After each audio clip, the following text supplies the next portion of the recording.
The year is 2025. An extraterrestrial life form invaded the Earth. The situation became tense and people had to retreat. The year 2038 has come. People have made a breakthrough in the field of genetic engineering, and now, with the help of genetically modified soldiers, they have managed to turn the tide of the war and hold back the onslaught of the enemy. 2050th year, a unified genetic test has officially been launched. People who have reached the age of majority and have scored a sufficient number of points receive a special injection and acquire superpowers. 2137, Sam Levins is a high school student, experiencing the most important moment of human life in this world. Walking down the street, holograms of great gene soldiers greet people and agitate them to fight the alien invaders. A gene soldier or scientist is the only way to achieve participation in a genetic test. If you miss this opportunity, then this era will throw you to the very bottom of society, where a person simply becomes pathetic trash.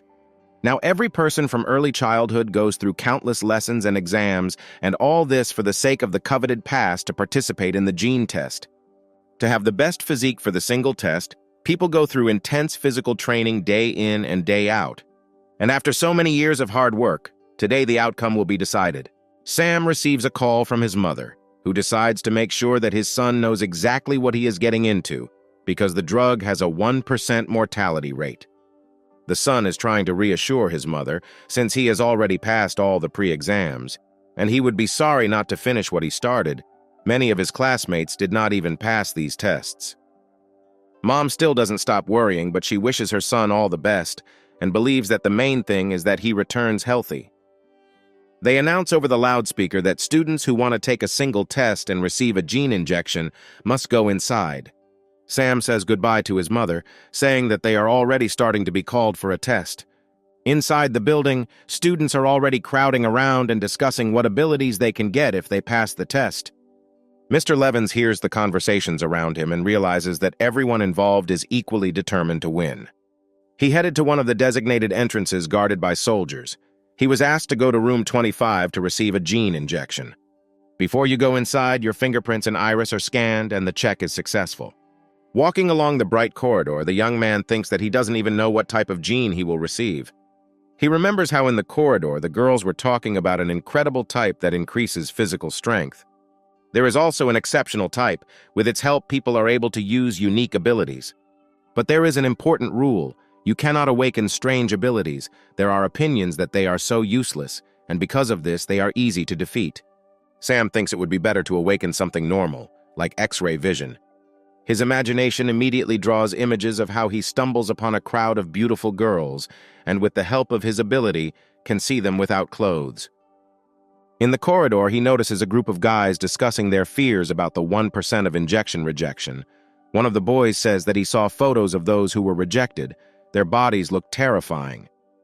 But there is one optimist in this company, saying that they have a 99% chance of successful awakening, and from now on, they will live happily ever after. The alarmist still insists that there is a big difference between 1% and 0. An optimist is called over the loudspeaker to receive an injection. The young man is sure that he will receive great abilities. Seeing this, Sam thinks that everyone seems to be hoping to successfully awaken the genes like himself. He finally approaches Office 25 and, gathering his strength, wants to enter it. Just as he was about to knock on the office, a powerful explosion occurred to the side of him. The reason turned out to be that optimist. Because of the explosion, the body was on fire in the corridor. His friends immediately rushed to run, and in the meantime, he was emitting terrible dying screams. This turned out to be a side effect of the injection. The staff are trying to put out the fire faster and want to introduce another drug to try to save the boy. The employee extinguished the burning young man with a huge amount of solution from a fire extinguisher. His screams were no longer heard. They didn't have time to save him. His body was very damaged. This is already the 5th student today. This is another student whose genome was destroyed due to an abnormal reaction to an injection. Unfortunately, this young man turned out to be an exceptional fire type. His friends, seeing such a scene, turn pale before their eyes and decide to quickly get out of this place. Sam, who a couple of minutes ago wanted to boldly enter Office 25, now feels wild anxiety. He fully understands that he could die. The main character is seriously thinking about whether he should go into the office and whether he will come out alive. But compared to death, he is more afraid of becoming the waste of the genetic era. It seems to him better to travel beyond the Earth than to live a simple life. Sam decisively opens the door, states his status, first name, last name, and his personal number. A female voice responds by asking him to go inside, while typing something in the virtual system. Noticing a pretty employee, Sam takes his breath away a little, and at that moment she asks him to answer a couple of questions before the procedure. The girl reminds him that he must be aware of the possible side effects of the injection, including death. The young man replies that he knows about this, and she asks the question, if he knows about all the risks, does he agree to take responsibility? Sam agrees with this. The whole stage is completed. The employee takes the syringe and asks the last question whether he is sure that he wants to receive this injection, thereby awakening the hidden genes in himself. Sam thinks for a couple of seconds, remembering the optimist who was firmly convinced that it would pass, but in the end turned out to be fried by fire. But even despite all this, he is sure that he will never back down, and in the end Sam loudly says that he is confident in his decision. The employee is satisfied with the answer. She calls his name, status, personal number, and asks him to take off his pants. Hearing her words about pants, the hero was a little taken aback. It's not every day that a girl asks him to take off his pants in order to stick a needle in his ass. She explains that the injection will trigger the activation of the gene, and for best effect, it is injected into the femoral artery. After the explanation, the young man certainly doesn't feel any better, but he obediently begins to pull off his pants. He asks her to be more gentle, but apparently the employee did not have a light hand, because his screams were heard throughout the entire floor. The girl summarizes that the drug was successfully administered and distributed throughout the body. The young man's vital signs are stable. The frequency of brain waves is also normal, like the rest of the body. The employee decides to find out how the test subject feels. Sam replies that he feels absolutely nothing, but in his butt, he clearly feels a throbbing pain from the injection. 10 minutes later, she rechecks his vitals and asks again about his condition. But he still doesn't feel anything. This worries him because any changes indicate the effectiveness of the injection. Will he really not be able to wake up? Another 30 minutes pass. The employee notes that no changes were detected during the observation of student Sam Levins. The girl rises from her chair and turning to the young man says that this is unusual, and this is the first time she has encountered something like this. The employee approached him and asked him to stand up. For a second, the thought ran through his mind that this was the end, and he would never achieve anything. But he couldn't get up anymore.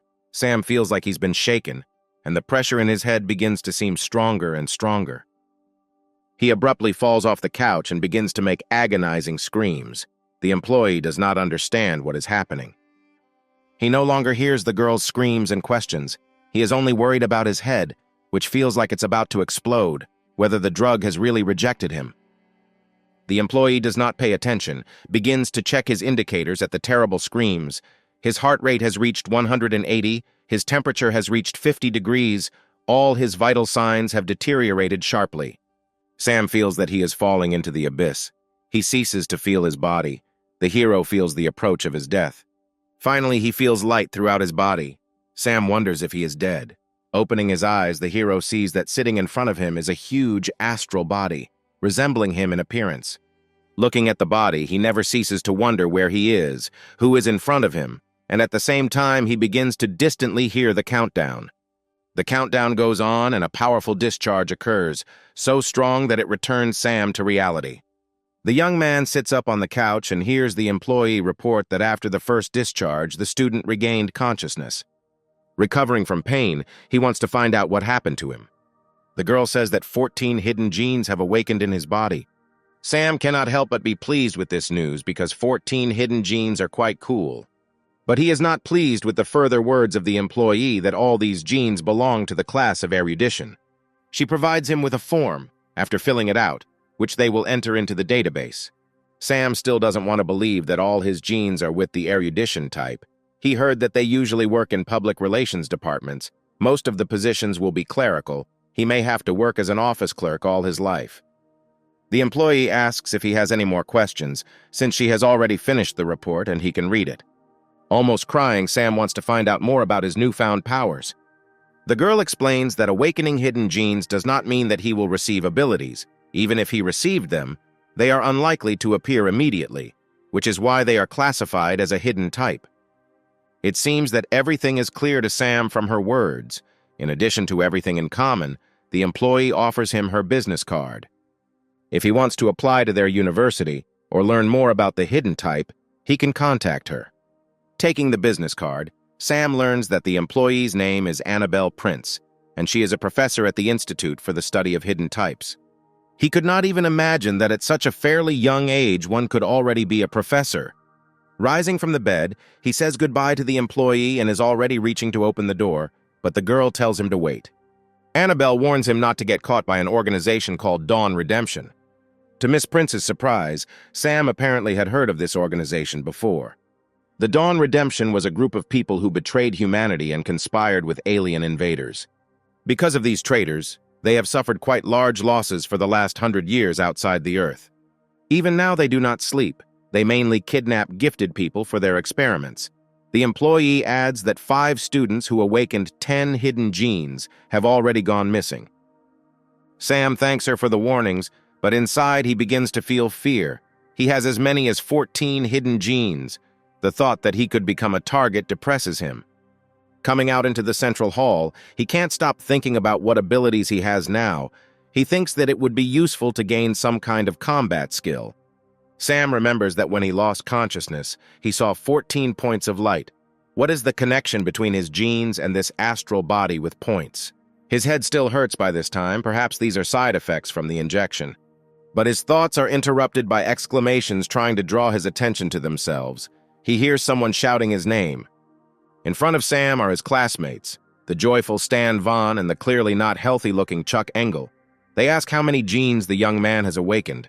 Stan immediately says that Chuck awakened 11 genes, but they are all concentrated in his stomach, and in the future he may gain weight and be fatter than him. The prospect of becoming fatter than Stan clearly does not please the young man, and besides, it's not so easy to endure this pain in the stomach. Mr. Vaughn adds fuel to the fire, saying that there is nothing to worry about. Chuck must be destined to become the first transmutant glutton in history.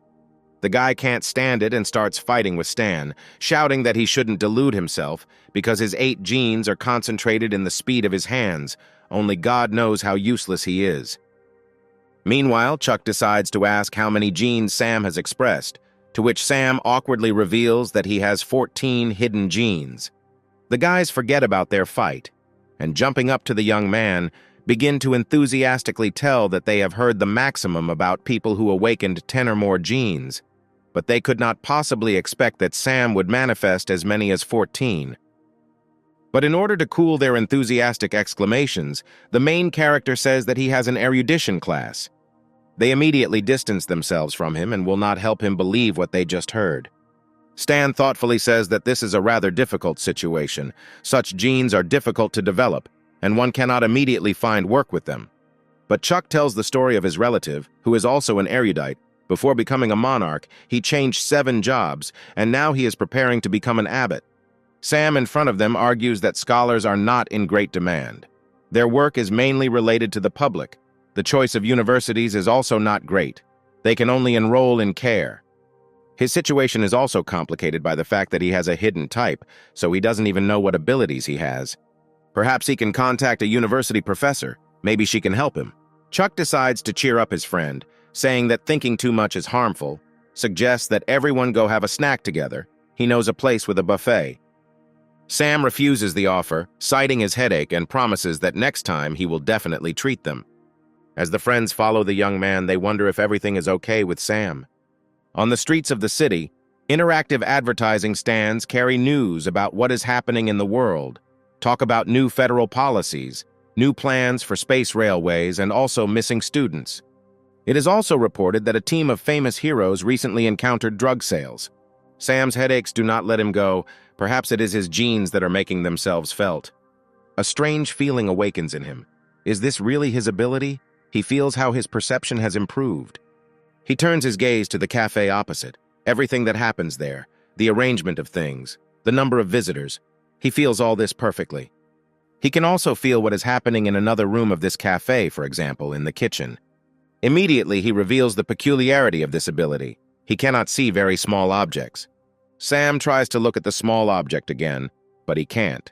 It seems that the current perception of things is already the limit. He gives up his attempts and decides to go home to practice, but some strange feeling does not let him go. But this is connected rather not with his internal well-being, but with some external factor.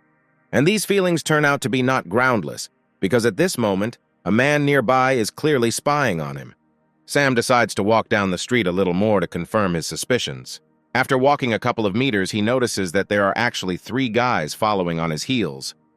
They keep a certain distance from him, with members of the Dawn Redemption organization behind him. Sam begins to frantically calculate options for getting out of this situation. If they call the police, they will most likely not believe that some kid has stumbled upon a well-known gang. If he behaves recklessly, he will suffer inconspicuously or die.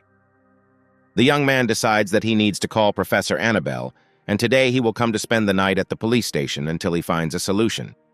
We are transported to the City Hall of Emerance, where a meeting is currently taking place. The commander of the Merry officers named John Morans is broadcasting. He leads to the fact that the report on the students for this year must be submitted, and anyone who dares to disobey an order will personally know the wrath of the commander. Professor Annabelle Prince was also present at this meeting, and in the midst of the commander's speech, she receives an alarming message on her phone. She asks John for permission to interrupt him to tell him important news. The employee says that one student named Sam Levins asks for help. He said that someone is stalking him. Annabelle wants to know if they will send help or if she should deal with it herself. The commander turns to an employee named Howard Lupin. He flinches at John's communication to him and asks him to wait a minute to give the correct order. The director of the Secret Service exhales and asks Professor Annabelle not to worry. The pursuers discovered by the student were sent by their Secret Service. Sam will be safe next to them. But the professor is wondering why send 3 employees for the sake of 1 erudite. Howard begins to wonder they sent 2 people. Why then there are 3 of them on the screen? Annabelle jumps up from her seat. She is sure that the 3rd person may be a member of the Dawn Redemption organization and believes that for his safety, he must be eliminated. The girl turns to Howard again, trying to find out whether he will send someone or whether she should go and deal with the intruder herself. The young man believes that all this is useless, and it is worth leaving everything as it is. 2 agents are enough to protect this student. Annabelle is furious that they may have discovered an enemy stalker, but Howard does nothing, suggesting that the Secret Service are using Sam as bait. The chairman of the Care University Admissions Committee, Hank Smith, intervenes in the conversation, saying that this is a completely rational plan, even though Sam has 14 genes. But he is only an erudite, so they will not suffer major losses, and he is an ideal bait. The girl is horrified and begins to quarrel with them even more. Because they dared to catch enemies on a student with so many hidden genes, she wants to know which of them gave such an order. Commander John replies in a menacing tone that it was his order. He did this in order to catch the members of the Dawn Redemption organization hiding in this building and to minimize the losses of university students due to their antics. Annabelle confronts him and says that he can't use a student who has just awakened hidden genes as bait in case something goes wrong. John calmly replies that there are no contingencies in this plan, and many changes, including the death of the decoy, were included in the plan. Sacrificing the life of the polymath student will ensure the safety of many people and will be able to gain some advantage. The girl can no longer listen to this nonsense. She asks for forgiveness and, citing the remaining matters she has, leaves. Hank tries to stop her and asks her not to leave the meeting, saying that if because of her arbitrariness the whole plan fails, then the council members will send her to trial, and this is not worth it. She abruptly removes his hand from her shoulder and replies that she won't do anything, but Sam needs to know about it. The commander allows her to inform the young man about this, but under no circumstances reveal the plan. Annabelle immediately sends a message to Sam while Hank stands behind her, reminding her not to reveal the plan. The message reaches Sam, and from it he understands that 2 of the people are agents introduced for his safety, and the 3rd is a person who may pose a danger to him. This puts him into even greater panic. Why the 2 people who are supposed to protect him do nothing. The idea quickly dawns on him that he is bait, and he cannot stand still. He needs to find a way to escape. His legs themselves lead him to one famous chain of coffee shops in the city of Emerance.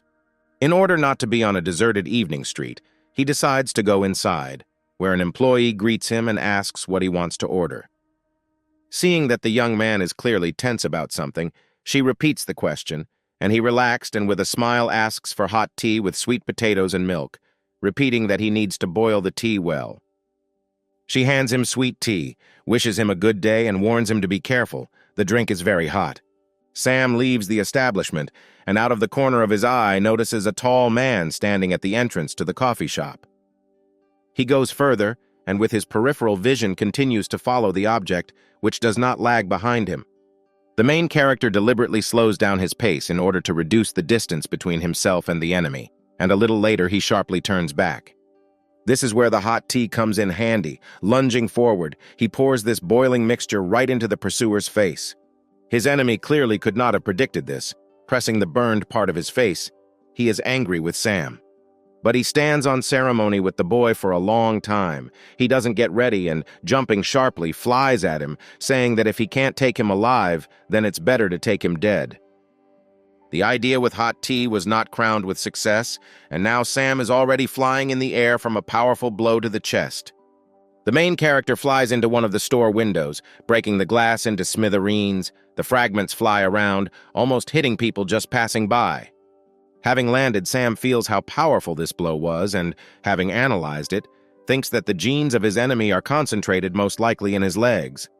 Mr. Levins gathers his strength, points his finger at the enemy and begins to shout that this man is a member of the Dawn Redemption Organization. People around immediately pay attention to the suspicious man. Sam orders the Secret Service agents to arrest the enemy.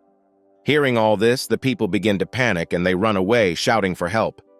The Secret Service employees are shocked by the current, like an ordinary schoolboy, discovering a traitor and understand that things are bad.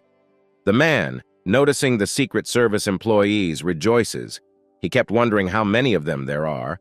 Although he doesn't care about the number, he will still roll everyone into the asphalt. A battle begins between the employees and the traitor, which Sam watches. He notices that the employees are strong, but the enemy is not inferior to them. Meanwhile, the man gives a powerful rebuff to the employees, hitting one of them in the face. The main character, despite the severe pain, decides that this is all not good. He is the target, and therefore must find a way to help. But his attempts to get up were unsuccessful. He was really beaten well. He sadly realizes that someone is in danger and he cannot help. Sam regrets that he is just an erudite. Suddenly, he again falls into a space unknown to him and sees his astral body. Taking a closer look, he now understands that the 14 luminous points are his awakened genes. And from this, the following conclusion follows. It means that the gray ones are genetic base points that are not awakened in his body. Sam realizes that he can see the structure of his body right now. Perhaps this is his personal ability. Seeing in the projection that the stomach digests food to produce energy, and this power is immediately used by various parts of the body. The main character decides to see if he can control the flow of energy. He feels that there is a reaction. The energy on the astral body moves into the hand. Sam feels like his right arm is starting to hurt, as if the blood vessels are about to burst. If he wants to awaken a new gene point, he will have to train hard and for a long time or use expensive drugs. There is no other way out. He must redirect the flow of energy with the help of consciousness. But something goes wrong and the point in his hand begins to glow more and more. At the same time, the enemy does not cease to actively rebuff the Secret Service employees. Even the fact that he is alone and there are two of them does not help them, and the enemy deftly avoids the blows. He clearly has more strength and skill. Using his signature kick, he sends his opponent flying. A little more time passed, and now the special unit employees were knocked out while the enemy towered over them and rejoiced in their victory. He finally turns his attention to Sam sitting outside the building and suggests that he surrender. The rival comes closer to the young man and warns that no one will save him. He was about to reach out to him with his hand, but suddenly Sam woke up and opened his eyes. The enemy clearly did not expect such an outcome of events, and the main character, taking advantage of his vulnerability, stabs him with his right hand directly in the stomach. The blow was not inferior to the opponent's strength and also sent him to conquer airspace. The wall stopped the flying object, blocking the path. An impressive dent appeared in the wall from the enemy. The Secret Service officers who had come to their senses couldn't believe their eyes. Hadn't they been told that this guy was just an erudite? Without wasting a second, they decide to fulfill their duty and take down the traitor. By this time, the meeting was continuing at the city hall. Only Annabelle was not listening to what was currently on their agenda. She kept glancing at her mobile every second. Sam, for some reason, doesn't write to her. She wonders whether he managed to escape from his pursuers or not. Howard's phone rang. He was clearly not happy that they dared to distract him during an important meeting. But after hearing the information conveyed to him over the phone, his face takes on a tense look. The commander notices this and asks him to report the situation. The director of the Secret Service begins to mumble indistinctly, barely pronouncing the name Sam Levins. Hearing this, Annabelle wants to immediately find out what is wrong with him. John loses his temper and yells at him, accusing the service staff of lack of competence, suspecting that the student was most likely harmed. Howard refuses, saying that the young man was not harmed, and even helped to fight back. With his help, the agents neutralized and captured a member of the Dawn Redemption Organization. But now there is another problem. The whole city knows that the traitors are going to kidnap a man. They will stop any actions for a while. The commander is just as worried about how Sam was able to find out that he was being pursued by a man from the Redemption of the Dawn. Slamming his fist on the table, he wants to know who divulged this information to him. Annabelle understands what he is getting at, and immediately sarcastically suggests checking his communication devices, at the same time thinking that the young man turned out to be savvy. John orders Howard to immediately investigate so that a 20,000-word report will be on his desk today. The young man unconditionally accepts the order. There was a flurry of movement into the Secret Service building in the city of Emerance. The identity of the pursuer was established. His name is Fred Paris. His call sign is Underpants. The employees report to the boss that previously only fighters of rank F appeared, and he has rank E, so 2 agents could not detain him, and Sam Levins is now in the interrogation room. He said that he himself struck Fred. The employees chalk it up to luck. Most likely, the Secret Service employees exhausted the enemy, and Sam simply finished him off. Howard inquires about the student's current condition, to which his assistant explains how Mr. Levins kept yelling about how hungry he was. Therefore, they decided to first give him a snack. Entering the room, they could see a picture of how, one after another, the pies brought to him disappeared in Sam's mouth. Apparently, forced awakening of the gene point not only causes headaches, but also takes a lot of physical strength. The main character understands that he was brought here for interrogation. This was to be expected. The ability turned out to be very strong, but he cannot show it. Otherwise, he will end up on the surgical table for research. Sam admits that he received a message from Professor Annabelle and himself assumed that one of the observers was a bad person. Howard thanks the young man for his courage and apologizes for his agents, for whom he is ashamed. The director had already suspected that Annabelle had spilled the beans, and he also thinks that the young man opposite him showed himself properly. He clearly has potential.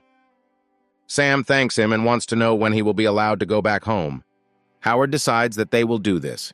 Mr. Levins must sign a confidentiality agreement, and as a reward for his assistance, he will be given 6 points and given 50,000 in cash. Sam reflects that according to the national merit rules, jointly signed by the genetic commissions, 10 points are awarded for capturing a rank E traitor, so he was awarded the majority. The director had already gotten up and wanted to leave, but a young man stopped him, asking if they planned to continue using him as bait. Howard responds that every year, geniuses with more genes appear in different cities, but many of them later became the target of the Dawn Redemption Organization. Therefore, they decided to secretly work with the Secret Service. As for Sam, the director mentions that he awakened 16 genes today, and now he is under the protection of Secret Service officers. There is only one unpleasant detail. The previous students with genes exceeding the number of 15 were not so resourceful, so they were all captured. Howard has already said a lot of unnecessary things, so he says goodbye and leaves to finish the remaining business. Going outside, Sam immediately decides to dial Annabelle's number and say that he has applied to Keir University, Faculty of Erudition, and perhaps he will soon become her student. The young man also says that the director of the Secret Service said that he will continue to be used as bait to prevent gifted students from disappearing. Sam wants to ask the professor if this is all true, to which she gives a positive answer. The main character understands that danger awaits him, and if he wants to create his own destiny, then he has only one way, This is to become stronger. Meanwhile, in the Secret Service lobby, the main computer lights up and begins to transmit a message that object number 37 has begun to show unusual activity, and that if there is no response for a long time, the task will be solved according to plan number 1. 3 days later, good news comes to the Levinson house. Sam has been accepted into Care University. While his mother rejoices, the son barely crawls out of his room, holding his stomach from hunger. He immediately heads to the table to have breakfast, and his parents never cease to rejoice and already want to send this good news to all their relatives. It's not without reason that Sam is plagued by hunger. In 3 days, he has exhausted his strength to open another gene base point in his left leg. His body can no longer withstand it. The young man even fainted while concentrating. But what's even worse is that it had zero effect. For some reason, the right hand seems more sensitive.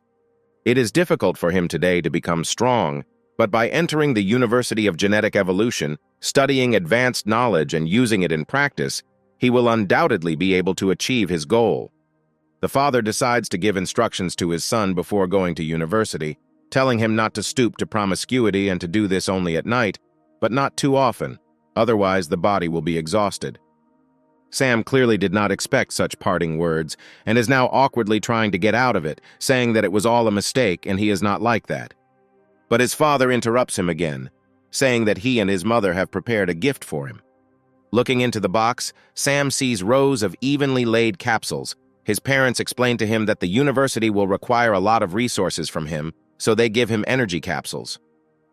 The main character again did not expect this kind of gift from his parents. These were energy capsules of rank E. These capsules are an important gene supplement for enhancing strength, but the vast majority of ordinary people can only afford F-rank capsules since they are cheaper.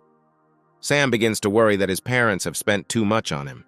The father objects to him, but they do not have high salaries, but over the years he has accumulated savings, and they are more than enough to buy these supplements, while the mother is worried about her son and expresses fears about the bandits from the redemption of the Dawn. He and his father don't want him to be a hero and simply tell him to take care of himself. Sam calmly, and with a smile on his face, replies that he understands them. In the evening, in his room, he again begins to discover his genes and begins to try to concentrate for this. As a result, after a while, he manages to get into the world of his astral body. Sam watches as many lines appear in his left leg, showing accumulated energy. He feels pain in his physical body. His leg is swollen again because there is too much energy, and if it is concentrated in one point, it will explode. The main character begins to concentrate more strongly. Changes are immediately noticeable on the astral body. Energy begins to be distributed throughout the body. The distributed energy begins to light up at many points. Even in the left leg, the distributed force lights up 2 additional points.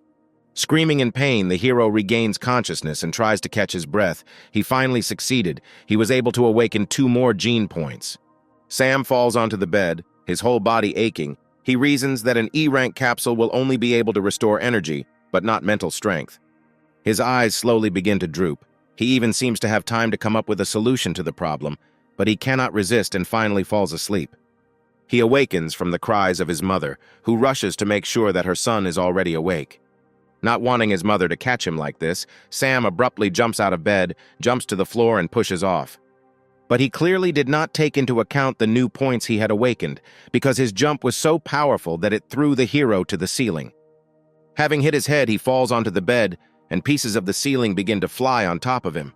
The parents, hearing this noise, ask if everything is okay with their son. Rubbing the back of his head, Sam tries to show with his voice that everything is in order, realizing that the strength of his leg has finally increased.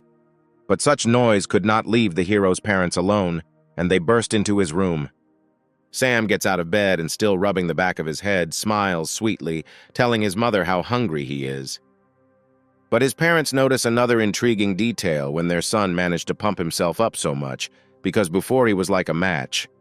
Yesterday, Sam was able to awaken gene points in 2 places, in his left leg and in his brain. He himself felt how his strength increased. What is surprising is that the strength of the right palm has also increased. It seems that the genes of which parts of the body directly influence each other, but it's best to double-check all this, and the young man decides to throw the card.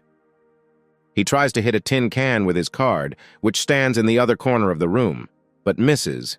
Strength is of course good, but the main thing is to learn the correct throwing technique. All the cards he threw ended up stuck in the wall. His technique was clearly not enough at the moment. His gaze is drawn to a plate filled with beans on the table.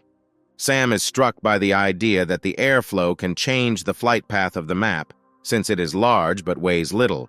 But this scheme clearly will not harm the flight of soybeans. Having fired one of the beans, it flies with force and pierces the tin can.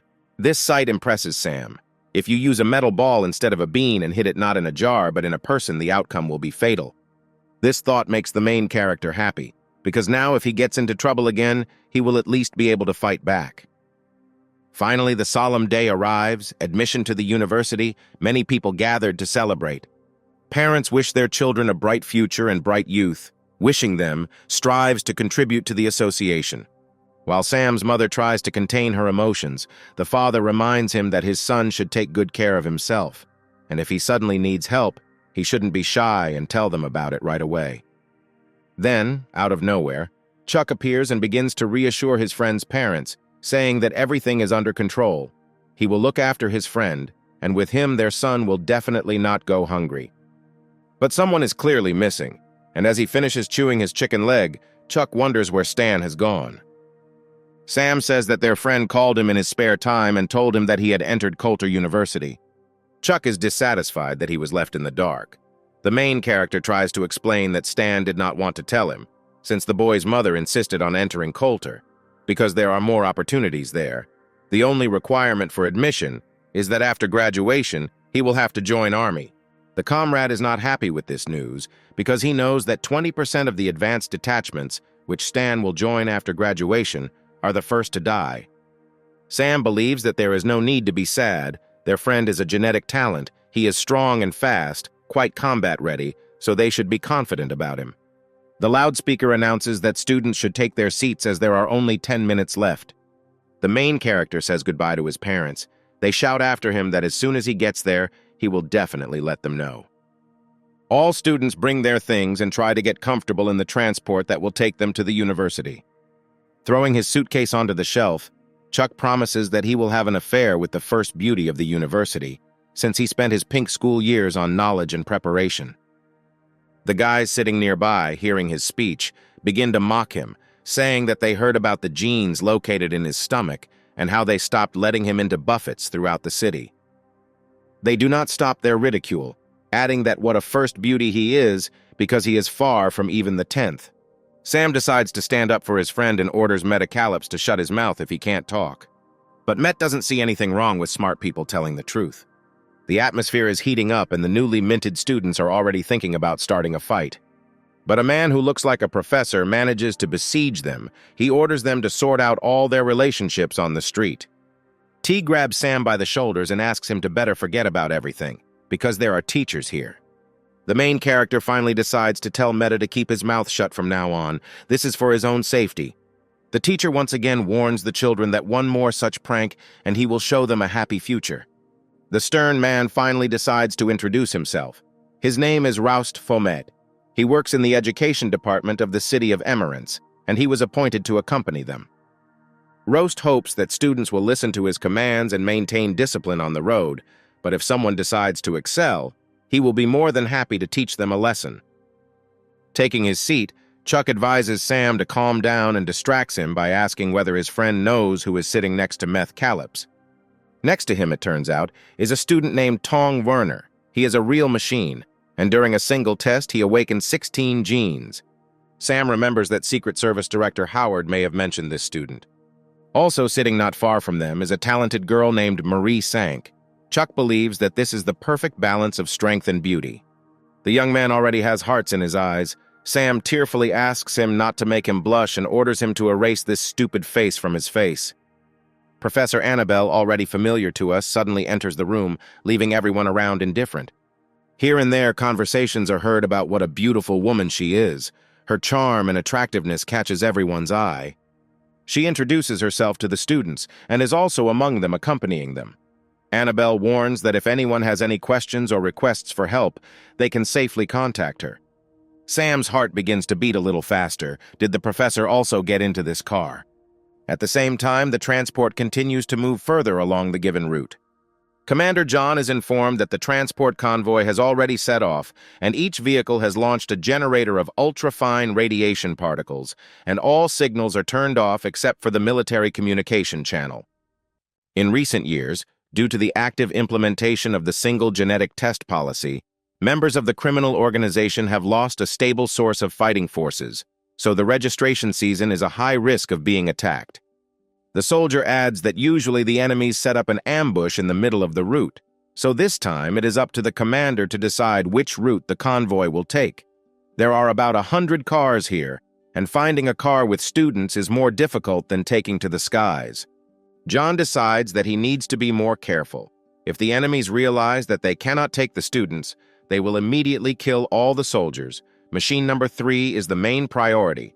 They have no room for error. Sam realizes that he, his friend Chuck, Tong Werner, and Marie Sank are the students with the most genes this year. In other words, the treacherous organization has definitely noticed their car. Kyoto, where they are heading, is in the east, but for some reason they are moving to the west. Apparently, they deliberately chose this route in order to confuse their enemies. Outside the window, the young man watches how the forest is entwined with vines and how many unusual plants grow here. Sam thinks, how many years have people not set foot in the wild? Perhaps he himself will try to visit there in the future. Roast asks everyone to pay attention. In 30 minutes, they will reach the first supply point. The escort warns that the car will not stay there for long, so they only have 3 minutes. Under no circumstances should they approach the wall, otherwise the soldiers will kill them. The vehicle parks, and upon going outside, Chuck notes that this base looks scary. Seeing everything that is happening and soldiers armed to the teeth, Sam understands that it is not safe here. Students suddenly run out of their cars and begin to rush to the restrooms since they have already spent many hours on the road.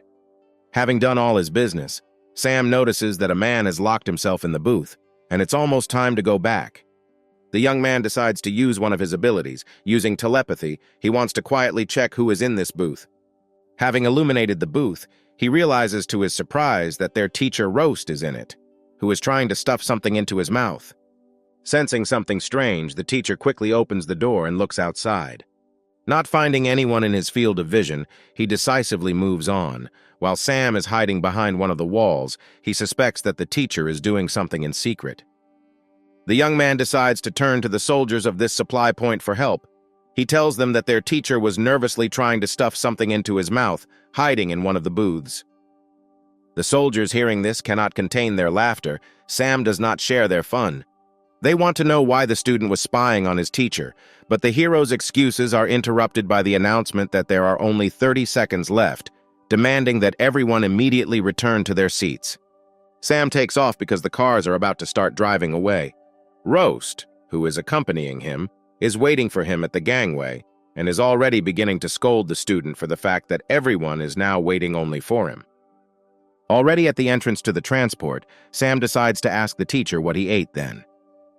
This question took Roast by surprise. He begins to scream and ask what kind of nonsense his ward is talking about. Sam turns around and says with a smile that he just wanted to know if there was a canteen on base. Entering the salon, the main character apologizes to everyone for making everyone wait for him. Walking to his place, Sam is haunted by the thought that Roust Vomit is clearly hiding something. The convoy leaves the base, and while the main character continues to watch the escort out of the corner of his eye, his friend Chuck offers him a snack. Mr. Levins also noted that the suspect had 2 dentures, but something was clearly wrong with them. He is consumed by the thought of whether he should inform the soldiers about this, or maybe they are at the same time. He doesn't know for sure, so there's no point in putting himself at risk. But if anyone needs to report this, then there is one person whom he can trust. Sam, without a shadow of a doubt, goes to Professor Annabelle and asks permission to sit next to her. She is interested in what he wants from her, and the young man begins to tell her noodles about the fact that he wants to ask a couple of questions about a hidden type of genes.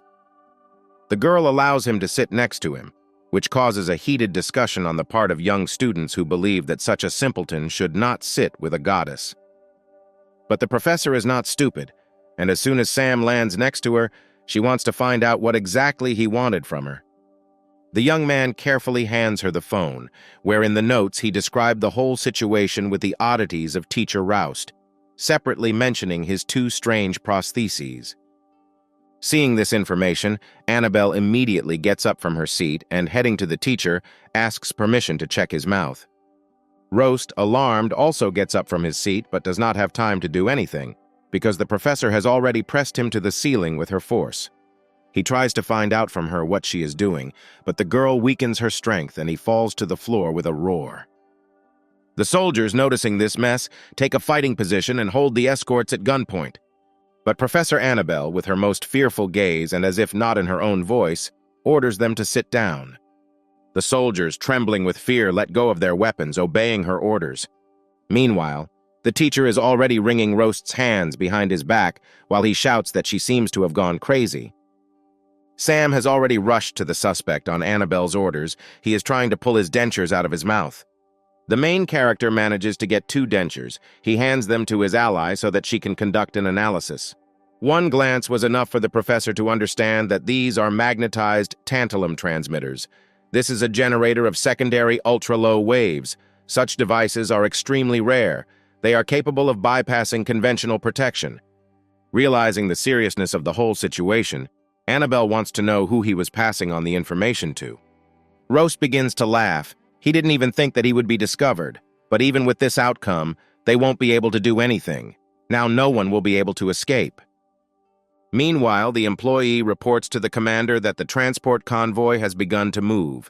As soon as they reach the plane, the organization of traitors will no longer reach them. But then another employee bursts into the office and reports that car number 3 has gone off the intended course. The messenger reports that vehicle number 3 is requesting direct communication with the commander. Professor Annabelle gets in touch. She reports that an enemy spy was caught in their car, and at the moment their route has been revealed. Commander John is beside himself with rage. He orders to immediately go to car number 3 and change the route. Also, while a convoy of vehicles is moving forward to help, he requests that aviation equipment be convened from nearby military units. The controller standing at the control panel shouts that he notices several flying objects in the air. Energy charges were launched by the enemies in the direction of their transport column. John commands the vehicles to maneuver. But his subordinates were no longer able to carry out this order.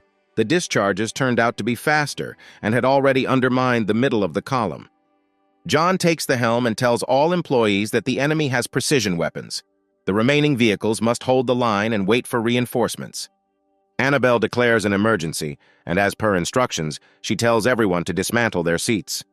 Everyone obeys her orders, and while Sam is dismantling the chair, he thinks about how the organization of traitors easily reached the students. This is all completely different from what is advertised on TV. Having made shields from specially equipped chairs, the students slowly begin to lower the cars down the ramp. The commander has already arrived on the battlefield, and on the radio he orders to launch projectiles with electromagnetic interference and guided mines, since the enemies have devilish impulsive guns. More and more it becomes more and more dangerous. Every now and then explosions and return shots occur everywhere. Radars detect that an object has appeared in the air, and the guidance systems suddenly begin to shoot simultaneously at one place. From the clouds of smoke, enemies with guns at the ready appear sharply. They deftly maneuver in the air on flying boards. But on the ground they are met by local troops, who successfully fight back and shoot down many from their aircraft. Seeing how deftly the people who got out of his car took weapons, Sam realizes that the soldiers were undercover in the form of students. It seems that the army prepared much more thoroughly than he expected. The commander is informed that reinforcements will arrive at their location in about 3 minutes. Suddenly, the ground under their feet begins to shake, and John, realizing that something is clearly about to happen, shouts that the enemy is underground.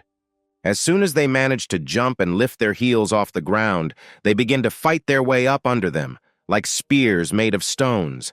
At that moment, many soldiers are overtaken by death. It becomes clear to everyone that this is not just a weapon. It is the ability of the owner of a hidden type. Annabelle immediately clarifies that this is at least a gradually altered V-rank genetic mutant. Perhaps he has a complete transformation, but his attack radius is limited. In the distance of the forest, they notice 2 opponents, one of whom clearly launched a final deadly attack on them. The troops concentrate on the enemies and return fire. But not everything is so simple. The enemy takes out a katana, and with lightning speed he fights off and dodges bullets. The villain shouts that there is no benefit from training soldiers. Today they will all die. With a new round of strength, he makes his earthen spears even larger and is already pushing the machine onto him with soldiers. The ground where ordinary students stand is also not in a calm state. It begins to collapse. The enemy's target is a car with students. Realizing that things can't get any worse, the commander quickly heads out to neutralize the enemy. The enemy does not have time to get his bearings before John has already cut his katana and pierced the traitor through with a spear. A powerful explosion occurs which throws the accomplice to the side. Henchmen run to the traitor, and the man with the hidden gene orders them to buy him a little more time. At this time, help finally arrives for the guys. Chuck notices that the commander attracted all the enemy fire to himself. Having formed a strong shield around himself, not a single bullet could injure John. He successfully continues to withstand the onslaught of his opponents and scatters them with his spear in all directions. Chuck and Sam, watching this, understand what the expression transcendental power means. Strange sounds begin to be heard from the forest, similar to the clatter of huge paws and hooves. Marie is the first to notice this. Annabelle immediately realizes that these sounds can only be made by mutants who came to the aid of their enemy. Noticing these creatures, the army does not stand still and begins to fire at them from cannons in order to prevent them from getting closer. But the animals turn out to be no less agile, and now the tiger destroys one of the cannons, thereby allowing its relatives to break through. The wolves begin to cut the soldiers with their claws and bite their teeth into human flesh. Sam realizes with horror that the last line of defense is almost destroyed. Roast, lying on the ground, continues to gloat, saying that he warned them of the consequences. Annabelle orders him to be silent and tramples the traitor's head into the ground with all her might. She tries to calm down the panicking students by saying that there are other teachers here besides her, so no one will touch them. Having gathered with other teachers who also have more than one ability, they act as the last line of defense. One of the mutants already wanted to attack the remaining soldiers, but the teacher manages to stop him in time, who suddenly appeared behind him and, grabbing the tiger's skull, began to squeeze it with force. Another young man who looks like a wolverine is constantly cutting down wolves right and left. Commander John yells for them to quickly move towards the third vehicle because the traitors are targeting it.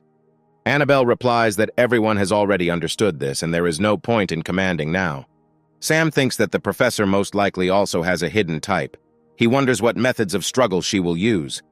He expected to see anything, but Annabelle simply took out metal balls and, throwing them with force, inflicted a ton of lethal damage on the enemies. She notices another mutant who has already closed his paw on the neck of one of the students. The girl immediately carries out the same attack on him. The tiger manages to dodge while releasing the hostage. The enemy is angry. Where are their distant support units now? Meanwhile, the already familiar energy charges are directed towards Annabelle. But fortunately, the girl manages to use the shield, and the bullets simply get stuck in it, unable to penetrate the barrier. But the enemy's attacks continue with redoubled force. The professor continues to build an even larger and more powerful shield around himself. The mutant decides to try to call for some more reinforcements and emits a loud whistle as best he can. Help comes to the enemy from the air in the form of giant eagles, which quickly dive down to tear the enemy with their sharp claws. Animals and birds begin to attack with redoubled force. The army and teachers begin to rapidly lose ground. In all this chaos, Sam hears Marie screaming for help. He already sees an angry wolf flying at her from above. He thinks how good it is that the steel ball he brought in advance, just in case, really came in handy. The ball flew by so quickly that Marie didn't even have time to understand how the wolf that almost killed her ended up with a hole in its neck.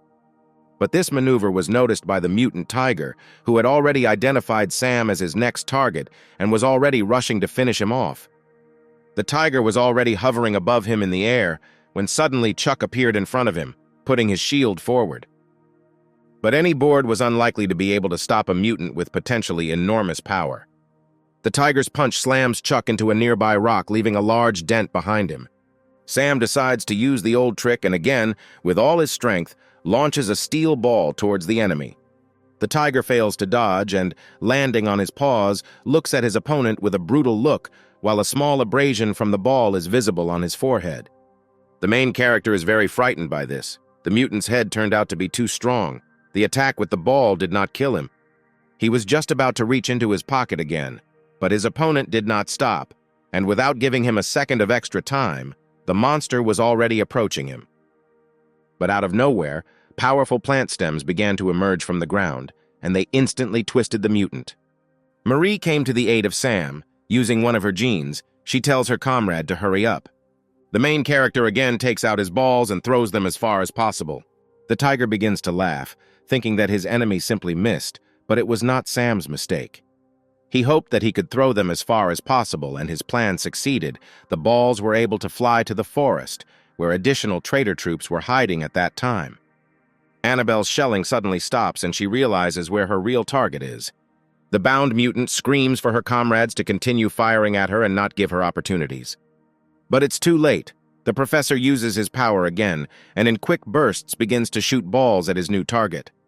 This line of defense of the enemy is defeated. Annabelle's power is so powerful that even the crowns of perennial trees turned into splinters. The mutant breaks the vines that were holding him back and is already flying towards Sam, who is unable to find his bearings. But the tiger is stopped by a ball flying through his skull. The monster emits a loud, dying cry. The young man's savior turns out to be the same Professor Annabelle. All the mutants run away from her. Even celestial creatures are overtaken by karma, and the balls quickly knock them down. Help also comes to her from the air. The ships launch an attack on the remaining mutants. Looking up into the air, the commander feels a little lighter at the sight of their warships. One of the main traitors orders a retreat. The operation fails due to the fact that they were unable to finish off the girl. But John does not even think about letting go of the enemy. He is rapidly advancing towards him.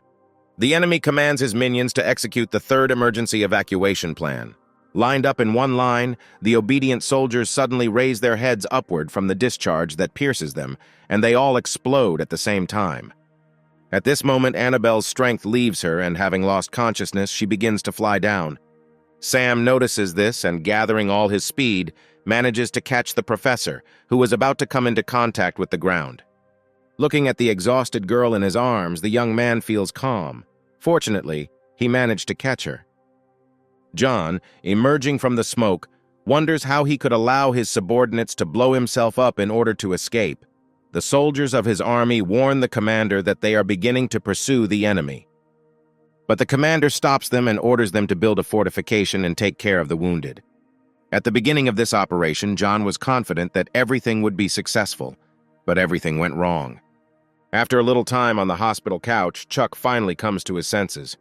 He tries to get up, but his whole body hurts like hell. Sam recommends that he not move, but just lie down. Chuck goes back to bed and wants to find out what happened to their enemy. The main character says that with their joint efforts, they were able to send the enemy to flight. These words calm the student. He already thought that his life was over, and Chuck didn't want to die as a virgin. Sam says that his friend escaped with minor injuries, but he was prescribed rest for the next 3 months. The young man is glad that he at least survived. The main character mentions that if it were not for teacher Annabelle, the circumstances would have been much more tragic. The last thing Chuck remembers is how the snipers pinned her down. Sam begins to tell in more detail how things went further, but he is interrupted by Marie running into the first aid station. The girl reports that Professor Annabelle has woken up and calls Sam Levins to her. They enter her room, and Marie reports that she fulfilled the request and brought Sam here. The girl immediately decides to clarify whether he caught her. The young man smiles and replies that it all just happened by itself. She is also interested to know if he may also have removed the blood on her body. This immediately makes the young student blush. Marie, standing nearby, giggles and says that it was she who cleaned up the blood and changed her clothes. Annabelle throws off her blanket and asks to be taken away, as she needs to talk to the commander. Sam quickly runs up to the bed and, taking the professor by the hand, wants to help her get up, but does not meet with a positive reaction. Behind him, Marie laughs again and says that she would rather help the teacher get there. The young man burns with shame and quickly removes his hands from Annabelle. At the same time, the traitor roast is being electrocuted. Despite the pain, he screams for them to continue and not stop. Annabelle enters the room with Marie and Sam. John inquires about the professor's well-being. The girl reports that she is feeling better, and she thanks them for their care, and besides this, she asks if there are any results. John says that no amount of torture or drugs forced Roast to speak, and his neighbors said that his family disappeared a few days ago. Apparently, he thought of everything. Annabelle wants to know what he will do about it, to which the commander believes that the traitor should be brought to a military court. Mr. Moran's reports that the enemies made a technological breakthrough. The transmitters they removed almost immediately turned off, and now they are ordinary prosthetics that they cannot present as evidence in court. Roast lets out a loud laugh, saying that they are accusing an innocent man. The man will not admit to anything and will wait for trial, and he also promises that Sam Levins will answer for everything. Annabelle asks the commander if wartime rules are still in effect, and John replies that after the attack he gave permission to accept a military situation. The professor thinks that there will be another attack soon, and they would do well to intensify the interrogation of the spy right now. The commander unconditionally agrees with her and orders the immediate use of unconventional means against the spy during interrogation. Hearing this, Roast begins to shout that they have no right to do this, and when he sees Annabelle approaching him, he begins to shout that he will tell everything and answer all questions. The girl already understands that most likely he did not leave any traces, and his accomplices already know that he was captured, so now he is of no value. She uses her abilities on him, and Roast's body slowly begins to twist into a kind of knot. Annabelle admits that most of all in the world she hates traitors.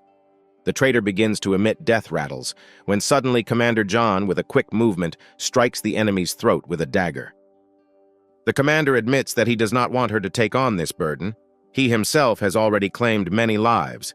Mr. Maurice orders it to be recorded that the interrogation lasted 5 minutes. Then he notices Sam and says that he showed himself well and everyone here is indebted to him. John notes that first the young man was able to find the pursuer, as well as find out the identity of the spy. The main character, not knowing how to respond to such praise, simply gives out the stock phrase that it is his duty.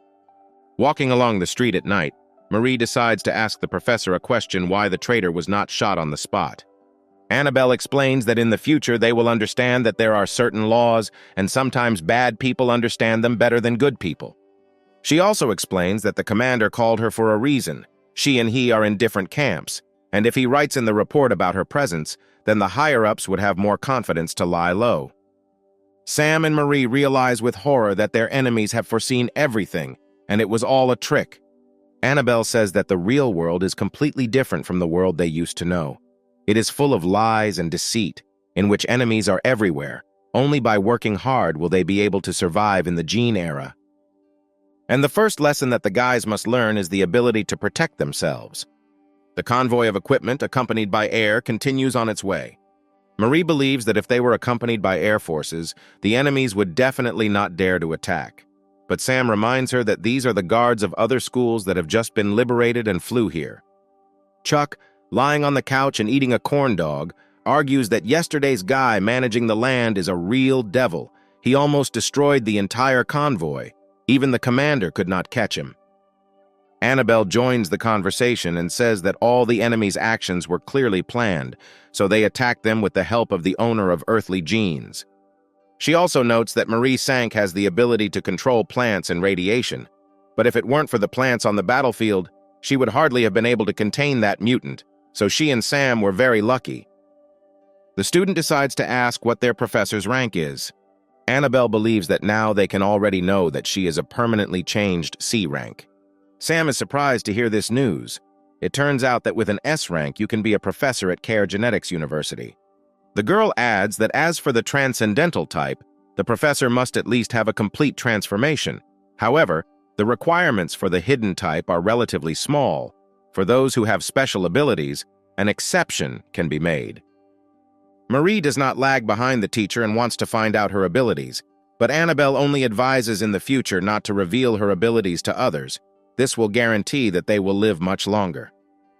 She tells us to never forget about this, and everyone answers in unison that they understood her. But there is a small discrepancy. Sam reminds that after enrolling they must report their genetic data. He wants to know if this will be a problem. But Annabelle hastens to reassure them because their data will have a very high level of confidentiality. A large metropolis finally appeared outside the window. The guys, despite all the difficulties, were able to get to Kyoto. The guys see flying skateboards outside the window that cost about $1 million and begin to dream of the same ones. Meth at this moment mocks his classmates, calling them a bunch of sheep who have never seen anything in the world. Chuck decides to approach Sam and ask if he thinks Marie Sank likes him, because yesterday she literally didn't leave his side. The young man begins to refuse, and at this moment the girl just decides to sit down with the guys, driving Sam into even greater embarrassment. The cars finally reach Keir University, and the loudspeaker immediately announces that students can take their things and leave the vehicle. It is also loudly announced that the entrance test will be held tomorrow. Chuck is sure that in his current state he will definitely not pass, and he will be immediately expelled. Sam offers to find out if he will be allowed to take this test later. How lucky it was that paramedics were already heading towards them, and when they saw Chuck, they ordered him to go with them, since in the near future he would be released from any activities. The young man cannot believe his luck and decides, just in case, to find out if it is free, and the answer pleases him even more, because for this period all his expenses are covered by the university. Despite his diagnoses, he surprisingly quickly jumps onto the bed and is ready to go for treatment. Marie warily asks Sam what is happening to their comrade, but the hero only replies that their comrade was happy that he will be eating for free for a month. Finally, the main character gets to his room during this time. So much has happened, and he is pretty tired. He immediately starts thinking about training, but he can't take that risk right now. Although his parents told him not to worry about money, progress in training would come at a cost. If he gets a grade of C in tomorrow's test, he will be rewarded with 20 F-rank energy capsules. Roughly speaking, if you count in money, it will be more than his father's salary. But even if so, subsequent capsules will cost him just as much. At the moment, he has only two problems: money and supplements. Tomorrow he must try. To achieve C rank, he needs to open at least 20 gene points. He is still missing 2.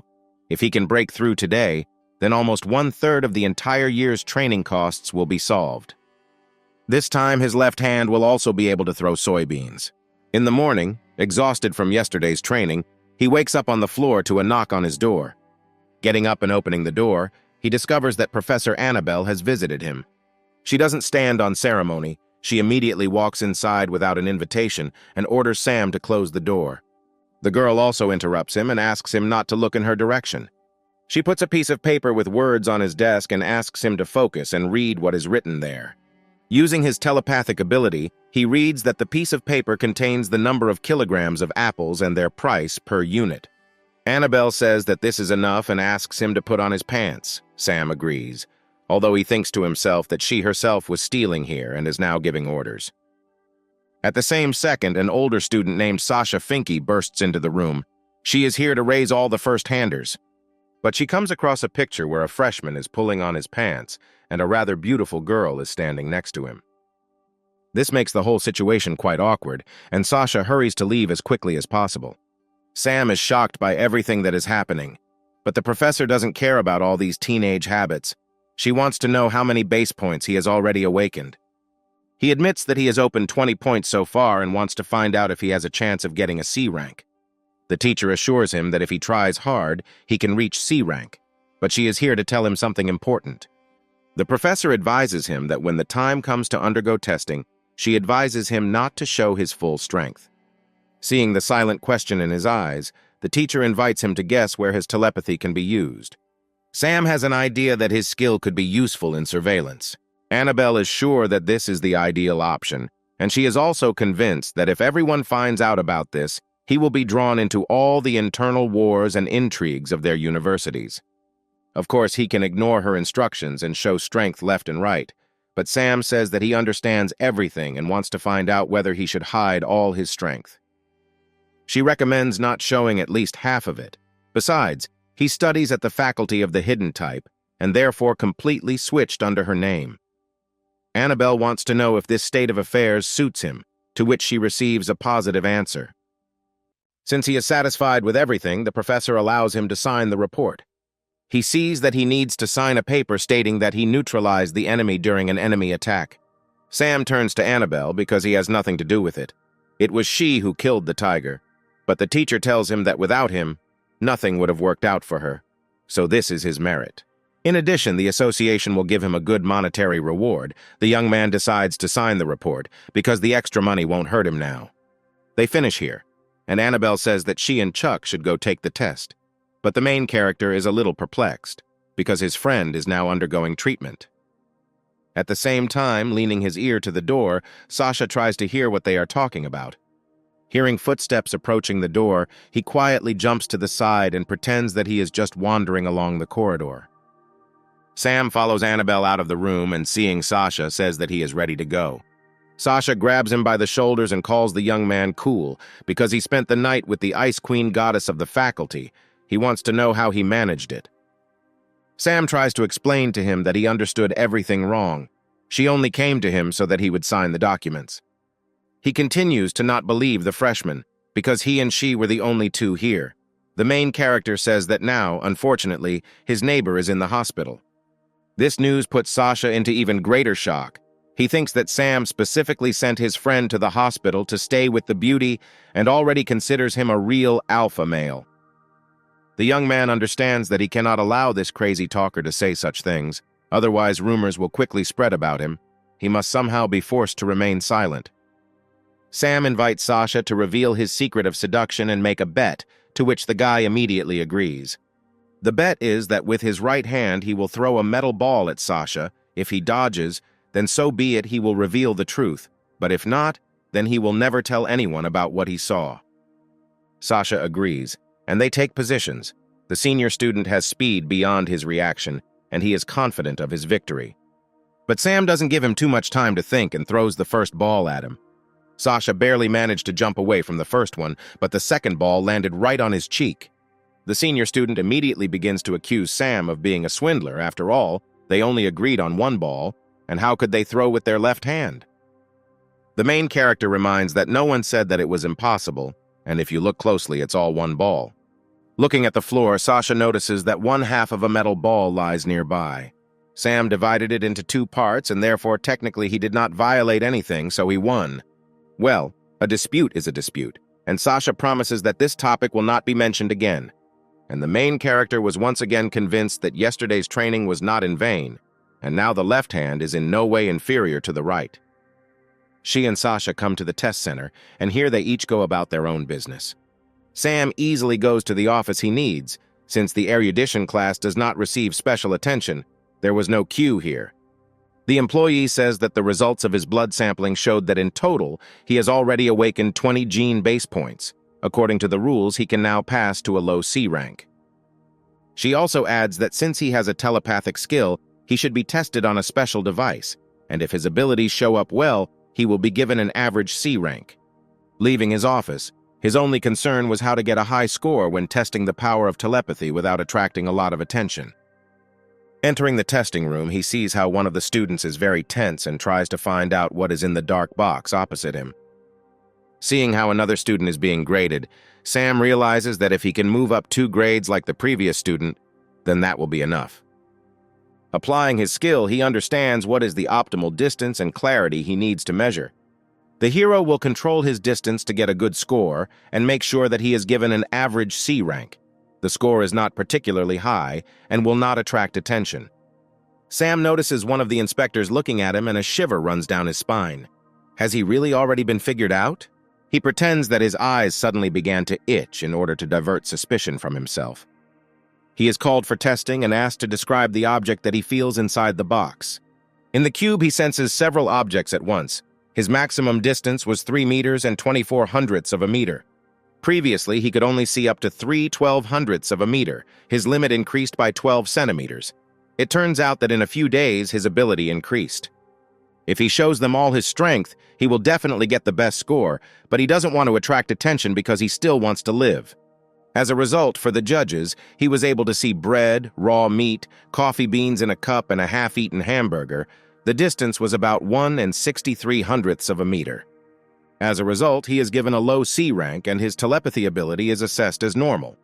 Unexpectedly for the hero, the teacher takes him out of the office, introduces himself as an assistant professor at the Faculty of Mental Telepathy named Jean-Paul, and invites Sam to transfer to him, since his telepathy is impressive.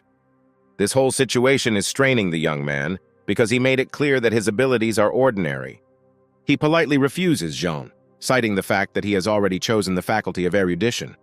The teacher keeps up with him and begins to say how much he can get if he chooses his department.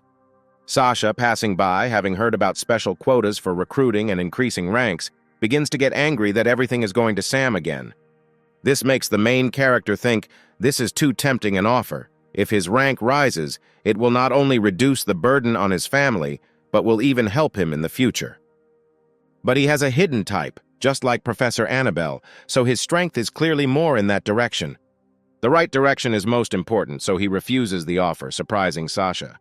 In addition, Professor Jean, having learned that Annabelle was Sam's teacher, immediately began to behave strangely, began to shake a little, and drops of cold sweat appeared on his forehead.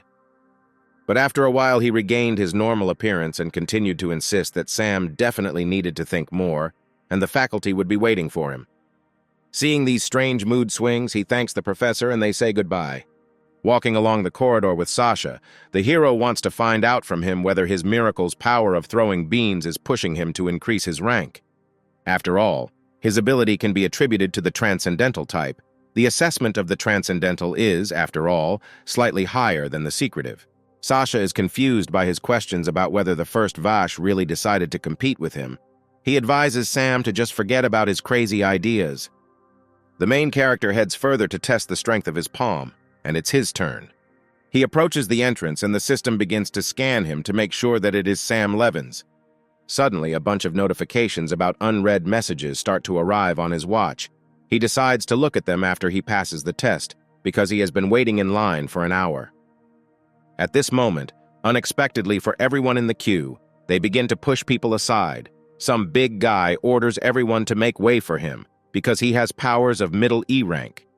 A skirmish begins between those who agree to skip it and those who consider it impermissible. In general, public facilities and services are given priority to those with high authority. If a person with low authority prevents a person with high authority from doing something, he will be arrested and convicted. Regular civilians typically have F-rank credentials, and if they want to advance to the highest, which is E rank, they need to upgrade their skills, which takes a very long time. In a university where all students have F-rank credentials, a person with E-rank credentials is demolished by God, not to mention the average E rank. Sam reasons that either this guy is very strong and received 50 merit points with his abilities, or he inherited his family's privileges. Having dispersed the entire line, the brute gets to him and tells him to move, again mentioning his E rank.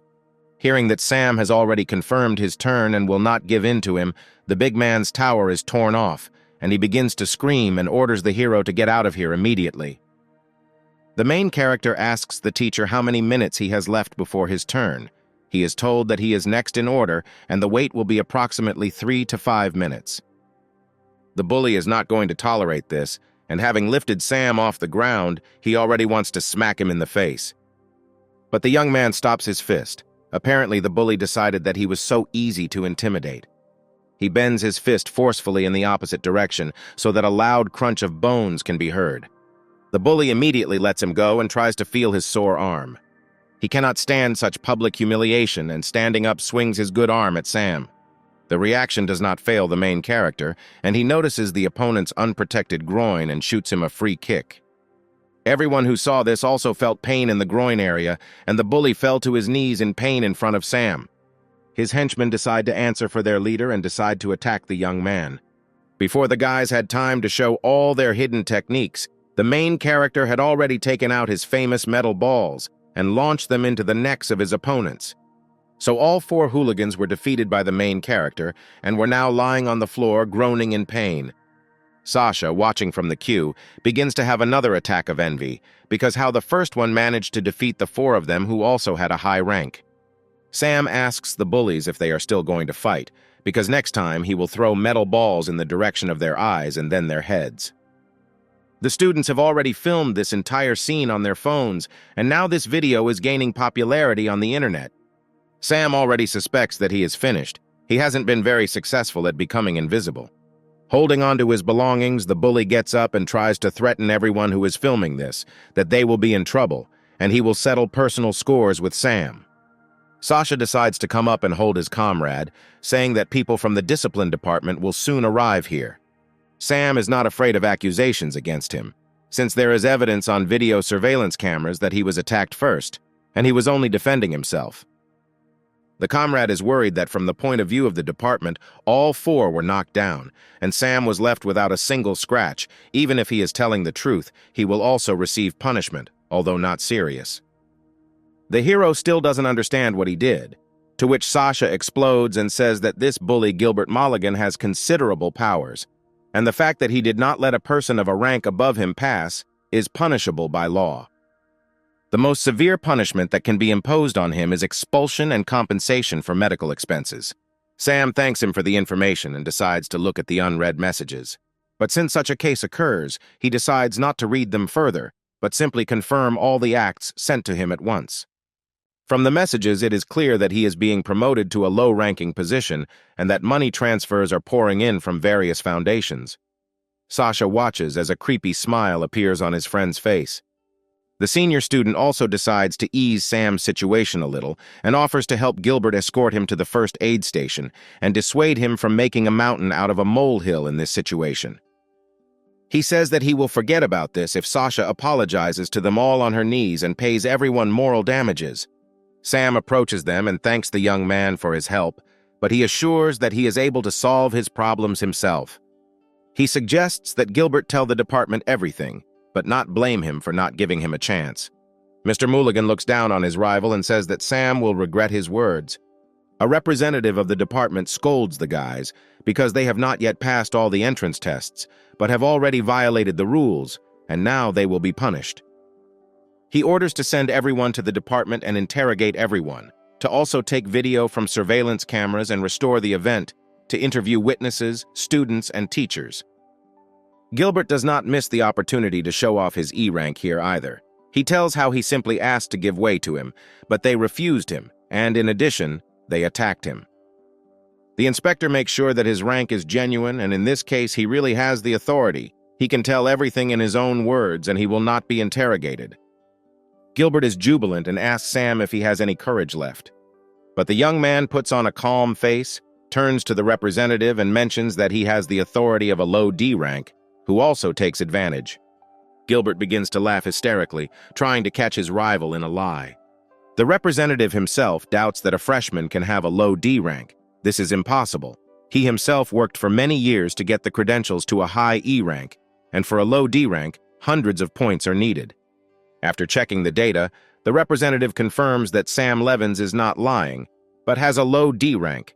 He will now be asked to write a report and send it to the discipline department, and is also in contact if he has problems. Gilbert can't believe his ears that this all turned out to be true. The department representative introduces himself to students as Tim Schema and asks everyone to be mindful of following discipline rules.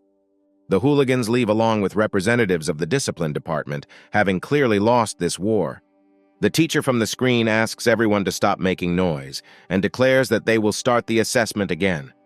Sam is finally able to pass the test, and the observer even rewards him for the work he has done. In the next test, the teachers took care of the young man because they mistook him for a descendant of heroes. They even turned a blind eye to the fact that he was late for taking the test. After passing the test, Sam heads to the registration and payment office, where the employee says that his average grade is average C rank, his tuition is $16,000 a year, and the cost of training materials is $1,000. Also, since he has the authority of a low D rank according to regulations, Sam receives a 5% discount, and now his payment amount is $16,200. In the hall behind the protagonist, they begin to whisper that perhaps this is the young man who fought back against Gilbert Mulligan. Sam hears these conversations and does not like that he is mistaken for a descendant, some kind of hero. The employee finishes and tells the main character that the reception procedure was successful. Having received the documents, he sees a message on his watch from teacher Annabelle. She invites him to come to her at the Genetics Research Institute. This was just right for the young man. He wanted to thank her for the special quota for recruiting students, which raised his rank. Entering the professor's office, Annabelle invites Sam to sit down. There are 3 reasons why she called him to her, but the young man ignores everything because he cannot take his eyes off the girl. Noticing his gaze on her, she threatens to transfer him to the insight class. Mr. Levins admits that she is so beautiful and temperamental that if he looks at her for a long time, he might lose consciousness. Hearing his words, she just sighs deeply because what can one take from a young guy? Annabelle repeats that there are 3 reasons, the first of which the mayor's defense command sent a letter of apology and asked to give it to him. Sam doesn't understand the point of sending him an apology. They should have apologized to the injured students and soldiers, not to him. The second news is that he is now an intern at Research Institute number 14 and will mainly be entrusted with some cases. As a bonus, he will be given E-rank energy capsules every month. She wants to know if Sam has any objections. The main character has no objections to this. With or without bonuses, the main thing is that he learns to use his powers. The third news concerns his training and choice, whether he knows what is most important for entering the Hidden Institute. To be precise, for this there must be mental strength, and the use of any of their abilities is based on mental strength. Moreover, it itself is a genetic ability. Annabelle takes out metal balls and throwing them makes them fly throughout the office. But there is a small peculiarity. When flying, they do not touch anything. The teacher says that enough development of mental strength is not inferior to the unique abilities of an exceptional type. Human research has discovered countless secret cultivation methods, and their type's genetic base also has a secret method called inner vision. Going outside, he suspects that his teacher knew that he himself has inner vision. She also mentioned that anyone who is able to sense the smallest things has inner vision, however. Only a small number of genetically modified people and gradually named mutants are able to possess it. Students using this unique method discover an average of 15 gene base points, but they can be either useful or useless, plus there are various side effects. This news makes Sam a little happy because in fact everything depends on luck. Annabelle corrects him, saying that this is not entirely true, before it could be compared to playing roulette. But after 100 years, humanity has developed safer methods of awakening genes. The main character also wants to find out if their type has something else besides internal vision. The professor claims that unlike others, they have a greater chance of discovering new genes. The girl also reminds that full development requires the formation of a series of chains of genetic abilities. Sam also wonders what else inner vision is capable of besides the new genes they awaken. Annabelle says inner vision has several functions, but other than activating new genes, there isn't much to it. The main character thinks that his inner vision is different from others. The teacher gave him these training methods to practice. Walking towards his room, in the corridor he again bumps into his now comrade Sasha. He comes into the room with him to talk about something. While the young man is unpacking his purchases, he notes that their rooms are much better than their old ones. Sam hands him a can of cola and says that Sasha can speak directly to him. As it turns out, they contacted Sasha, introduced the Mulligan family, and they ask for all the problems to go away. They also talked to Sasha's father, and now he has no opportunity to refuse them. The Mulligan family enjoys authority in government circles in Kyoto. The young man asks Sam not to worry, because they will not get to their university. He is only infuriated by the fact that they had the impudence to say something to his father. Also, there is not exactly enmity between their family because no matter how you look at it, the Mulligan family has enemies all over the world. Sasha just wants his comrade to be as careful as possible with them. Bad thoughts immediately enter the main character's head about what will happen if he tries to chew this family apart. Sasha thinks that if he puts pressure on them, they could be expelled. There is a high probability that the discipline department will simply take them under supervision. Sam suspects that it was they who sent his comrade to this conversation so that he would soften up and they would not be expelled at his request. This turns out to be true, but Sasha swears that he just wants no one to get into trouble, and on top of all this, he gives Sam a card with a lot of money, which the Mulligan family presented as an apology. For such a huge sum, all he needs to do is write that there was a small fight among students, and not a violation of his authority. With that, they decided, he escorts Sasha to the door and he thanks him and apologizes for the trouble. Having slammed the door, he is left alone with his huge capital. With 8 or 10 of his classmates, he would instantly become rich. He decides now is the time to try the workouts Annabelle recommended to him. Having found a meditation that suits him, he makes himself comfortable on the couch and begins it. Only his concentration is disrupted by thoughts of a beautiful goddess named Annabelle. He remembers how majestic she looked on the battlefield.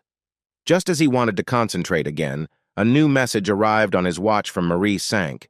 She said that she had already checked into the hostel and invited him to her place, mentioning that she lived with a very beautiful neighbor. And now again, youthful impulses excite Sam's heart. How strong neighbor Marie must be, these thoughts do not leave his head. No matter how much he wants, he is no longer able to return to training today.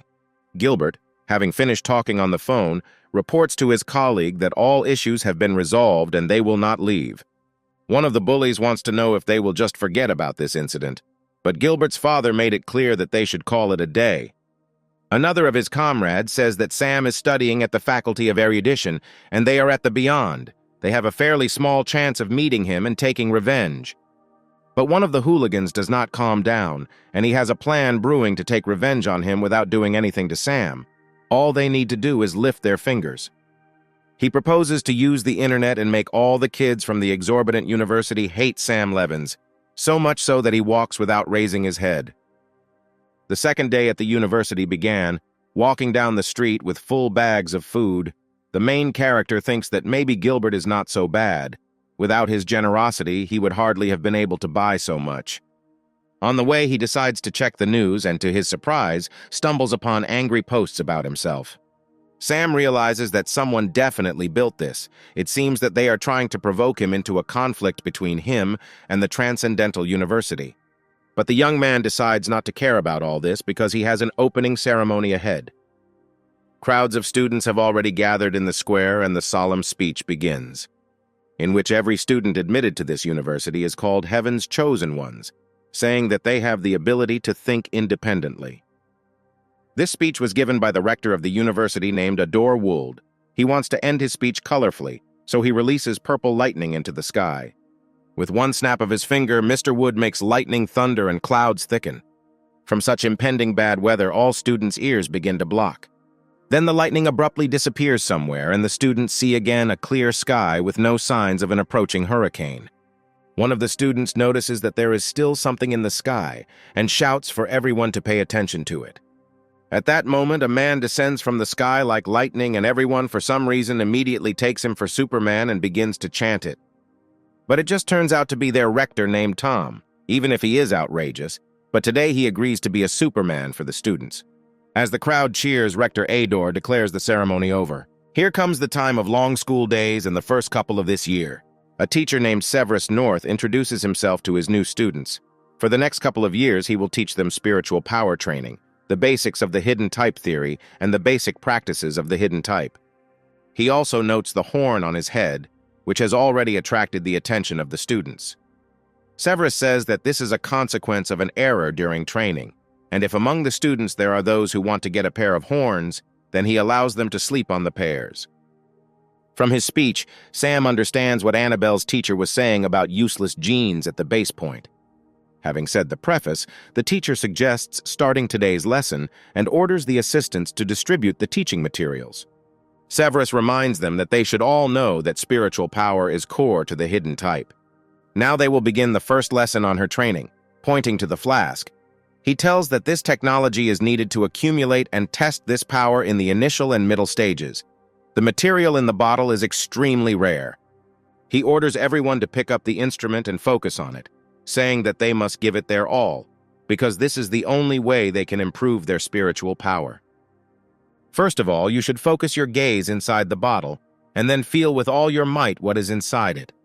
Severus reminds that the first time will be a little difficult. The main thing is not to worry, but to slowly pour in your spiritual strength. He just wanted to tell what would happen if he rushed in this matter, when a loud explosion rang out across the entire audience. The bottle exploded right in the hands of Sam, who clearly did not imagine his first day of school this way. Severus takes the student to his office, treats his wounds, and asks how the man is feeling. Sam replies that everything is fine, and the teacher notes that he saw his name in the erudition class magazine. Surprisingly, the professor is pleased with his result, the first pair, and he has already blown up the flask, which is already quite talented. He also says that Sam would be better off with 20-gram stones instead of 1 or 5-gram stones. The same story repeats with Severus. As with the other teacher, he again offers a special quota so that Sam goes to him. But as before, the young man remains faithful to Professor Annabelle and refuses the teacher's offer, which clearly does not please Severus. Although this does not stop him, and he selflessly gives Sam information about unique methods of an exceptional type. Discuss all the issues and making sure that everything is in order, they decide to return to the classroom. Meanwhile, heated discussions are taking place in the class about what caused the explosion and what the teacher is now doing with the careless student. Sam enters the classroom and, returning to his seat, sighs sadly because initially he wanted to live an inconspicuous life and now he has gotten himself into something again. Severus also returns to his place and says that the practical part of the lesson will now begin. For this, he calls his assistant. In a fashionable manner, the man greets everyone and says that his name is Dan Schneid. He is a first year of the Transcendental Type Speed class. Currently, he has already opened 3 chains of genetic abilities and has an E rank. The group immediately begins to whisper and say that at such an early age, this is already incredible. Severus wants to use an example to explain to students the main disadvantage of the hidden type and asks if anyone wants to become Dan's opponent. He warns that it will just be a little sparring and he might as well wear protective equipment. But to everyone's surprise, Dan says that he has only one condition: Sam Levin's spar with him. The teacher is interested in why the choice fell on this particular student, and besides, combat practice is carried out voluntarily. Dan admits that since such a strong student appeared in the Faculty of Erudition this year, he really wants to conduct a practical lesson with him. Sam is under pressure from all sides because if he doesn't come out to spar, then everyone will consider him just a coward. But to everyone's surprise, one of the students also volunteers to try to practice. The young man introduces himself as Frank Galm, and he is the owner of 2 chains of genetic abilities of an exceptional type. Dan agrees to feed this guy first. He asks if the teacher agrees to their sparring. Severus agrees, and pressing a button on the remote control, they find themselves in an impromptu ring. He warns competitors not to overdo it. Even in exhibition sparring, you can get injured, so he wants them to be careful. The report is in and the fight is declared open. Frank warns that he has quite powerful fire and his opponent needs to be careful. But it looks like he should have been more careful because Dan very quickly knocks his opponent down. To the surprise of the students, the fireball that Frank had been holding at the ready flew out of the ring. But Professor Severus orders not to panic and puts out the fire. Dan, sitting astride his opponent, says that in a real fight he would already be dead. Frank wants to try again. They go to the corners again, and Dan says that this time he will give him 1 second to attack, because the exceptional type is very troublesome in the attack. Having learned from his past mistakes, Frank realizes that he first needs to step back. The second round has begun. Mr. Galm keeps his distance and waits for his opponent to decide to attack, because then he will face a retaliatory blow. This time, the young man manages to dodge the enemy attack for a short time. But unfortunately, everything ends. Just like in the first round, Dan turns out to be faster and wins again. Severus thanks Frank for his participation and notes that using the example of this battle, they could observe what the main weakness of the hidden type is. The teacher invites others to try themselves in a duel, but Dan remembers that he never sparred with Sam Levinson. Sam decides that since his classmate says wish like that, he wouldn't mind practicing with him too. Going down the steps, the hero thinks that this fight would have happened anyway. There is no point in hiding. Now he will teach this Dan a lesson in front of everyone. Let them know that it is better not to mess with him. While walking upstairs, Frank decides to warn Sam to keep his distance and mentions that his left leg is weaker than his right. While his opponent is warming up in the ring, Dan decides to record their fight on camera. Sam, noticing this, was only glad so he could see the ins and outs of their battle. The fighters take their positions and the next round is declared open. Dan attacks first. Sam realizes that Frank was not lying about the enemy's speed. He is moving very quickly. But suddenly, before the enemy wanted to hit Sam, he seemed to disappear into thin air. An object resembling a pyramid hovered in the air for a second, and while Dan hesitated, it crashed right on his head. Having risen, the enemy cannot understand what it was, perhaps a spiritual incarnation. But do first-year students really study this? Watching the fight, Severus realizes that, even though the technique was done roughly, Sam Levins in his eyes is becoming a real genius. But Dan does not sleep, and flying towards the enemy, grabs his hand and kicks him in the face. Mr. Schneid does not hesitate and returns to his starting position in one jump. This is done to gain momentum again and deliver the finishing blow. Despite the fact that Sam, using telepathy, clearly sees all of Dan's attacks, his body is not able to keep up with his reaction. The hero already understands that he will have to spend all his free time on training. Despite Dan's variety of techniques, his telepathy can still pick up the trajectory of his movements. Sam launches a spiritual embodiment at him again. The enemy mocks, because he is sure that now he will not fall for this trick. But having dodged once, he did not expect that the blow would come from behind, and again his face would be crumpled. Jumping high into the air, Dan wants to throw a powerful punch, but Sam blocks it. With hatred boiling in him, he continues to kick with all his might and finally breaks through the enemy's defense. Sam flies to the side and hits his head on the arena dome. But even this is not enough for his opponent, and he again hovers over him and delivers the decisive blow. Sam turns out to be the loser, and Severus hurries to stop the fight as soon as possible, saying that Dan has gone too far. Dissatisfied exclamations are heard in the audience. They do not like the cruelty shown by Mr. Schneid. Dan notes that the fight comes first, and then the training. Because they are genetically modified people, they will face a lot of dangers, so you always need to give your best. Sam, who woke up, also thinks so, but is his opponent strong enough? The young man says that if he has enough courage, he can see his opponent to the end. Only this time he would actually try his best to knock him down. Sam agrees to a rematch, but decides to check with the teacher if this is combat training, then he can use all his abilities. Teacher Severus turns out to be not against the fight, and gives the go-ahead, and Sam wants to know if in this case he can use his special ability. Dan just grins in response and says that there is no problem. The main character already feels that superiority is on his side and asks the audience for a couple of metal balls, since he forgot his own at home. This comes as a surprise to classmates. Some think that the tone will use a bomb launcher. Marie, sitting with one of her classmates named Lily, asks to lend her her necklace, to which she unconditionally takes off and gives away the jewelry. The girl is very grateful to her for this. Miss Sank runs up to the arena and hands Sam 3 pearls. The young man says that this should be enough for him.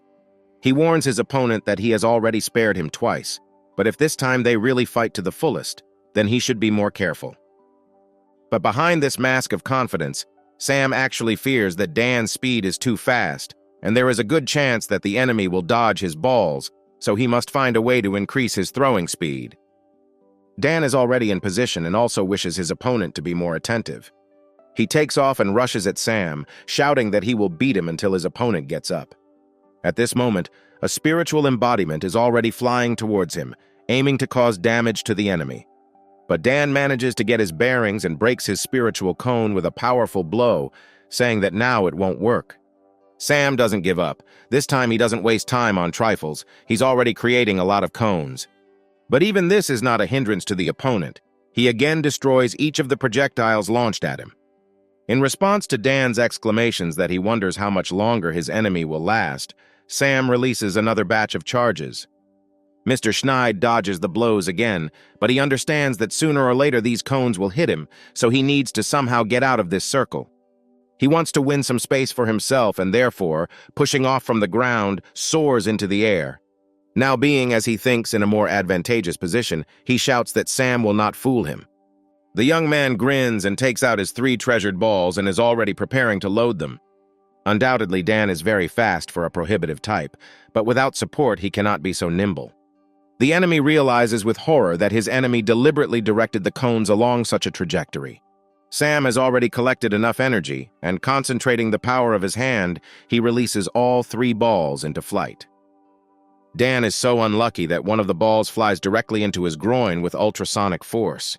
The enemy turns out to be knocked out and now, languishing in pain, holds on to his bells. The classmates begin to applaud and shout about how beautiful Sam made the teaching assistant. Severus is not amused at this time.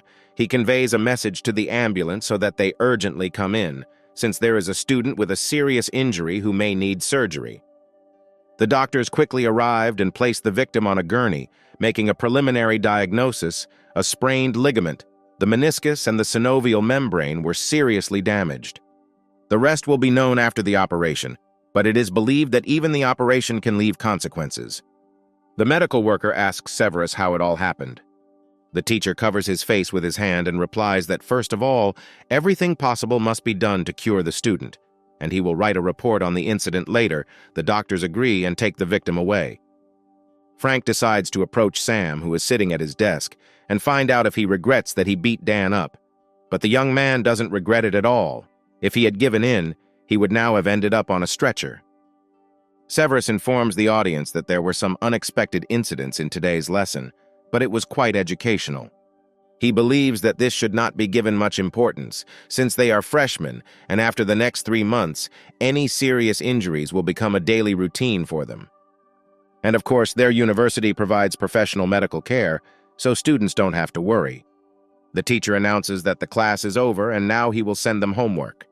At the same time, students were glued to the screens of their tablets, where videos had already appeared of how an upstart from an out-of-this-world institute was beaten during a combat exercise. Sam is finally back in his room and can take a breather. During this day, people had already started making fun of him on the internet because of Gilbert's handout. The young man blew up the flask in a steam match, and the end was a duel with Dan Schneid. Suddenly, a notification from his roommate arrived on his watch. It turned out to be a list of house rules, which regulated how much and when to clean, what is forbidden to wash in a machine, when you can bring guests, and who is not allowed under any circumstances. At the moment of reading this boring list, an unfamiliar young man entered the room, asking the hero from the threshold if he was Sam Levins. This young man turned out to be his roommate, a third-year student named Liam Asker. Sam says hello and thinks to himself how handsome his neighbor is, who is also a university idol. Liam immediately says that if his neighbor does not agree with the rules, then they will need to go to the manager and change his room. But the main character turns out to agree to the conditions prescribed to him. Looking at his new neighbor, Liam notices that the young man looks rather shabby and wants to know if he is injured. Sam reluctantly reveals that he got hurt during combat practice today. The elder immediately interrupts him and points out to the hero that he looks like a squeezed lemon, and he is afraid that he will not survive even a 3-month period of protection. The main character remembers that Teacher Severus mentioned something about a 3-month period. Liam decides to give his new neighbor some healing ointment and recommends using it when changing the bandage. The young man thanks him and asks him to tell him more about the 3-month period that he himself mentioned. Mr. Asker grins, folds his arms over his chest, and says that Sam really doesn't know anything. Every genetic evolution university encourages students to improve with each other. Keir University is no exception. Those who come out on top in the competition will receive more training resources. Every year, a list of the 100 best students comes out. First place is the Dragon, the top 10 are the Tigers. For each place, a separate reward is given. Sam is surprised to see a D-rank energy capsule because it's $100,000 out of the blue. Liam says that the so-called 3-month protection period means that the freshmen will not be bothered by competition for 3 months, but after 3 months, the competition will be completely open. But there are especially gifted guys like Sam who strive to break the rules of the university. The main character does not quite understand what they are talking about. The older neighbor says that every year, because of the competition, students get seriously injured, become disabled and expelled, and sometimes die. This is not uncommon. Heading towards the exit, Liam says goodbye that Sam has already become a target, so now no one is interested in his problems, and if he wants to survive, he must train properly. Left alone, the hero thinks about everything he heard. He assumed that it would be difficult to get along with the elder, but he never expected that Liam would be a man with a sharp tongue and a soft heart. But his words about the target worry Sam about how things could have turned out this way. At the very least, Gilbert and Dan have a grudge against him, but one way or another, these show-offs have already been filmed, and he was at least able to learn about their strength. All these thoughts give him the idea to look at the training methods that Master Severus gave him. Sam hopes that the methods will include skills such as affinity with metal. Finally, evening came, and the young man took a shower after such a busy day. Leaving the bathroom, he felt as if he had been reborn again. And he hears that the clock on his bed is starting to ring. Sasha is trying with him. Having answered the call, a comrade's angry speeches came from the receiver, saying that he had seen posts on the internet with the crippled Dan and wanted to know what Sam had managed to do again, while Sasha stated that the hero should contact the one who posted these videos on network and gives his number. The main character decides to go online and see what they write about him, and seeing how the whole story has been distorted to the point that he is threatening all the students of the prohibitive type and maiming people, Mr. Levins is shocked. With all the details simply left out to make him look bad, Sam decides to tell this senior that his posts are incomplete and that it is wrong. He contacts a student named Romeo Fritz, introduces himself to him and informs him of his dissatisfaction. He wants the students to see the whole truth, as it really was, to which the senior student asks if Sam wants to settle everything. And he announces a price of $500,000. If he gives him that amount, then Romeo will agree to change everything in the posts. After waiting a minute, the extortionist bursts into loud laughter and says that he is just joking. He would not dare to rob a poor student, and in general there is nothing wrong with his posts. Romeo sees no reason to change them. Sam, hearing this, tries to shame the senior student because Mr. Fritz is a public figure, and how can he think that it is right to spread false rumors? Romeo points out that Dan Schneid really wasn't mutilated by Sam, asks him to point out where the author lied, and says that he's too busy and the call will end there. Having completed the call, Romeo leans back in his chair and laughs at how naive young people can be. Sam remains unhappy after such a tense conversation.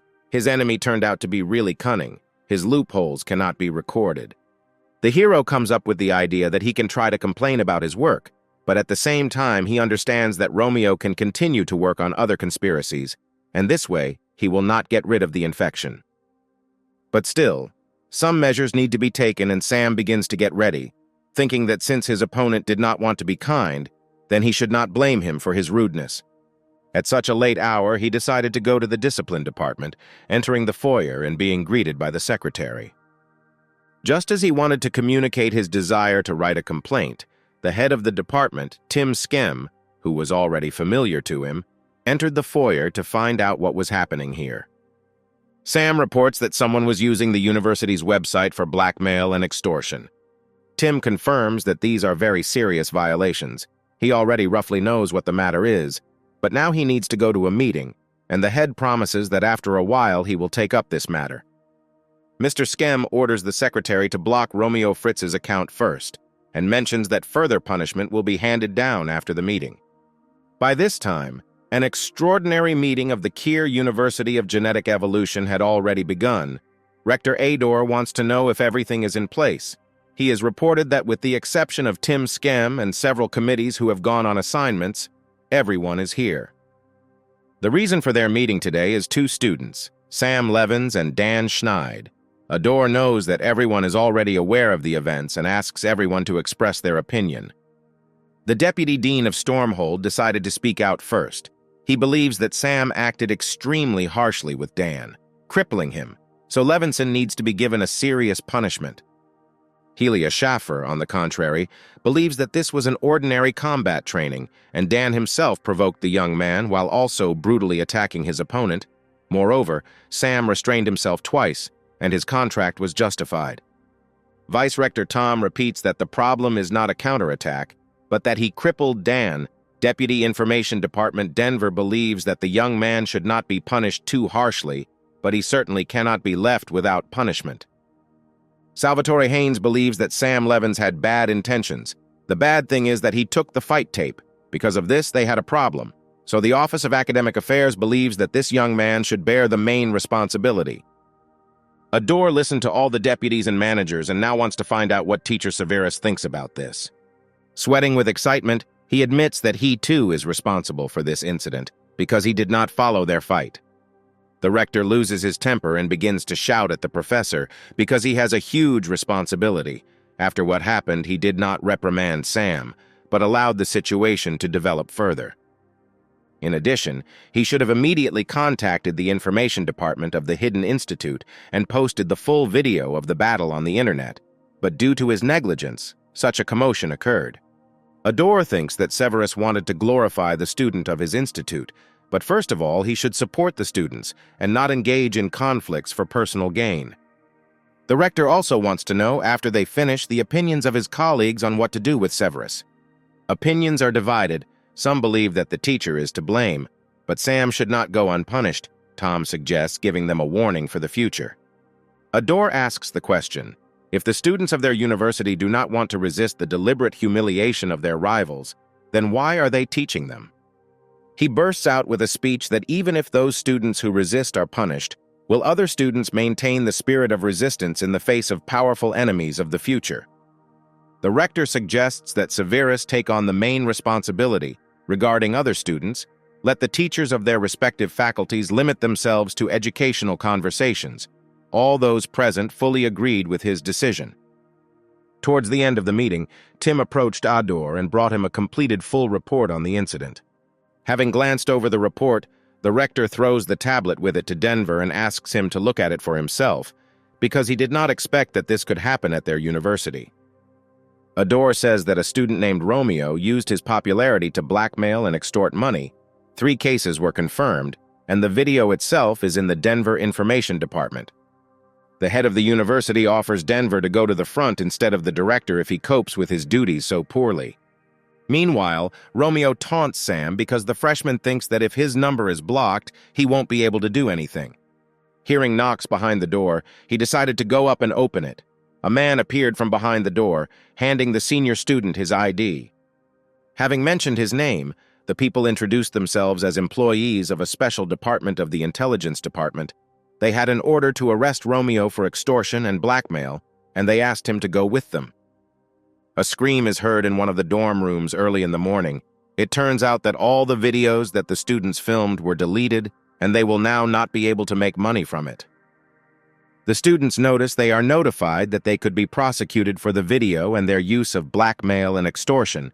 Professor Severus is removed from his position as vice dean, and the university states that it encourages rivalry among students so they can create strong heroes. That same morning, Sam continues to meditate and persistently train his genes. Having finished, he falls tiredly onto the bed. The last 36th base point of the first level has finally been opened. Usually it takes at least 6 months, but he did it in 4 weeks. Sam feels that although his spiritual power has not skyrocketed, but the intensity has increased significantly, he is confident that in the next battle against Dan or anyone else, his spiritual cone will not break so easily. Jumping up sharply, he decides to test his skills and see the progress of telepathy. He feels that while his range is about 6 meters, it is more than his room. Sam tries to look a little further, and now he sees the older neighbor's room. Right now, he is training. The young man can even see his martial arts books, but to his surprise, he feels Liam's gaze turn to him, and Sam clearly hears him being called a bastard. Mr. Levinson feels as if he was thrown out of his visions. He does not understand how this could happen. Liam immediately comes into his room, clearly not liking the freshman's tricks. Sam tries to apologize to him, pointing out that he just tried it out of curiosity, but the elder does not listen to him, and only notes that if in 1 month he exceeded the 4 meters mark, then that is not bad. But he still warns him that the freshman must be careful, otherwise he will receive a response for any negligence.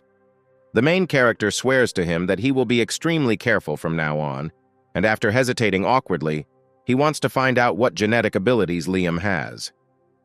The senior student declares that he not only has genetic abilities, he has an ancient martial art called Lion's Roar, adjusted to his gene points.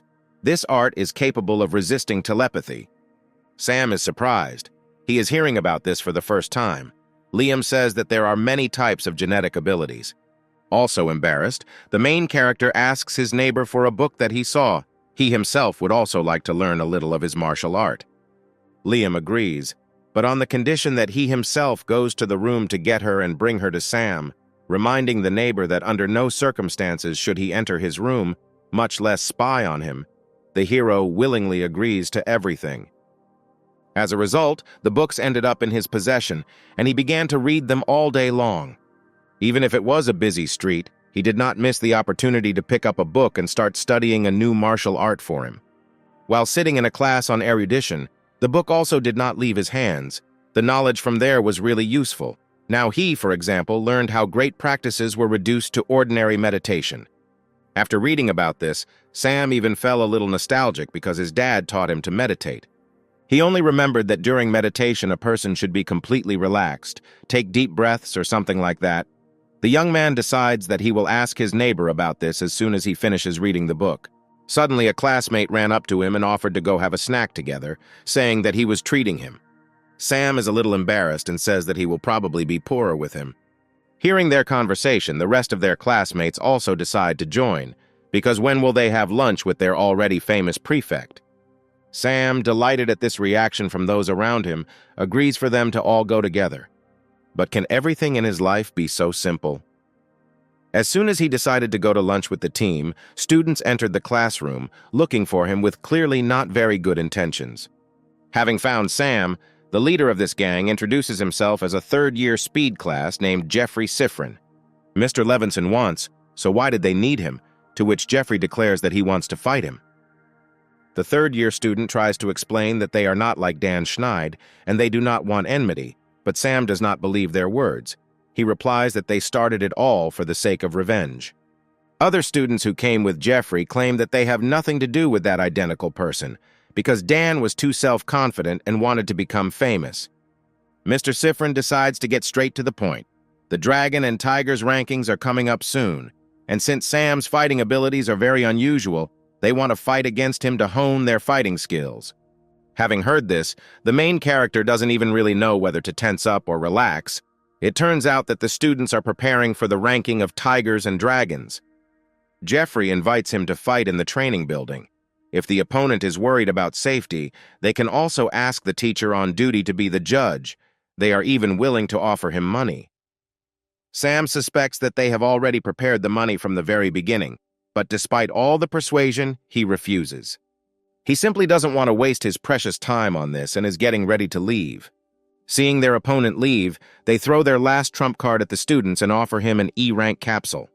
They notice that Sam has stopped at the entrance and begin to raise the stakes, offering even more capsules for each of his exits.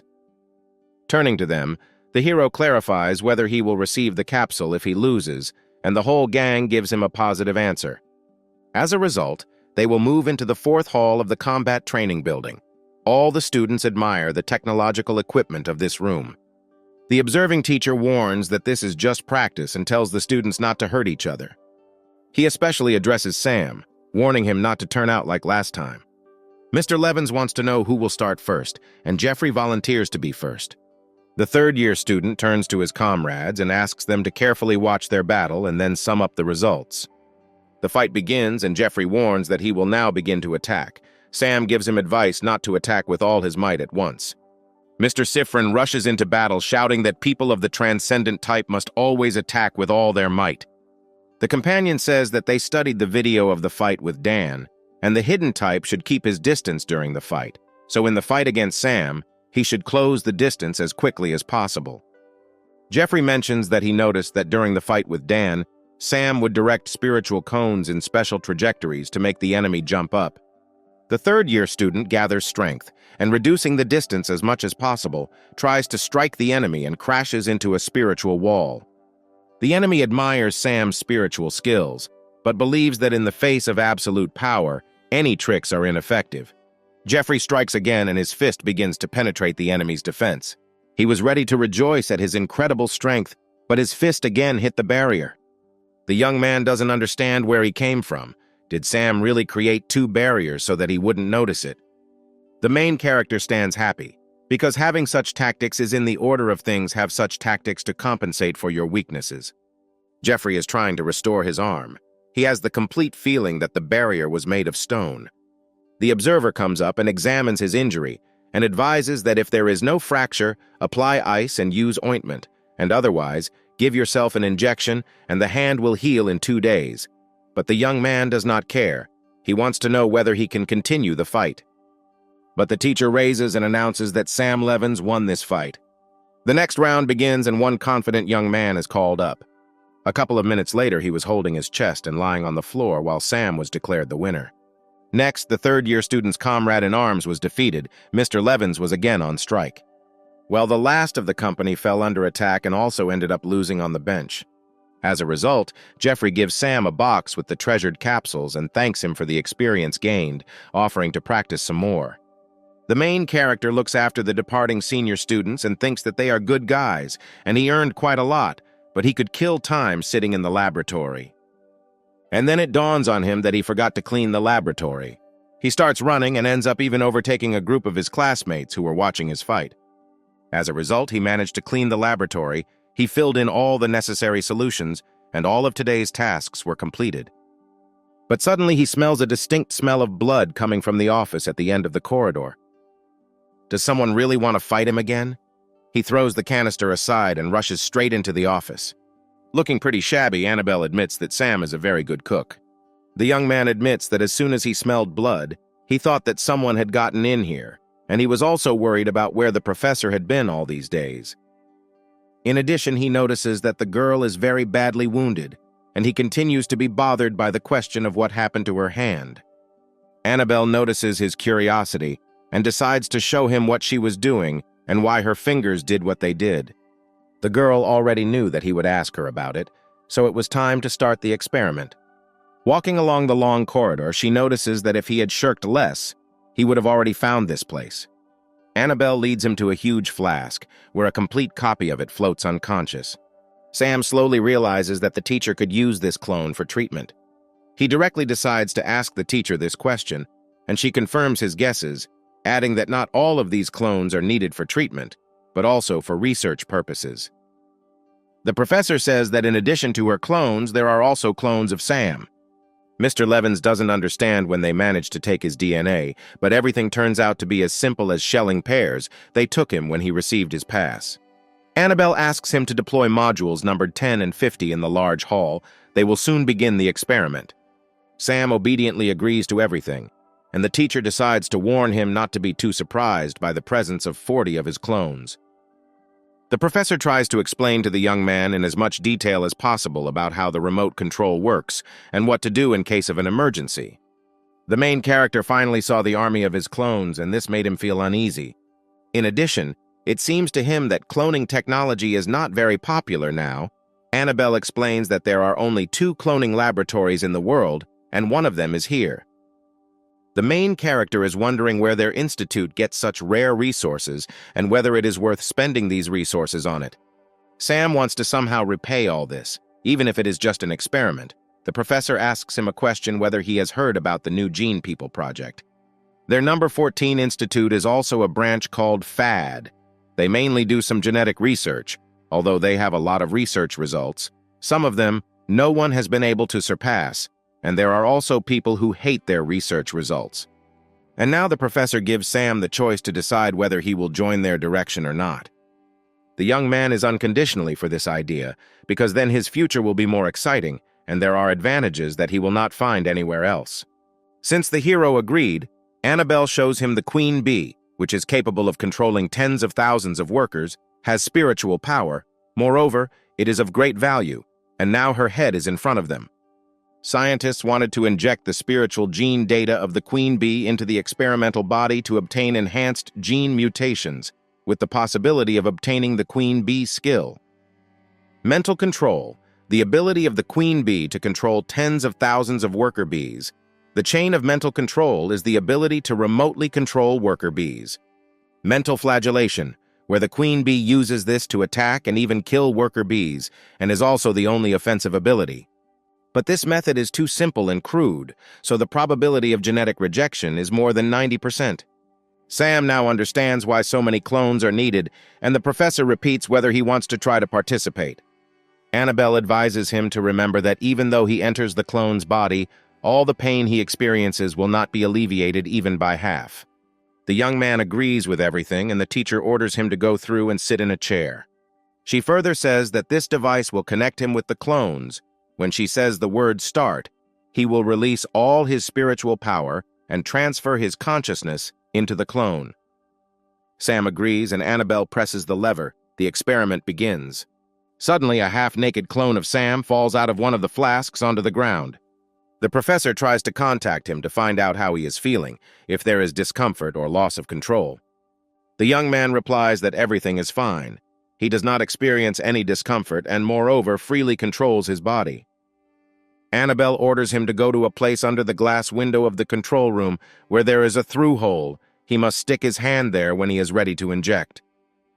At the same time, the girl begins to record that experiment number 01 with the Black Crown Queen Bee has begun. Now the injection stage is underway. The observation time is 30 seconds. Sam had already taken the injection by this time and was now starting to feel a little sleepy, which he immediately reported to the professor. To his surprise, all his senses stopped working at once. His vision went dark, and he found himself lying on the floor. The recording continues. Miss Prince reports that brain death occurred during experiment 01. 10 seconds have passed. She asks the original what the body felt during death. But he could only remember a headache. Annabelle decides to begin the second experiment. Another clone comes out, unaware of what executions await his new body.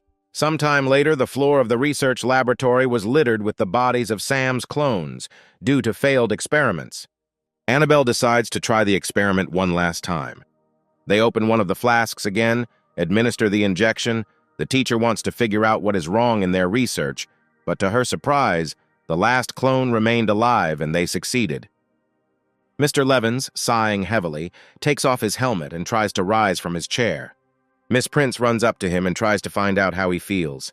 Staggering, Sam approaches her and, unable to resist, falls into her arms, saying that his spiritual power feels like it has increased by at least 25%. The professor wants to know about his abilities, whether he has acquired any powers. And she was right. The young man actually received 2 new abilities. One of them is a chain of mental control and, much to the surprise of the teacher, a mental whip. Annabelle grabs her charge by the scruff of the neck and rushes him to try out new skills, while Sam just wants to rest and eat something to recuperate. His professor was not a monster, so she fed the student. Sam admits that the experiment was too tedious. The girl praises him. He achieved excellent results with less than 40 clones. At this moment, a robot assistant flies into the room and offers Annabelle a glass of water. At the same time, pointing out that she needs to pay attention because when Sam saw her clone, his pupils and heartbeat changed dramatically. He ends this monologue with the assumption that Mr. Levins is most likely a bad person. Sam tries to explain everything, but Annabelle interrupts him and says that this is Flavor, a special supercomputer at their research institute.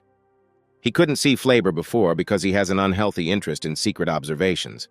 Sam now has only good thoughts in his head. In addition to 2 cloning devices, he also has his own artificial intelligence. Apparently, it's good that he entered the Institute of Research Institute number 14. Flavor begins to shout that he feels the young man's heartbeat quickening, and perhaps he is thinking about something bad. And the main character is no longer so happy about this piece of iron and is already ready to call this pile of metal a mentally retarded intellect. Annabelle just sighs and decides that if Sam has the strength to argue with Flavor, then they will continue the experiment. The girl also reports that from now on he receives special privileges, second only to her own and some teachers. They stand opposite each other, and the professor orders the young man to attack her. Sam concentrates, and to everyone's surprise, he manages to pull out a mental whip. It almost hits the professor. Annabelle orders to do this again, because today is the first time erudition received this skill, so they must test the combat effectiveness of the skill on her. The young man tries to strike again with the whip, but as the teacher notes, he does not have enough power, because he still has less spiritual strength than she does, so attacking below the neck is useless, but it may work on others. She notices that he used very little spiritual power. With experience, he would be able to use 1/10 or even half of that spiritual power at a time to make the attack powerful. For now, they stop there, and Sam wilts, having failed to impress Annabelle. The girl comes up to him and says that his results are not bad, and calls him their genetic miracle, the only one who acquired 2 skills at once. Everyone else, including the founders, only acquired 1 skill each. Annabelle advises Sam to rest while she writes the report. If they can identify the basic gene center, the mental control circuits, then the fruits of their class will increase, but so far they are lacking. The young man himself should know how difficult it is for the erudition class to train, and the liquid of the Black Crown Queen Bee can help them with this. Besides, the corpse of the Queen Bee is extremely difficult to get, so the professor does not know when they will be able to recruit new volunteers. Flavor expresses his dissatisfaction because Annabelle said that Research Institute number 14 was just her and Sam, forgetting to mention him. The girl apologizes to the artificial intelligence and approaches the young man to give him a gift for his work. Having opened the box, he cannot understand what it is, and at first assumes that he was given a keychain. Having given a little hint to his student, Sam finally understands that there is a flying sword in front of him. He had only seen this in films before. Since the hero received a chain of mental control, according to Annabelle, he can easily control the sword, and even offers to try it out. The young man, full of determination, agrees to another small experiment. He tries to carefully lift the knife into the air and already feels that it takes a lot of strength. Annabelle calms him down, saying that, in the end, he will gradually get used to it. She suggests that the theoretical distance of mental control could be up to 500 kilometers, but with his current spiritual strength, he could try 100 meters first. Sam tries and gradually succeeds in holding the sword in the air and sending it further and further. He has already reached a distance of almost 100 meters. The teacher now advises him to try to return the sword in the same condition. The sword suddenly turns back and lands next to its new owner. Annabelle was a little scared by his maneuver and tells him not to act rashly, and after returning to train, better control, especially the moments associated with acceleration, deceleration, and turns. Suddenly, Miss Prince received a call on her mobile phone, and she answered the call instantly. Ending the call, the girl calls Sam with her because someone is waiting for them. Walking along the corridor and continuing to practice with the sword at the same time, the hero is curious why the professor has such a serious face and who the caller could be. They come to the office of Deputy Rector Helia Schaffer. Annabelle assumes that he didn't just invite them to have tea here. He replies that she should know that this applies to last time. The professor repeats that Helia should know that a new employee has appeared at their research institute number 14. The entire warehouse is full, and there are no places left. The deputy replies that he immediately felt Sam's aura. I can't even believe that he is a freshman. And since she is done with him, then she should allow other university employees to use the modules. Annabelle refuses, because the next step will be the full development of Sam's clone for further medical examinations. There is also long-term research that also needs to be carried out. Helia still begs to allocate at least one module. This begins to bother Miss Prince, and she threatens that if the teacher mentions it again, then the conversation will go differently. The man states that she still has no choice, because she should know the rules and regulations of the university. Her research has not been fruitful, and if she does not want to give them the cloning equipment, then something may happen to the funding of her research. Annabelle wants to know how much they want to cut the budget, and Helia reports that at the moment they want to cut funding by 80%. It turns out that many people have been wanting to use this laboratory for a long time, including military structures. Helia promises to contact Annabelle and advises her not to worry. Sam, walking out the door with the teacher, wants to know how much money the institute needs to operate normally during the year. In the deputy's memory, funding for this institute has never been less than $50 million a year. The young man wants to know if it was because of him that they began to put pressure on the professor. Helia, patting him on the shoulder, declares that he is just the reason and nothing more. Their arms are getting longer and longer, and even the founder's idea of cloning attracted their attention. Previously, teacher Annabelle did not work alone. Some left, and some betrayed them. Helia wishes Sam to grow up quickly and help his beloved professor. The protagonist wonders how he can help her, but the deputy says that there are many ways to help, such as new research and performance evaluation, but there is a more direct and effective method. And by this effective method, he means the ranking of dragons and tigers, the 10 best students who were at the beginning of the ranking. If a freshman gets into the general list, then this will be recognition of the contribution of their research institute. Annabelle, leaving the office, notices that only Sam remains, and having learned that Helium's teacher has left, recommends that the hero go train using a flying sword, while not forgetting about his duties in cleaning the laboratory and cultivation warehouse.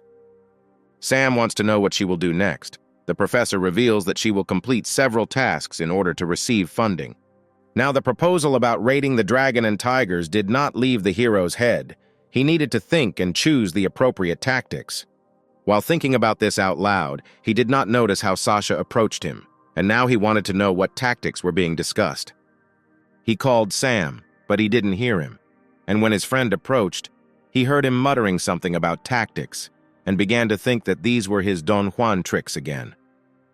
The hero asks if his friend has a desire to train.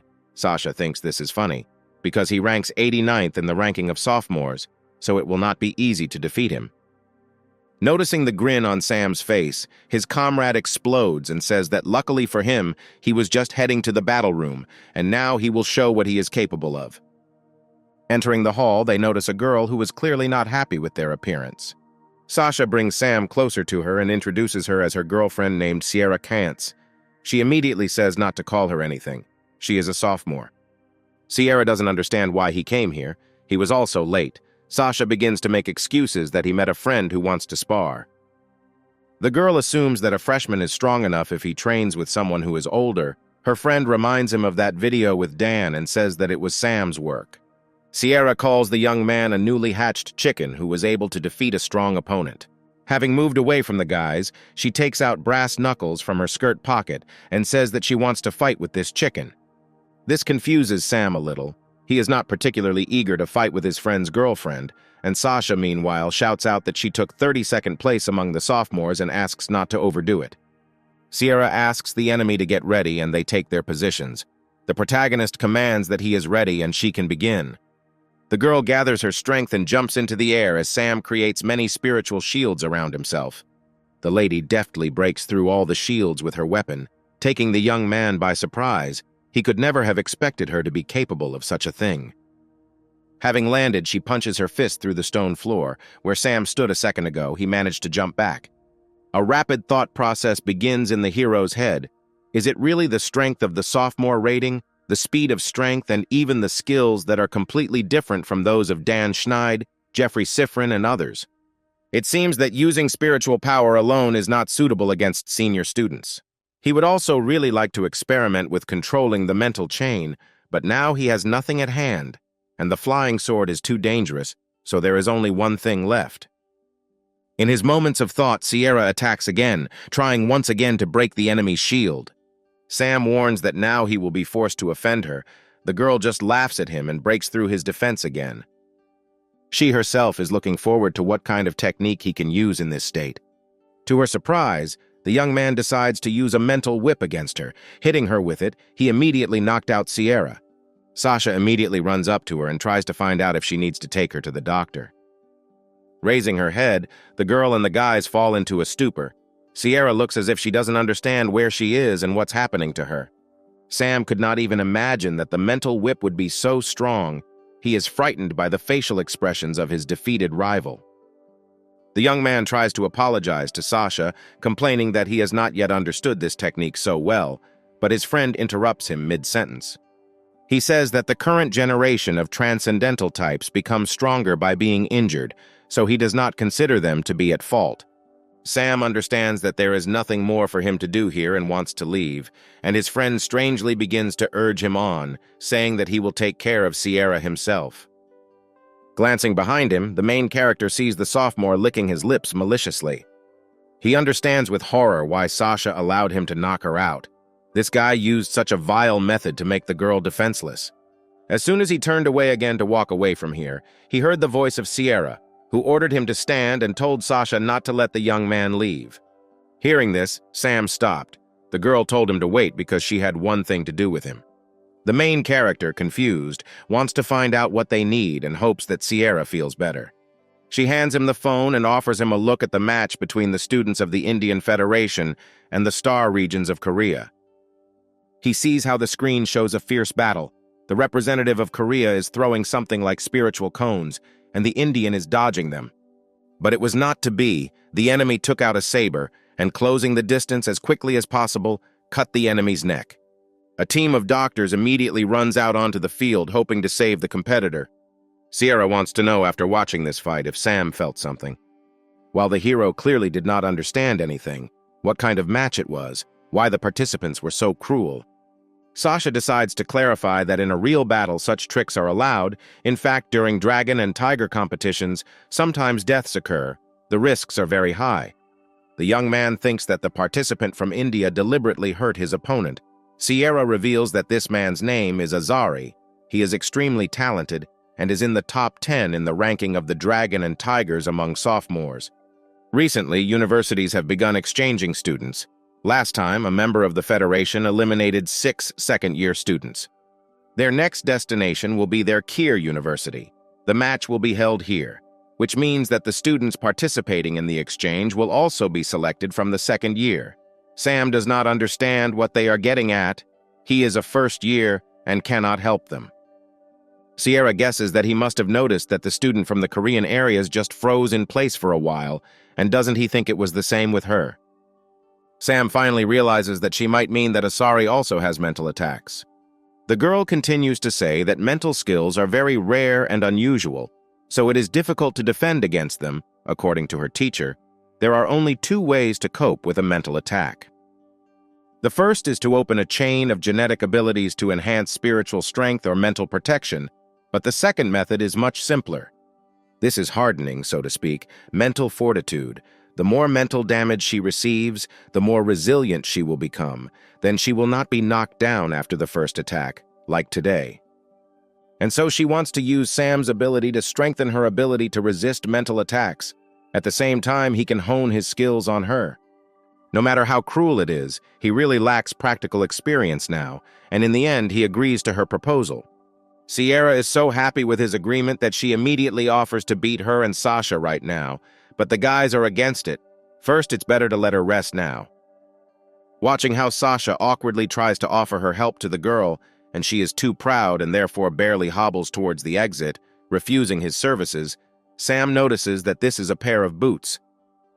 The young man understands that he needs to think about an offensive attack and, of course, gain practical experience. Walking along one of the buildings, Liam doesn't even pay attention to the girls who don't take their eyes off him and whisper about how cool he is.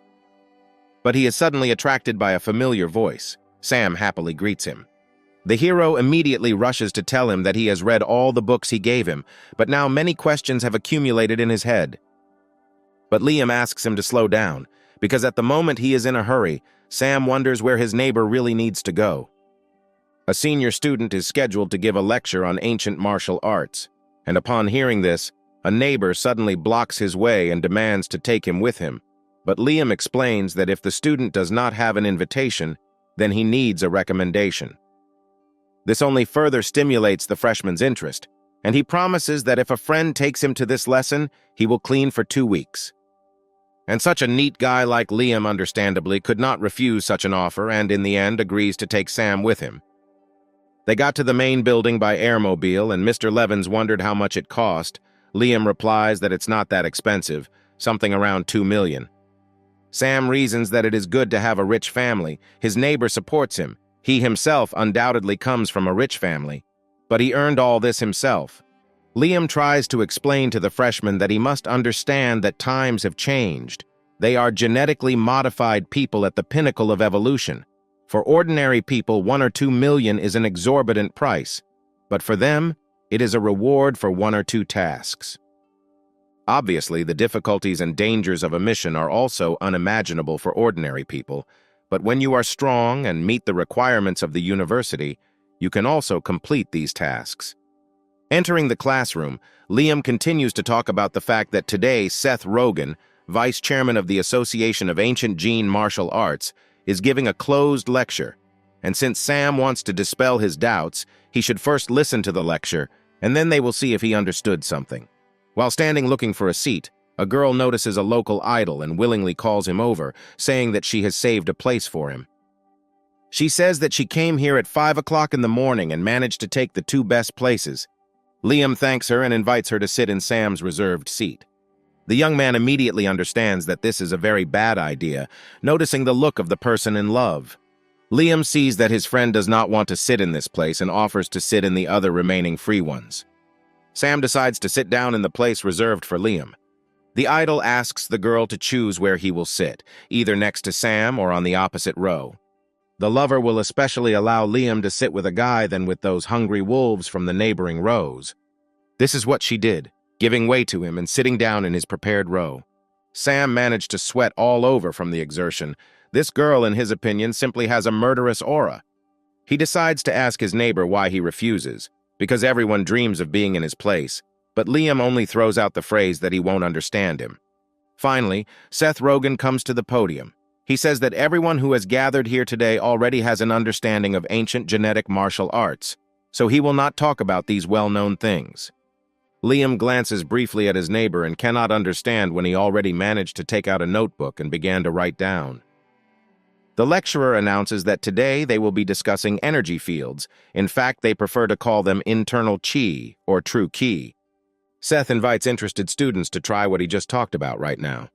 After all, the secrets of cultivating the energy field of ancient gene martial arts are not suitable for everyone. The student must act based on his capabilities. So if someone present feels ki, he can press the button under the armrest of the seat. Sam questions Liam, and it turns out that this is the main technique. He wonders how long it took his neighbor to feel the key. Liam rolls his eyes and doesn't want to compare himself to his neighbor because he's a genius and managed to master this technique in an hour, at which time Sam begins to feel something. Noticing this, the senior student does not hold back. He wants to know if Mr. Levens felt something and receives a positive answer. The inspectors approach their places.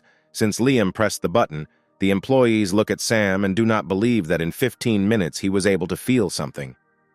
Noticing Mr. Asker sitting nearby, they lower their irritated tone and find out that it was he who pressed the button, and he has complete confidence in his neighbor. Liam suggests approaching the venerable Mr. Rogan and seeing everything with his own eyes. Lecturer Seth at that time was sitting calmly in his rocking chair and listening to music. The attendant brought the young people and briefly outlined the situation to him.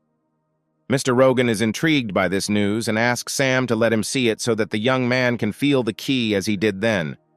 The main character agrees, and in just a couple of seconds he was able to feel that same key, which greatly surprised the old man.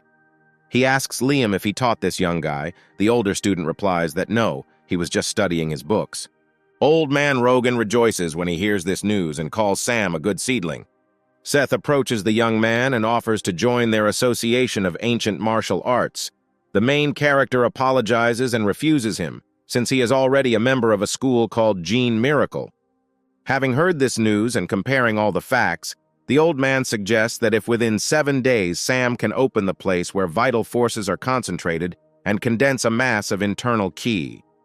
In this case, Seth will make an exception and personally take on his training. The guys couldn't believe their ears when they heard these words. Leaving the classroom, Liam says that he could not even imagine that his freshman neighbor would learn so much today. Sam thanks him and says that this is all only thanks to his help. The main character's watch receives an alarming call from Sasha. Annabelle did not answer his calls, and he also recommends reading the news quickly if he is not aware of what happened. In popular queries, a bacchanalia is happening. The first of the queries comes out with news about a hot woman professor who is being challenged by a man named Heroi from the Indian Federation. Sam does not understand what is happening. He immediately rushes to look for Annabelle and finds her in the training laboratory. The professor doesn't understand why he visited her at noon. Does he really have something to do with her? Sam immediately begins to tell what he saw in the search engine queries, and Annabelle was already aware of this. They are trying to provoke her, and the students are very worried about her. The young man wants to know how the teacher is going to respond to this. He suggests that she take a photo of her hand and send it to Heroi. After getting comfortable, Annabelle asks if Sam wants to make her admit defeat and bow her head.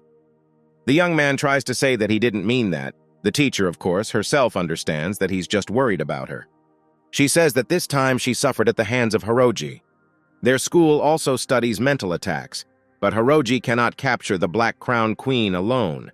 So he resorted to dirty methods, caught the teacher by surprise, and when she had no strength left after killing the queen, and now challenges her when she is injured.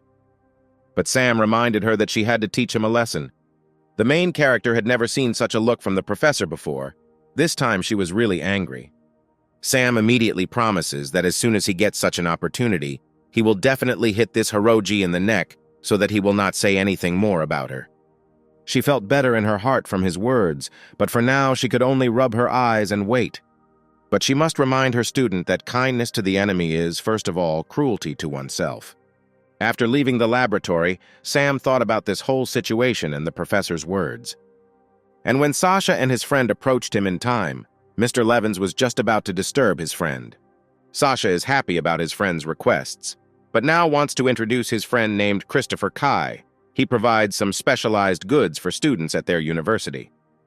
Sam and Christopher shake hands, and the new acquaintance notes that Sam's name is already like a clap of thunder at their university.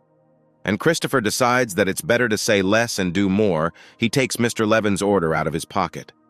It turns out to be a whole bundle of metal balls. Now that Sam has this, he won't be afraid to remain unarmed if his flying sword is taken away from him.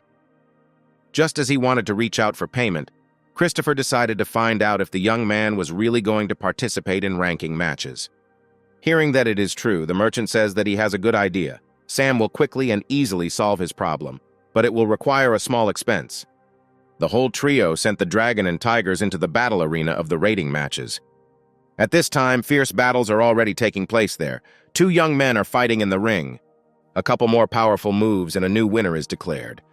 Christopher notices how Sam looks at everything with admiration and understands that the guy is seeing such a sight for the first time. He takes the banner and says that he thinks Mr. Levin's name will appear on it soon. Taking the sign, Christopher begins to climb up the stairs.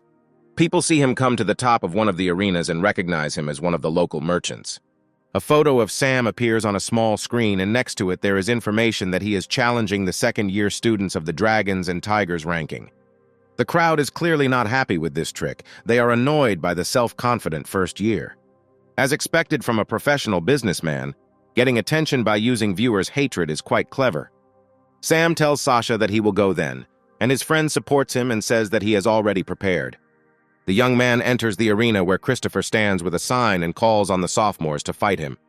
The first person to come appears. He enters the arena with a baseball bat and hands Christopher an E-rank capsule as an entry fee.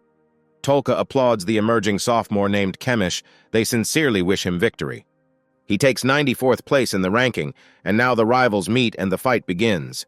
Sam watches closely as his opponent begins to accelerate to hit him. But timely released metal balls cool Hamish's ardor and knock him down.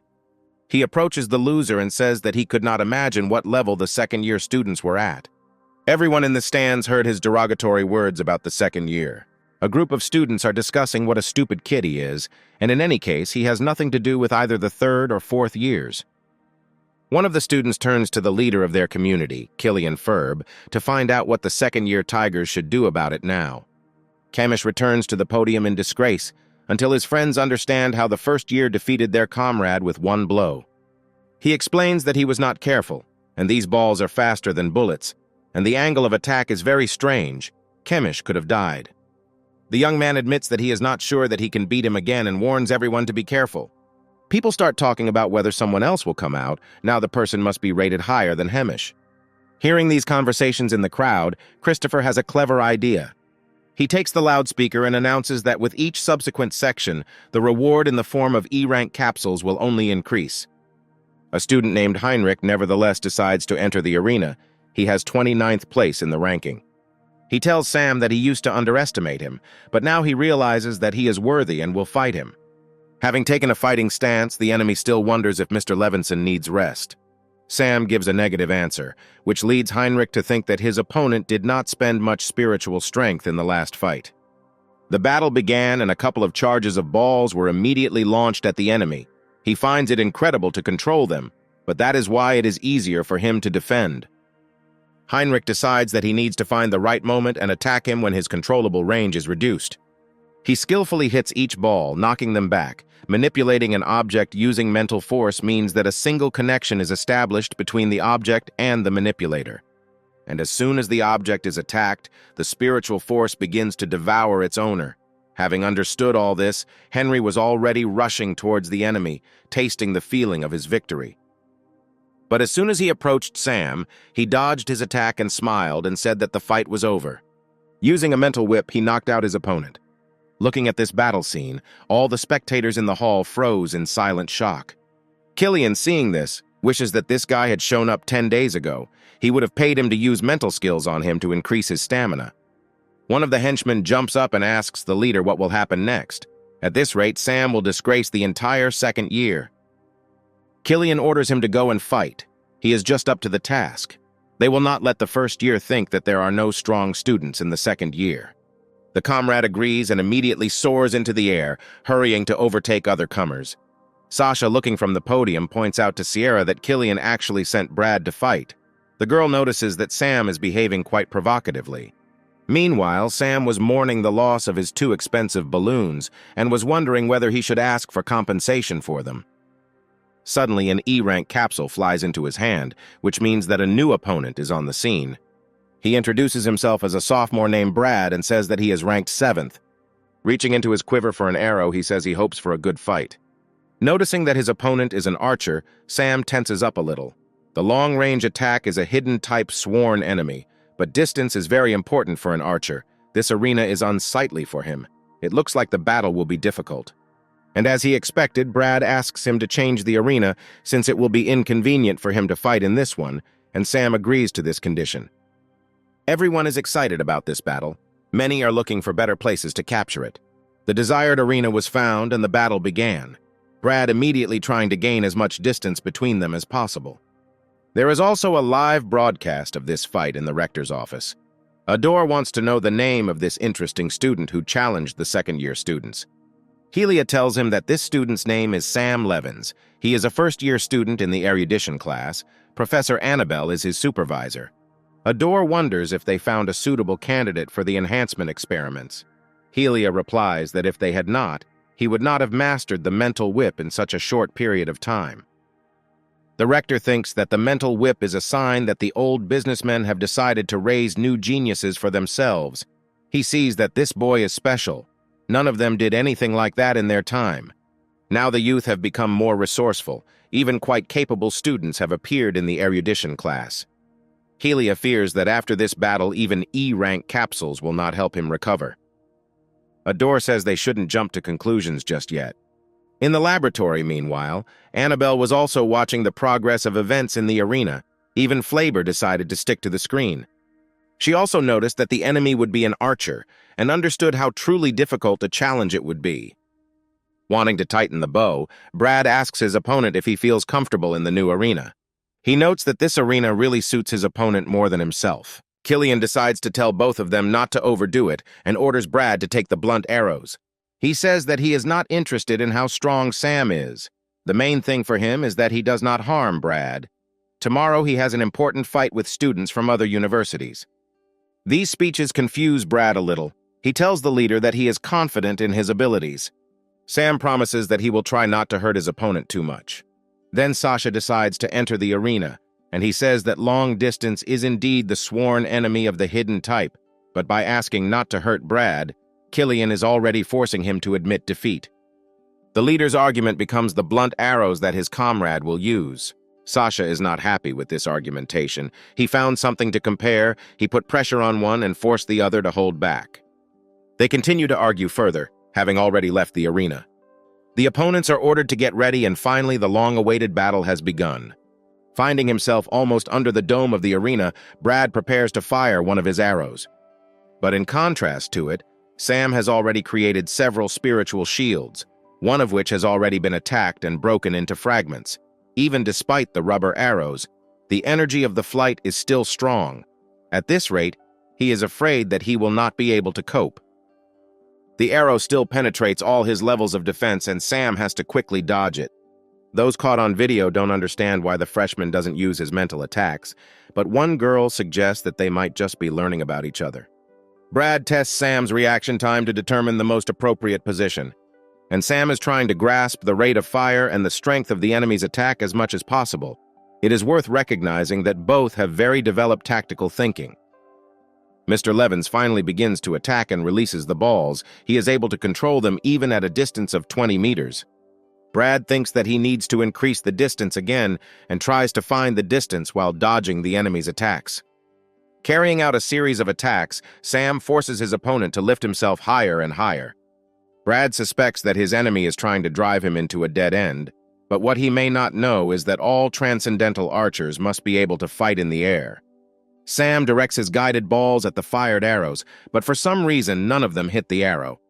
He cannot understand how this happened, since he knows how to control silver balls well.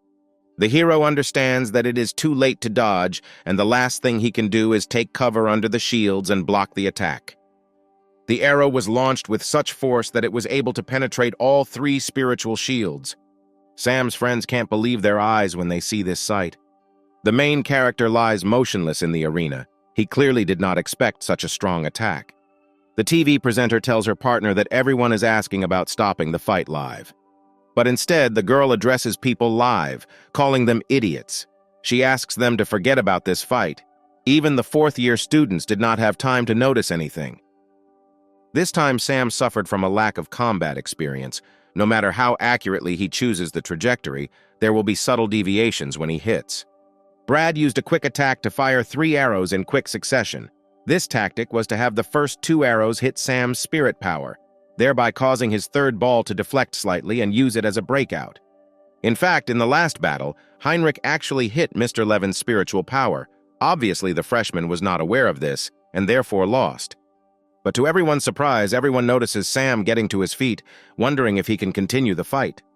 Everyone is wondering why he is holding his ribs with his hands. Didn't an arrow hit him in the shoulder? To which another commentator says that it is worth paying attention to the shields that Sam created. He specifically used an arc-shaped shield, which is a tricky trick, so he was hit in the ribs. This time, Sam realizes that he was inattentive and did not expect the enemy to undertake such tactics. However, this style of aerial combat must be a huge strain on him. Brad is amazed that his opponent was able to get up. He underestimated him. Sam sees that the enemy already wants to end the battle as soon as possible, so he will try to disarm him again.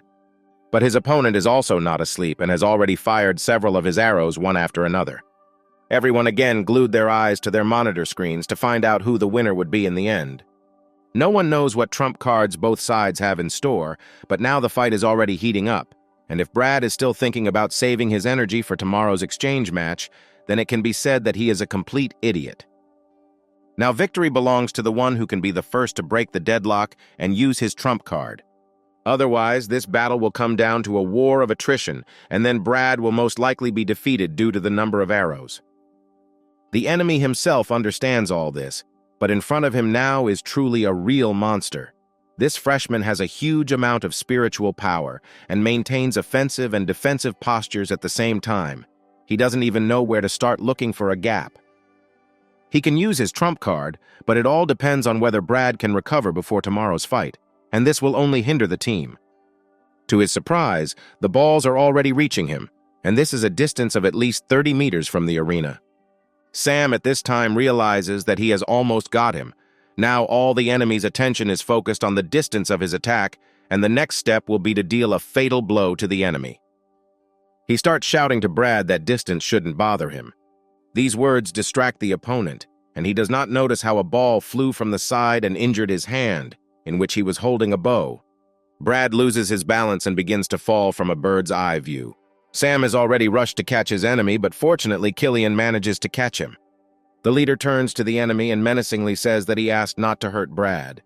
Help from Sam arrives at the arena, and Sasha immediately tries to intervene, saying that their comrade in arms was aiming at the bowstring, and Brad was simply unlucky. The whole gang of sophomores has arrived and is helping their friend up. The commentators themselves did not really have time to understand anything, just like the audience. Brad tells Killian that the tendon on the back of his arm is completely torn. One of his comrades begins to scold Sam, saying that he has no sense of collective honor and that their comrade was needed for tomorrow's fight with students from the Indian Federation. Sasha replies that their own weakness is to blame for this. He believes that Sam acted more than humanely. Brad admits that he was confused by the balls, and at the same time he wanted to increase the attack distance. The young man did not expect an attack at that moment. Sasha again enters into controversy, saying that even their comrade in arms admitted that he did everything he could, and again they begin to blurt out the same fact that Brad was wounded. Sam stops his friend, defiantly turning his head until his friend understands what's going on. And just when the sophomore thought that his words had finally reached these fools, a flying sword appeared near his neck. Mr. Levins, tired of these accusations, took serious measures. Finally, Killian commands his friends that they've had enough of this. He orders Dave to take Brad to the medical center instead of this altercation so that he can undergo ultra-precise surgery to stitch the tendons together. Now the leader decided to ask Sam about his injuries. It turns out that the young man's ribs were broken. Killian realizes that he can't be impulsive and blame him now, since it was an even fight. The leader admits to the freshman that he underestimated him and that he himself wants to fight him, but not today. Sam reciprocates and says that he is waiting for him in the arena. Killian is amazed by his bravery and also looks forward to their battle. The leader also understands that even with surgery on Brad's tendons, it will take more than 10 days of recovery. And the exchange battles are tomorrow, and based on this situation, he decides to invite Sam to their team to replace their crippled comrade. And if the freshman agrees, then Killian, as team captain, will be able to solve some of his problems. Sam immediately agrees because it only benefits him. He came today to challenge the elders, only to qualify for tomorrow's competition. and tomorrow he will participate on behalf of his professor, Annabelle Prince. Killian, hearing about all this, falls into a stupor. He heard about Professor Annabelle and that Hiroji challenged her. Sam explains that his teacher was injured and is having a hard time fighting, so he wants to enter the competition on her behalf. The leader is satisfied with his explanations, and he bids him farewell until tomorrow, saying that he will take care of the training side. Sierra didn't like Killian, with his eternal talk about principles and collective honor, and Sasha is already advising Sam to use a flying sword during their training. Mr. Levins abruptly remembers that his balloons were broken, and he rushes to Christopher to see if they can be repaired. He says that they cannot be restored and can only be recycled as material, but this will still cost money. As a good businessman, he charges a considerable amount for repairs, and Sam can only agree with it. Christopher also decides to show him a video of their fight, where again the commentators call him Soy Superman and the Ball. His friends immediately begin to tease him, calling him a silver sword along the way and telling him that it's time to refresh himself. Suddenly, Sam himself begins to shout out that he is a silver ball and everyone around them is a silver ball. After watching the fight, Rector Ador says that he will allow the boy to participate as a temporary replacement. But nevertheless, he orders Helia to still remind the boy about one important aspect. Despite his kindness, if he had acted more decisively, the match would have ended faster, and he would have suffered much fewer losses. If he was so careful in tomorrow's match, he would certainly suffer. Ador thinks that nowadays people are not able to stand firmly on the ground, so they must be reborn as soon as possible. Only then will they be able to resist. And in the University Hotel of the University of Care, a meeting of students of the Indian Federation is taking place. The teacher tells the students that he has finally received a list of whom they will compete against tomorrow. 2 of them have been replaced. One of them is a girl named Sierra Khans, a second-year transcendental type. According to information this afternoon, she has reached the 18th level in the second-year Dragon and Tiger ranking. She is good in close combat. Her style is characterized by active and brutal attacks, and she has experience fighting hidden-type masters. However, she is a replacement and doesn't represent anything major, the most significant change being Sam Levins. He is a freshman, an erudition class, a hidden type. The teacher interrupts the student with a mixture of exposing the freshman as a threat to them. The professor loses his temper and shouts that he's the only stupid one here and invites them to watch a video from today's match. He turns to a student named Aari so that she, as the owner of the hidden type, says something. The young man noticed that he deftly uses a flying sword and his range of action is very large. As for his mental attack, he doesn't think that his strength as a whole is great. It can be said that this is a formidable opponent and he will need to prepare carefully. The teacher believes that by overestimating the enemy's strength, they will be able to prolong their lives and become a nightmare for their rivals. And from now on, within half an hour, the professor needs everyone to come up with at least 3 different battle plans for this Sam Levins. He also needs options for who is best suited to fight him. In the end, he will personally choose who will have to fight Sam. Sam comes to Annabelle and tries to make excuses for today's fight and why everything turned out this way. The teacher gets up and begins to scold the student. She said that by doing good to the enemy, he only harms himself. If this was a real battle, then most likely Sam would have died. The young man tries to explain that he and Brad study at the same university. He couldn't just go and kill him with a flying sword, isn't that too much? Annabelle also wants to know why Brad didn't admit defeat even when Sam hit his bow twice. His opponent knew that he would be kind to him. Besides, his opponent is a sophomore in 7th place in the ranking and has more experience. The girl wants to know what her ward was thinking about. She also wants to open Sam's eyes. Because of Brad, in these 1.5 years, 2 students became crippled. In addition, several dozen students were seriously injured. Mr. Levins should know that no one would definitely feel sorry for him. After listening to all this, the hero comes to the conclusion that he really needs to become harsher and more attentive. He thanks Professor Annabelle and promises her that he will definitely change. As soon as Sam walked out the door, Flaber decided to ask if she was too strict with the student. But it turns out that Rector Ador asked her to convey this, and she herself agrees with his words.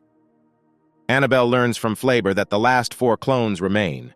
The girl orders to begin preparing for Plan 37, since she has little time left. The girls are in the educational building. Marie is worried about Sam's health, and Lily tries to calm her down, saying that his injuries are minor and modern medicine is very developed. But to their surprise, they notice Sam Levins, alive and seemingly healthy in the crowd. From afar, Marie shouts out her friend's name, and coming closer, they greet each other, and the girl invites them to sit down. Sitting down on a bench, Miss Sank offers Sam a bun for breakfast, which turns out to be just right, by the way, because the young man trained all night and even forgot to have breakfast in the morning.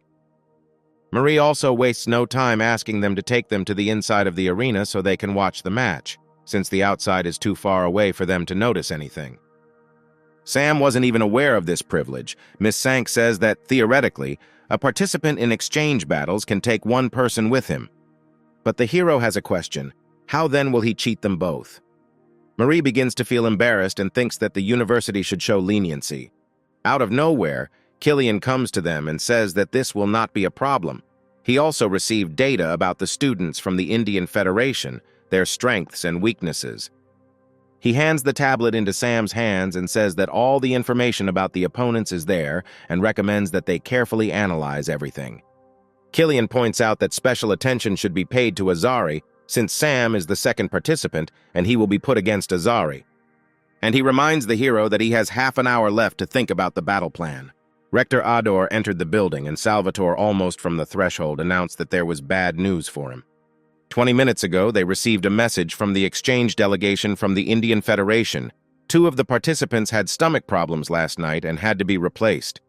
Only their names are known about the new participants, so in this case, their pre-thought-out strategies and plans go nowhere. Ador turns to the second-year students with questions about whether they are afraid of their enemies. Maybe they are not strong enough, if such news puts them into a stupor. Sam is the first to raise his hand and loudly says that they are not afraid of anything, and the crowd immediately begins to chant behind him. This news makes the old man happy, and he wants to talk about the essence of today's competition. Ador believes that you need to live and kill. Killian doesn't like this because this delegation is of national importance. Won't death cause problems? The rector is happy about the question asked and begins to say that there are 3 things. Fear does not mean sweetness. Second, if the interlocutor drinks his jacket, and then they have nothing to fear. The second-year students quickly pick up the slogan and chant that they will go kill. The competition is declared open. All spectators want to take the best places for viewing. The presenter invites the heroine of the Jean University Care to the stage. People in the stands are not particularly happy about this presenter, but they reassure themselves that today everything will be different and his chatter will not take much time. He hereby announces the start of the competition. To his left is a second-year student from Shinan University named Aari, and opposite him is a second-year student, Sierra Kantz. The first exchange match between Care and Shinan Universities, Sierra versus Aari. The gong is struck and the fight begins. The rivals begin to get closer, which surprises Sierra because her opponent is not a hidden type. She assumes that the range of the opponent's mental attack is not great. Aari decides to warn his opponent that he can be rude to girls. Sierra manages to land the first blow, but Aari successfully blocks it. Smiling at his enemy, Aari reveals that his opponent has pure explosive power, but right now her power is useless against him. Sierra can't believe her ears. The hidden type is not able to withstand a direct blow from the transcendental type. Seeing the misunderstanding in the girl's eyes, Aari decides to help her, and she understands that there will be a counterattack. In this case, she decides to move away and slowly test the enemy's range. She jumps away from him at a fairly large distance. Having already seen the capabilities of his opponent's power, Aari wants to demonstrate what he is capable of. His beams are aimed directly at her. She tries to move further away because she has already counted a distance of about 7 meters, but she feels that his attack is not as strong as Sam's mental whip. Aari is surprised by her durability. He did not think that she would be so strong. Sierra says that his attacks are not strong enough to break her. Since the girl decided to attack again, she finds herself grabbed by Aari's hand. She did not expect the hidden guy to fight her with such determination. Wanting to carry out another attack, Sierra didn't even really have time to understand how the young man was able to cut her hand so quickly and decisively. One of his weapons turns out to be a genetic skeleton. His left hand remained without any harm. She decides to use her brass knuckles and successfully delivers a couple of blows to the smug enemy. This stunt makes Aari very angry, and he begins to launch a series of attacks and eventually knocks his opponent to the floor. The young man does not hesitate and sticks the tip of his jean skeleton into her chest.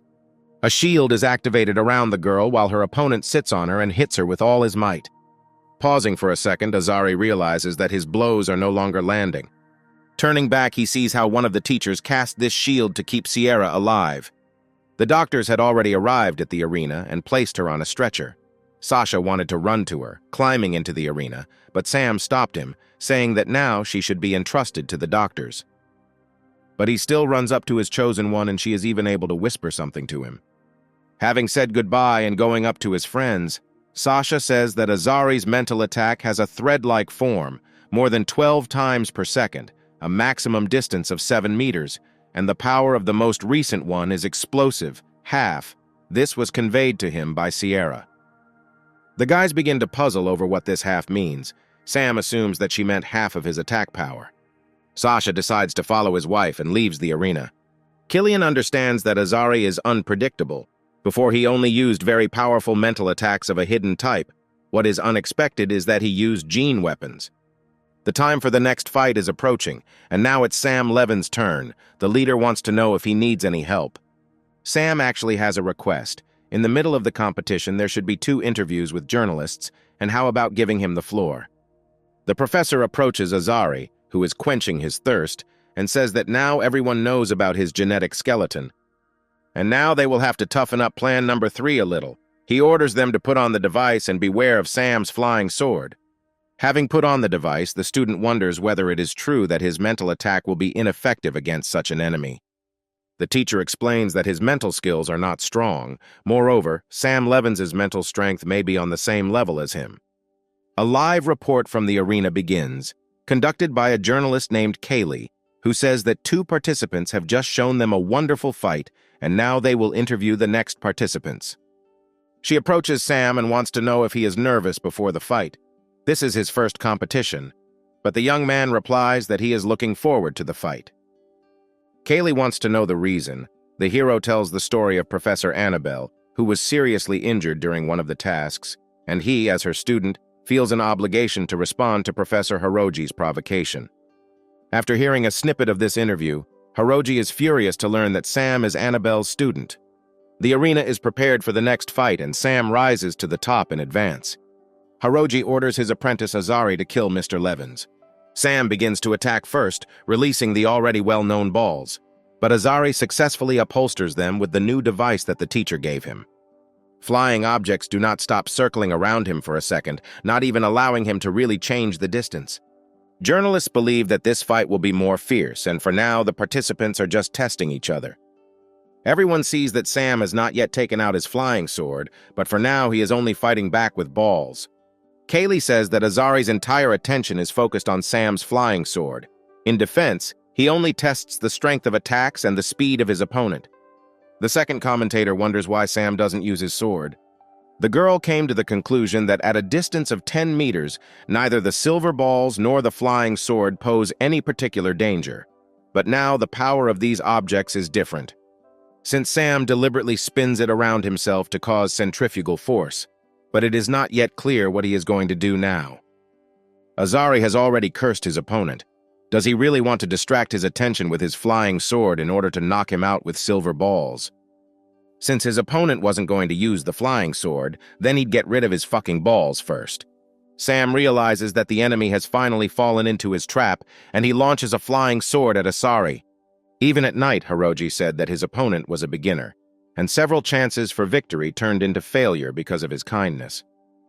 He gave instructions that if Sam takes up the flying sword, he will try to inflict minor injuries on them, thereby forcing the enemy to admit defeat. At such a moment, you just need to try to dodge the attack. Aari wanted to know why it was necessary to dodge the first attack. Everything turned out to be simpler. The sword has one weak point.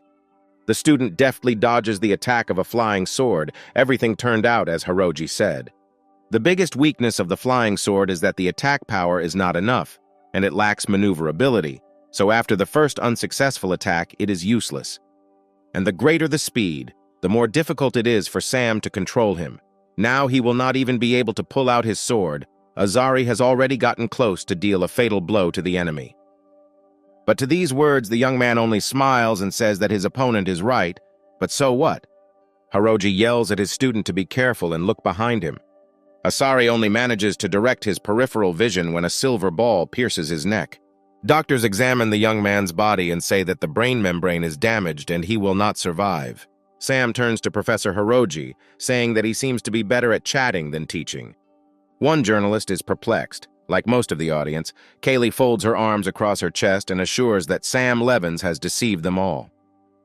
Previously, everyone thought that the flying sword was the young man's main trump card, so they only paid attention to it, and the participants from the Indian Federation also thought the same.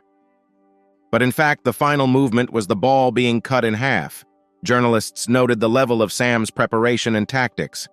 The main character begins to receive hundreds of notifications about the replenishment of his subscribers on social networks. Heroi can't find a place for himself and tells his students that they have a new rival. He wants them to teach these monkeys a lesson in their next fight. While Sam was sitting in the stands waiting for the next fight, Rio's teacher was heading towards him. He begins to praise the young man for a good victory. The main character thanks him for the fact that the teacher does not accuse him of killing his opponent. Rio tells him not to be afraid. As long as he is within the walls of the university, he can fight safely. The teacher hands him 2 flasks and invites him to use them to restore his strength. Convinced that it is a free gift, Sam drinks the entire contents in one gulp. The gifts don't end there. He is given a set of new silver balls. Rio tells the young man to try hard because the university will not allow such a loss. The break is over and the host asks who will be leaving Shinin University next. A student named Shakuro enters the arena. With his whole appearance, he studies wild confidence. Rio's teacher freezes in place and Sam wants to know what he knows about this student. The teacher mentions that Shakuro has a hidden water type and class, but he is worried about something else. He is a 3rd year, and the battle with Sam may not be according to the rules. The judge asks the young man to explain the entire situation. If the explanations are not worth it, they will be forced to change him to another participant. Shakuro greets everyone and explains that due to a training accident, he was absent for 1 year, so he is technically a 2nd-year student. The crowd expresses their displeasure, realizing that this will not be a fair fight. The representative addresses the judge, saying that they may not have noticed this problem before, so they have already contacted the right people to complete the information about the 2 new replacements. The representative agrees to require all additional information for the judge, but this will take time. Rio is unhappy that they are citing a lack of documents, which can be found in 15 minutes if desired, and Sam is only now realizing that the 3rd year is pretending to be a 2nd year in order to fight him. The teacher suggests that they had thought this through in advance. They decided to temporarily take him in as a replacement after watching the video of Sam's flying sword. Mr. Levens believes he cannot be intimidated and is ready for this battle. Rio reveals that Shakuro is good at skills such as Ice Shield, Ice Spikes, and Ice Spear, and he also specializes in long fights. The main character understands why he needs these bottles of water that he brought, a really inconvenient ability. The judge says there are no problems with the paperwork, but if someone insists on appealing, both participants will leave the arenas and others will take their place. Sam shouts that they all agree to participate in further fights. After all, the students of Care University do not need all the mouse fuss. The young man said this especially loudly so that Heroi would definitely hear these words. The teacher looks at him with a brutal look and thinks that now he is definitely not a tenant. The fight begins and Shakuro wastes no time, immediately emptying the contents of the previously prepared bottles. Sam, of course, has already sent his silver balls around the arena, which are trying to crash into the enemy's ice blocks. Journalists will join in the discussion. The 3rd match began with the familiar fast attack.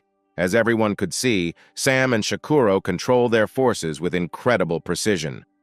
Kaylee notes that compared to the transcendental type, which relies on physical attributes, the hidden type is more volatile and unpredictable. To minimize predictability, Sam must attack as quickly as possible so Shakuro doesn't have any extra energy. The enemy begins to use ice spikes. He is good at attacking and defending at the same time. This is to be expected from a 3rd year. Sam doesn't understand how he managed to make so many spikes from one bottle of water. Is he really not saving energy at all? But the young man notices one peculiarity. The enemy uses mineral water to absorb moisture from the surrounding air. Seeing Shakuru frozen in place, Sam realizes that after this series of attacks, he is preparing for the next step. He was not mistaken in his guesses.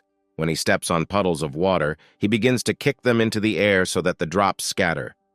And then in the air, it immediately crystallizes these droplets, turning them into sort of small, sharp needles.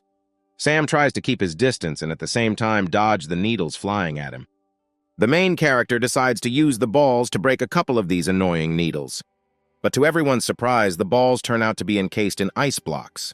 They fall to the ground and Sam feels the mental connection is broken. He needs to quickly start acting. Estimating the distance, he understands that about 8 meters will be enough for him.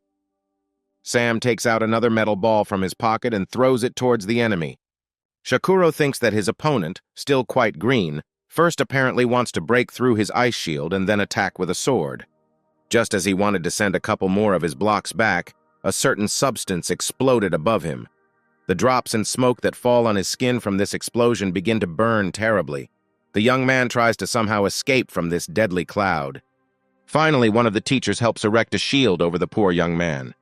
As soon as the smoke screen parted, the ball rushed towards Shakuro, who really couldn't even orient himself yet.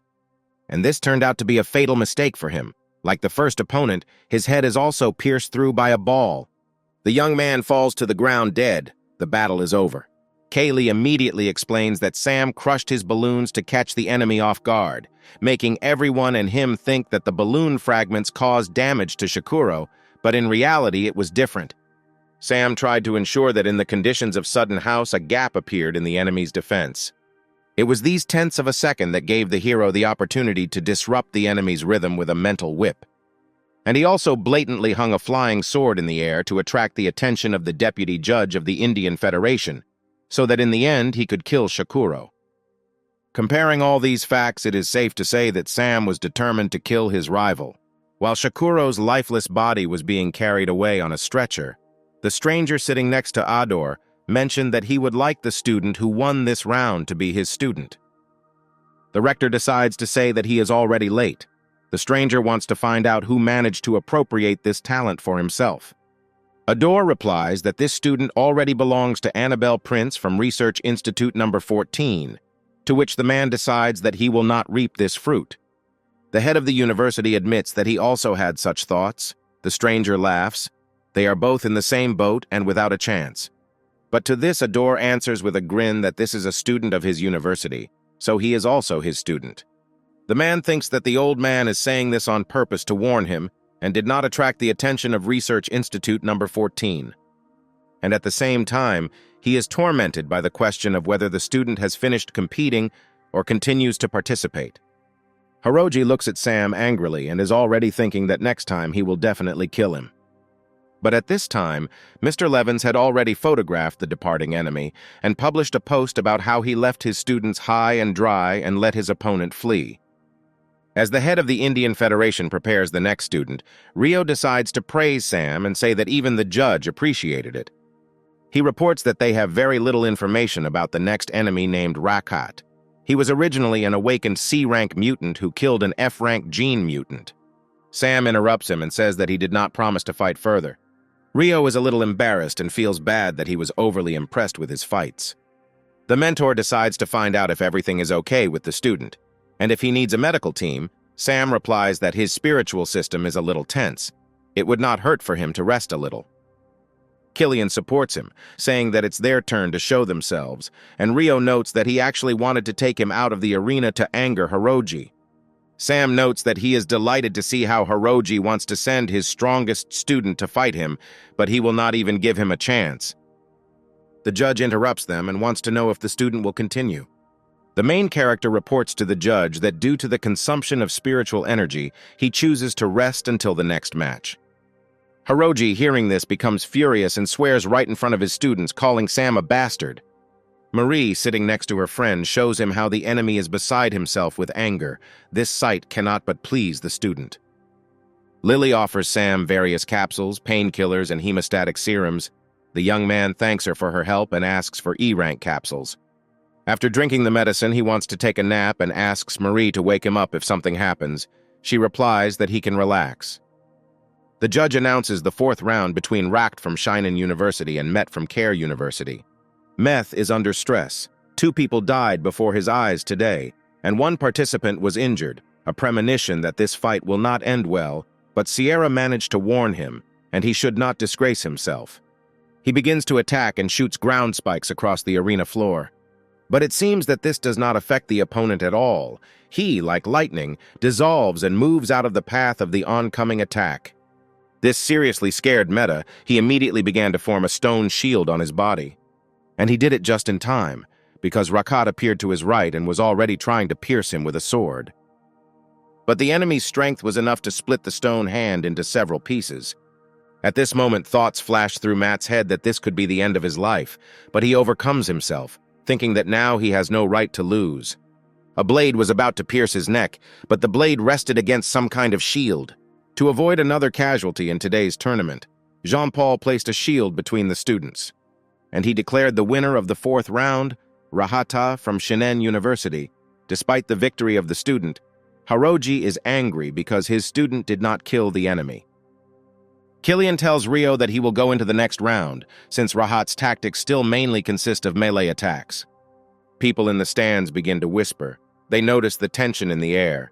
They see how things have become tense between Sam Levins and Hiroji. But suddenly all the conversations turned and began to sound only on the topic of Annabelle coming, whether she would answer the challenge that was thrown at her. The teacher at this time looked at her ward, how he was peacefully dozing after a difficult battle in which he wanted to defend her honor. The time has come for the next round, and Marie decides to irritate her comrade because Killian will now fight. Sam wants to know nothing. He's only slept for 10 minutes and wants to know what's going on. Lily tells him that Rahat's ability is likely a sudden surge of transcendent-type genetic abilities, mentioning that he cut off Meta's arm, and he is now in the infirmary. Sam immediately understands that this Rakat is not an ordinary one. In the arena, he cannot even notice him. With his abilities, it is as if the enemy can disappear into thin air. Killian deftly avoids the purple lightning strikes and is finally able to fight it off. Thus, the young man was finally able to throw his opponent to the other end of the arena.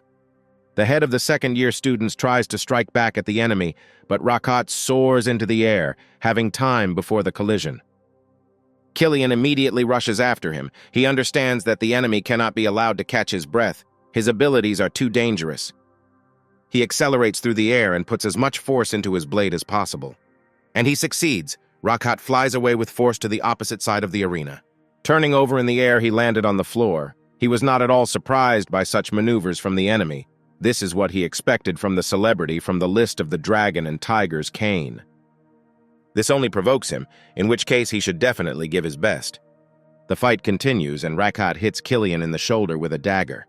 Feeling a wild pain in his hand and falling back, with the last of his strength, he hit his opponent's hand with all his strength.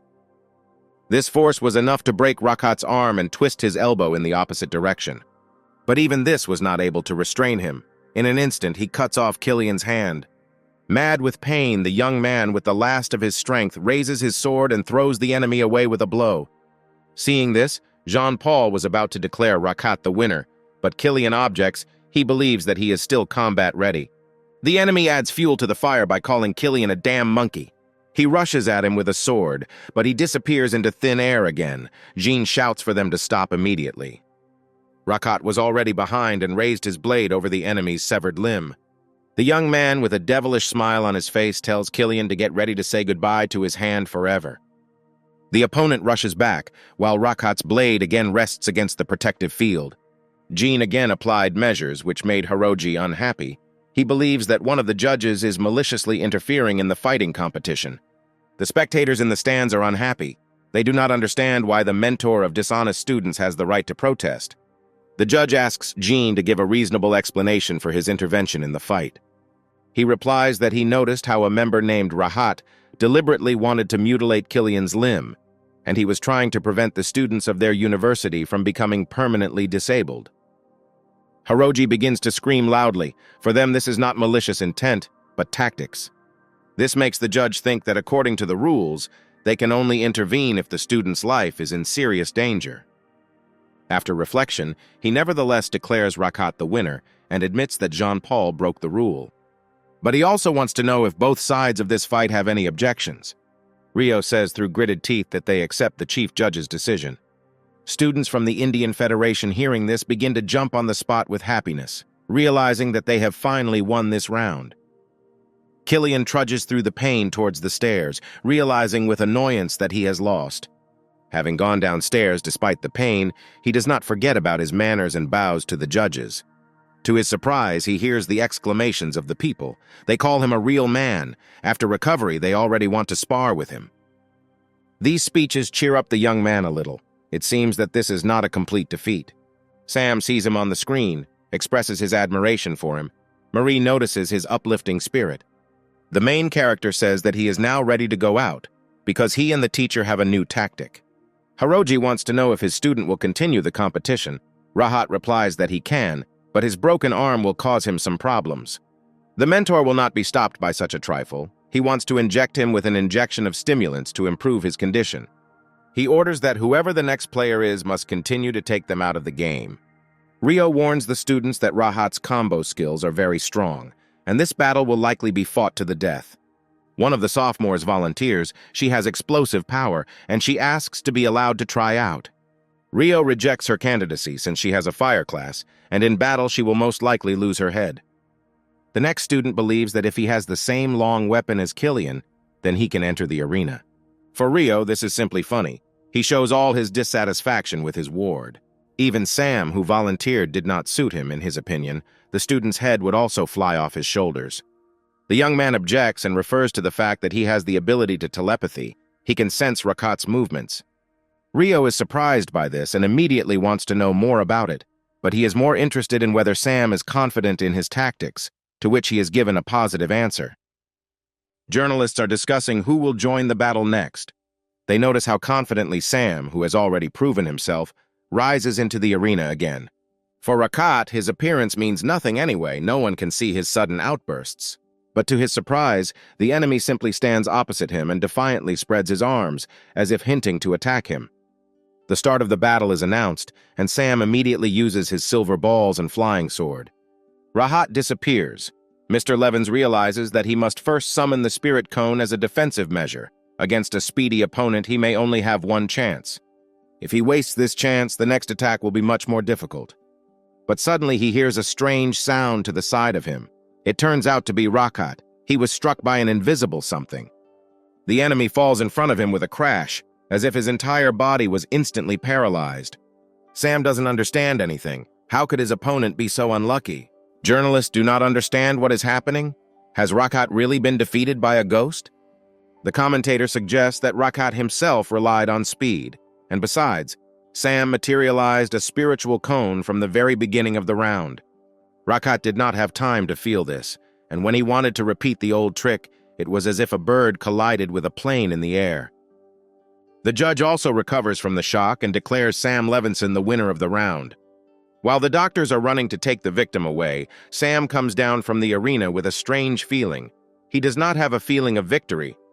Former opponent Dan Schneid also watched the broadcast of the fight. He understands that the reason for Rakat's loss was the spiritual cone. Mr. Schneid understands what kind of enemy he has made for himself. He thinks that Sam still showed mercy in their battle. In the park, the young man also watched the broadcast and immediately dialed Gilbert's number after the fight. The man, without even really having time to say hello, Gilbert starts shouting from the phone to find out if he saw the broadcast. Mr. Mulligan says that now they need to pretend that they never had a conflict with Mr. Levins, since his grandfather Gilberta said that it is better to be friends with people like Sam. He also believes that there is no future from friendship with disorderly people. The young man, having heard this, understands that he is considered that very disorderly friend. In the next round, the second-year student from Care University again wins. Hiroji is already starting to lose his mind. They have lost again. The score is 6-3 and not in their favor. Seeing his happy opponents, he understands that if they come back like this, he will certainly be punished, and he needs to do something to get back into the game. His vengeful thoughts are interrupted by a journalist who wants to hear his opinion about today's competition. Hiroji says that this exchange match between universities helped reveal shortcomings in his teaching. Despite the regrets, they learned a lot. He explains that his regrets stem from the last time he challenged Annabelle Prince, but she refused and avoided him. The journalist says that most likely the refusal was due to Professor Annabelle's injuries, so she sent her student to fight in the competition. Of course, the enemy knew about her injuries, but now this is the only way he can save his reputation. He hopes that after his return, the authorities will not punish him too much. But to everyone's surprise, he hears Annabelle's voice, who asks if he challenged her. Looking at him with her imperious gaze from above the stands, she announces that she has come to fight. The professor's unusualness does not end there. She takes a step and begins to walk through the air. Hiroji can't believe it. Seeing this trick, he realizes that it seems that her abilities have increased again. She hovers over the arena and offers to continue the challenge he gave her. The enemy understands that if he refuses now, he will not only lose his own face. Hiroji pretends that everything is fine and she is just in time. Meanwhile, Annabelle has descended from heaven into the arena. One of those present notices that Professor Annabelle used to have silver hair, but now it is white. These are noticeable signs of evolution. Perhaps she has undergone a complete transformation. Adore decides to clarify this question with Helia, since he is closest to Research Institute number 14. But even he does not quite understand that this is the only assumption. There is definitely no evolution here. A couple of weeks ago, she certified V rank, and could not do that quickly break through.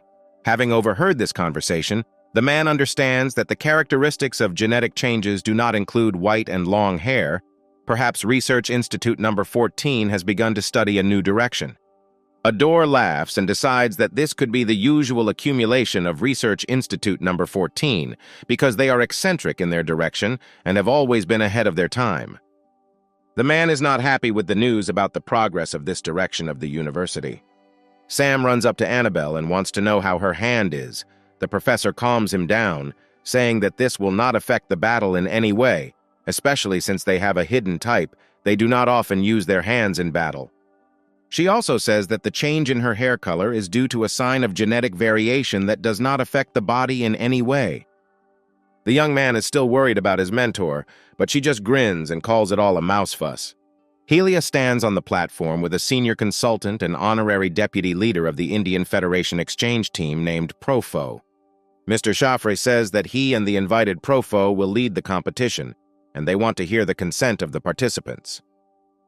The judge once again makes sure that the participants definitely need this combat battle and announces the start of the battle. After the signal, Hiroji immediately takes off and begins to move rapidly. The enemy doesn't hesitate either. Energy circles begin to spread out from her feet across the arena. Hiroji notices how these circles are overtaking him, and he did not foresee this at all. The enemy stops and directs a blast of his power directly at Annabelle. Having met, the two forces produce a powerful explosion, leaving the entire arena in smoke. When the smoke clears, Hiroji sees his opponent unharmed and has erected a shield around herself. The enemy decides to go ahead and wants to hit the shield, but Annabelle deftly avoids the blow and says that she did not expect him to make any progress in 20 days. Hiroji orders her to shut her mouth and is horrified to notice how her hair begins to sparkle with blue lightning. But he manages to react and puts a shield in front of himself while Annabelle strikes. But the professor's power turns out to be more powerful. The shield shatters and he flies back from the shockwave. From the fragments, it forms thin needles, which deliver the next blow to the enemy. Having pierced the body, these needles begin to explode, causing Hiroji incredible pain. Annabelle begins to gloat and says that he can consider her to be repaying the debt for the previous surprise attack. Explosions occur throughout his body, and he begins to scream that she is killing him. Profo, seeing his employee being killed, takes action and draws a line between the rivals. Annabelle calms down and says that the next time he wants to challenge her, he can contact her through official channels. She turns around and leaving adds that otherwise he will seem like an even bigger clown. The audience applauds and calls the professor a goddess. They fully support her. While the medics are taking away the wounded man, Profo turns to Annabelle and apologizes to her. He should not have stopped the fight, but Hiroji's life was at stake. And as an apology for his employee who offended the professor, he will provide 5 mutated creatures unique to the region of the Indian Federation. After hearing this, Annabelle moves away from them, simply agreeing to his gift. Sitting at lunch, Sam begins to receive notifications about the receipt of funds that the university sent him. He remembers how Annabelle praised him, but at the same time forced him to write a big report about it. Sam clearly didn't think that after a tense battle he would also get homework. Christopher enters the room and greets the young man. The main character invites the guest to go to the table. The guest was not at a loss and immediately received permission to pour himself a glass of wine. He says that he saw his fights live today. Sam laughs and says that there is nothing special about it. Christopher invites him to get straight to the point, because he called him here for a reason. Mr. Levins admits that he has earned a lot of points and needs help exchanging them for money. His friend, as a businessman, is very happy about this deal, but Sam still advises him not to sell the points. He says that he has information that on foreign battlefields, merit points are hard currency. He also wants Sam to start by telling him how much money he needs for the month. The main character shows 5 fingers with a smile and he needs 500,000 or even more. Christopher, hearing such amounts, was horrified. He offers him 3 plans: short-term, completing individual tasks and participating in underground tournaments; medium-term, missions to clean up the enemy; and long-term, these are personal operations. Having already 1 million subscribers, he can earn money from advertising. Even one advertising project can earn him a ton of money, so he thought it would be a good idea to start his own company and prepare for the long haul. But Sam was attracted by the medium-term idea. His friend mentioned underground tournaments. In the underground arena, you can earn tens of millions in one night, but the risk is relatively higher, where the death of a person is something common. Christopher asks to inform him if he accepts this plan. Sam thinks this is a good opportunity for a strong man to earn some easy money. Now he needs to focus on his training without worrying about other things. After meditating, he found that he was able to open another basic dandian with surprising ease. Seeing the sunrise outside the window, he decides that he needs to go to the Venerable Seth and tell him about it. Sam arrives at the main building of the Martial Arts Association.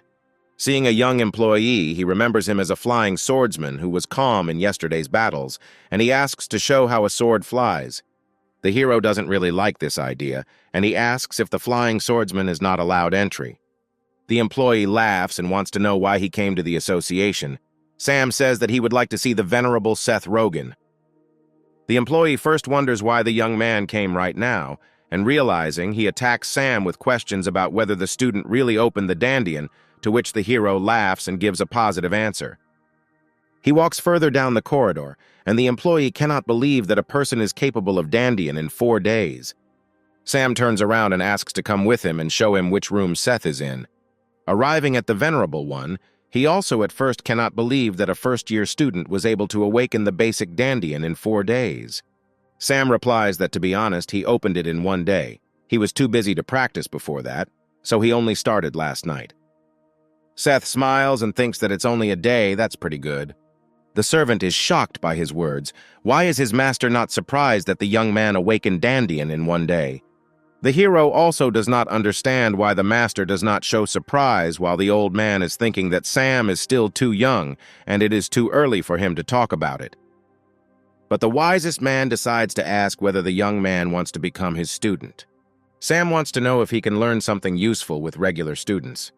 Seth was clearly surprised by this question. Their cultivation method could be learned by ordinary students. But it is not so easy to learn the energy field, the so-called Vajra tide. This is a secret skill aimed at protecting the body. There are only 5 levels in the entire lab site. No more than 10 people have learned this. And Seth mentions that, coincidentally, he is also one of the people who owns it. The young man's eyes lit up at what he heard. He just lacks defensive skills. Mr. Rogen noticed this and already understands this talented person in his school. By accepting him, he will be able to show off in front of other old people. He says that in the past, when he received disciples, he had to hold a 3-day banquet and invite famous martial artists to witness the event. But now it is not like that. If the disciple agrees, he can simply bow to him. Sam, without hesitating for a second, falls at the old man's feet and asks to become his patron. The mentor extends his hand to him and says that the founder of their school is called Philip Friends, and that in the future, on a foreign battlefield, the young man will hear this name.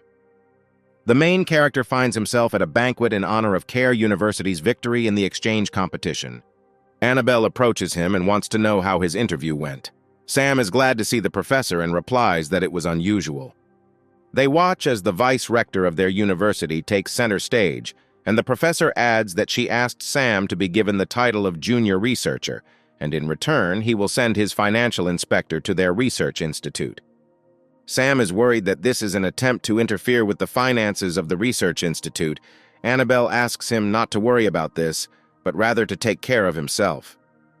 Having said this, she leaves and the young man remains embarrassed. The professor is really strict with everyone.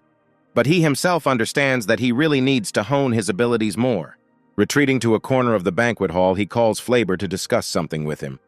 A projection appears and the disgruntled artificial intelligence wants to know why it was called. Sam explains that the teacher asked him to hone his abilities a little more.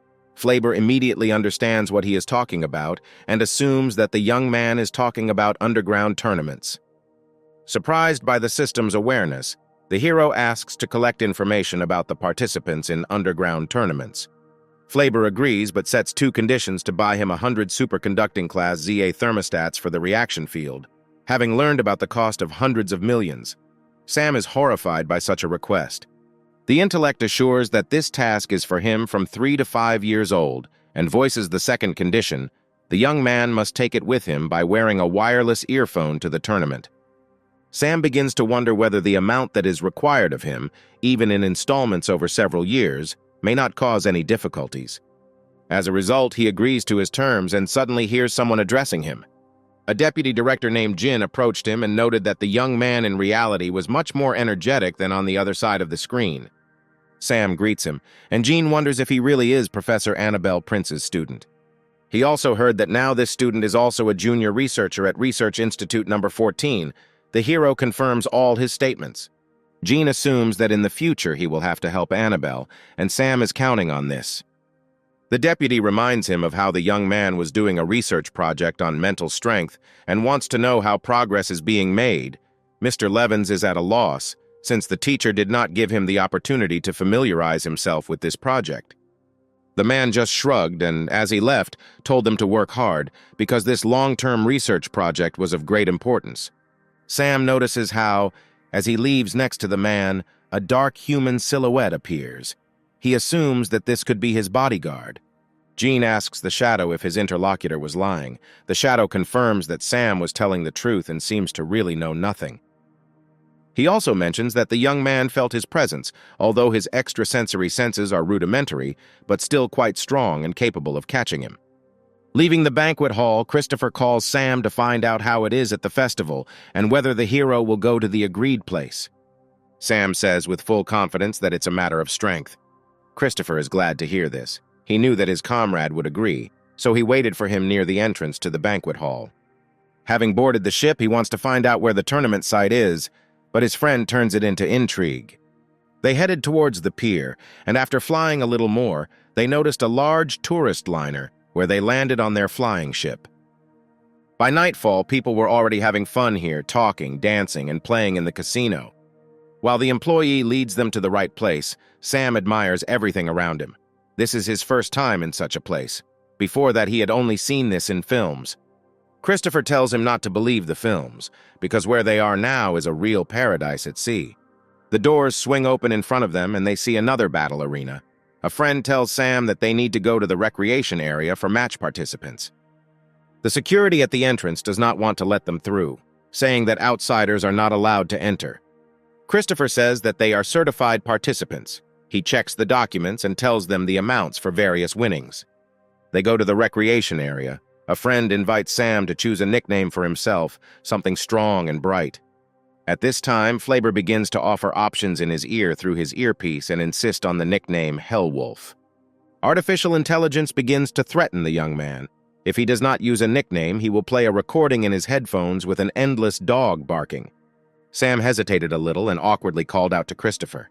As his face turns redder by the second, he says that his nickname will be Hellwolf. As expected, Sam Levins is making a splash in the arena. Several opponents have already been knocked out. The crowd in the stands is going crazy. They are ready to throw their money and bet on the newcomer of the tournament. During the break, Christopher brings him water and says that the young man has earned a fortune, 5 million, but Sam says that at this rate they won't earn 10 million. At the moment, the coefficient is too low. They need to find a way, otherwise they will not reach this figure even if they win 10 rounds in a row. Of course, initially he thought that 8 million was simply an unattainable number, but now 5 million are on his map.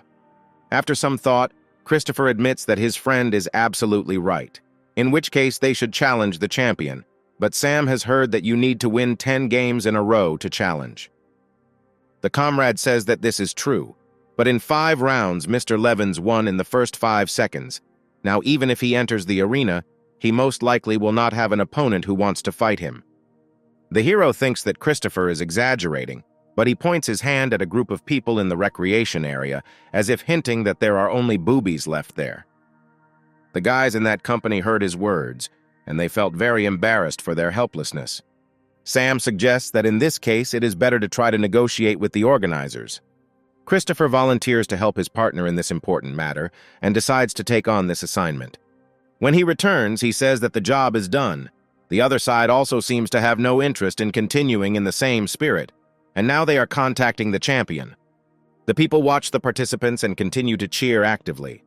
The next round is announced between Hellwolf and Fire Lotus. No one expected such a turn of events. Meanwhile, Christopher is trying to push his friend for the reporting fight. Opening his eyes, Sam wants to know what he missed. He finds out that the champion is already in place and his name is Fire Lotus.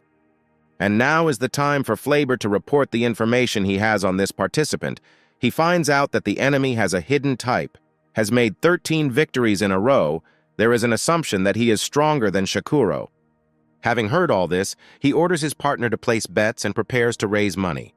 The participant's readiness is announced over the loudspeaker. Sam realizes that his opponent is very impatient. Walking to the exit from the recreation area, the thought was spinning in his head about how difficult it is to make money. A cute hologram appears on the stage, a girl in a chic bunny costume. She asks to greet the 19-year-old hidden-type genius who has decided to challenge the hidden-type champion. And then she announces the champion who maintained a winning streak of 30 fights. She asks everyone to call the Fire Lotus to the stage as loudly as possible. Out of nowhere, a young man jumps onto the stage, leaving behind fiery tongues of flame. Sam thinks Flaber mentioned that his opponent is secretive. He happened to have a short-barreled weapon with him. At first, he will obviously have to keep his distance. The presenter asks everyone to get ready because the battle of the year is about to begin. Spectators believe that the Fiery Lotus should put the upstart in his place. Lotus immediately jumps back up to increase the distance between them. He fired his weapon several times, but luckily Sam was ready for it. But his bullets were able to bypass the barrier in the form of balls. The hero understands that the enemy is attaching his fire ability to the bullets. In reality, its flame turns out to be a deadly weapon. Sam manages to dodge the blows. As expected from deadly underground tournaments, his enemy is indeed strong, but he also has an ace up his sleeve. The previously launched silver ball was already rushing towards the back of the Fire Lotus's head. But to his amazement, the enemy with a deft movement deflects the projectile flying at him. Sam doesn't understand why Fire Lotus moves like a transcendent type. He seemed to have relaxed and underestimated his genetic abilities. In an instant, Mr. Levens finds himself trapped, surrounded by a ring of flames. His opponent thinks it's too easy and his attacks are very mediocre. Against students who have no real combat experience, his attacks are possible and good. But now they are in underground battles. Every detail here is a matter of life and death. Sam's tricks are very obvious. Lotus reduces the distance to a minimum and points the trigger at his head. Mr. Levens, sitting on his knee, admits that he underestimated the words of the real fight. Outside the university is truly the best place for a real fight. The protagonist muses that the Fire Lotus uses the explosive characteristics of flames as its main driving force, having achieved what only a transcendent type can do. The enemy was about to pull the trigger when suddenly a silver ball suddenly broke apart next to his foot. But this little misunderstanding only distracted him for a second, and now he is ready to put his plan into action by pulling the trigger. A deafening explosion occurs. The entire arena becomes invisible due to the smoke. The Fire Lotus lets go of the burnt cannon and does not understand what happened. Sam explains that when he pointed the gun at his head, he used mental power to use the spirit rod to block the barrel of the gun. This does not bother the opponent. because even unarmed, he hopes that his opponent does not expect an easy victory. Taking a breath, Sam wants to know if his opponent thought it was strange, seeing how Lotus moved like an over-the-top type. He did not distance himself from him and chose close combat. The fiery enemy suggests that Sam would not be able to follow his movements even if he moved away. This is incorrect reasoning. Hellwolf explains that his teacher showed him an interesting move. He realized that he had a strong opponent in front of him and decided to go for this experiment. Lotus is beside himself with anger at how this upstart dares to experiment on him while being on the verge of death. It looks like Sam doesn't take him seriously at all, and this makes his opponent terribly angry. He again gains fiery power and is ready to knock out the enemy. Mr. Levins looks at him with a piercing gaze and stops the fist flying at him. His body freezes and severe cuts begin to appear on his skin, as if invisible blades are piercing him. Sam mockingly says that his opponent didn't notice where the silver powder went after the balls exploded. The powder entered his body through a wound on his hand. The balls are made of silver tellurium, and the more the opponent used his abilities, the better the silver powder in his body would explode. Now that he can't use his powers, he looks like a fish on a cutting board that needs to be chopped up. Since Lotus helped Sam with the experiment, he will spare him, and now his choice is to give up or die. The enemy begins to analyze their fight, first with Hellwolf detonating his gun, and then using silver powder to block him from using his fire abilities. He sighs, and having accepted everything that is happening, realizes that there is no choice. He gives up. The hologram announces that tonight's winner is Hellwolf. The young man did not even suspect that his data had already been conveyed to one important manager. This cruise ship underground tournament manager's name is Rex Serby. He found out that today's winner is named Sam Levins, and a few days ago he was showing off his talents at a university exchange match. He is wondering if he can make money from this young phenomenon. The secretary reports that Sam's agent declined the offer to continue the game, the reason being that the participant's mental strength is too depleted, so he will not be able to fight. Rex immediately understands that the young man knows how to retreat beautifully, but one way or another he will spend tonight on the ship, and he also asks the secretary to upload the video and see what can be done with it. After much fighting, Sam was finally able to wash away the burden of that day in his soul. Looking at himself in the mirror, he realizes that he received a lot of benefits today. After he returns back, he will have to train a lot. On the table, Flaber's voice was heard from the communication clock. He reports that he received 2 messages that the supercomputer had read his personal data and sent it over an encrypted network. Sam begins to be bothered by this information. Someone on the ship received information about him. He wants to know if Flaber can track who this information was sent to and receives a negative answer.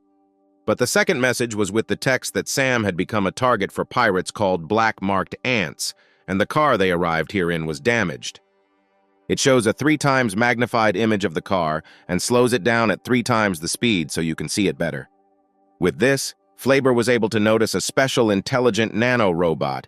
Depending on the scope of application, they can be used for maintenance, location determination, engineering work, and much more.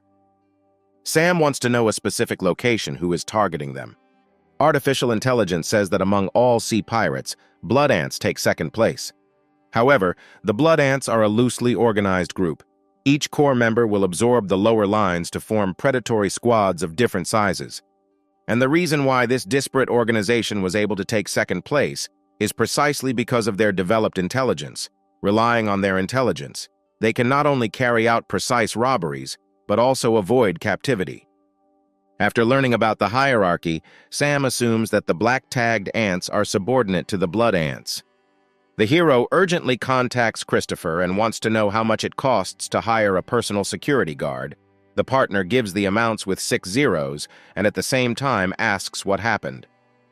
Sam says that he received information that one of the blood ant squads was targeting them. Hearing this, the business partner says that he will pay 70% of the cost of security. They need a strong person capable of protecting them. After these words, Mr. Levins decides that if they need a really strong person, he can call someone. The next morning, ships set out for our heroes. The boss of the Black Ants commands everyone to be invisible. A colleague reports that the pursued vehicle has slowed down. It seems that the hero is trying to stop the car.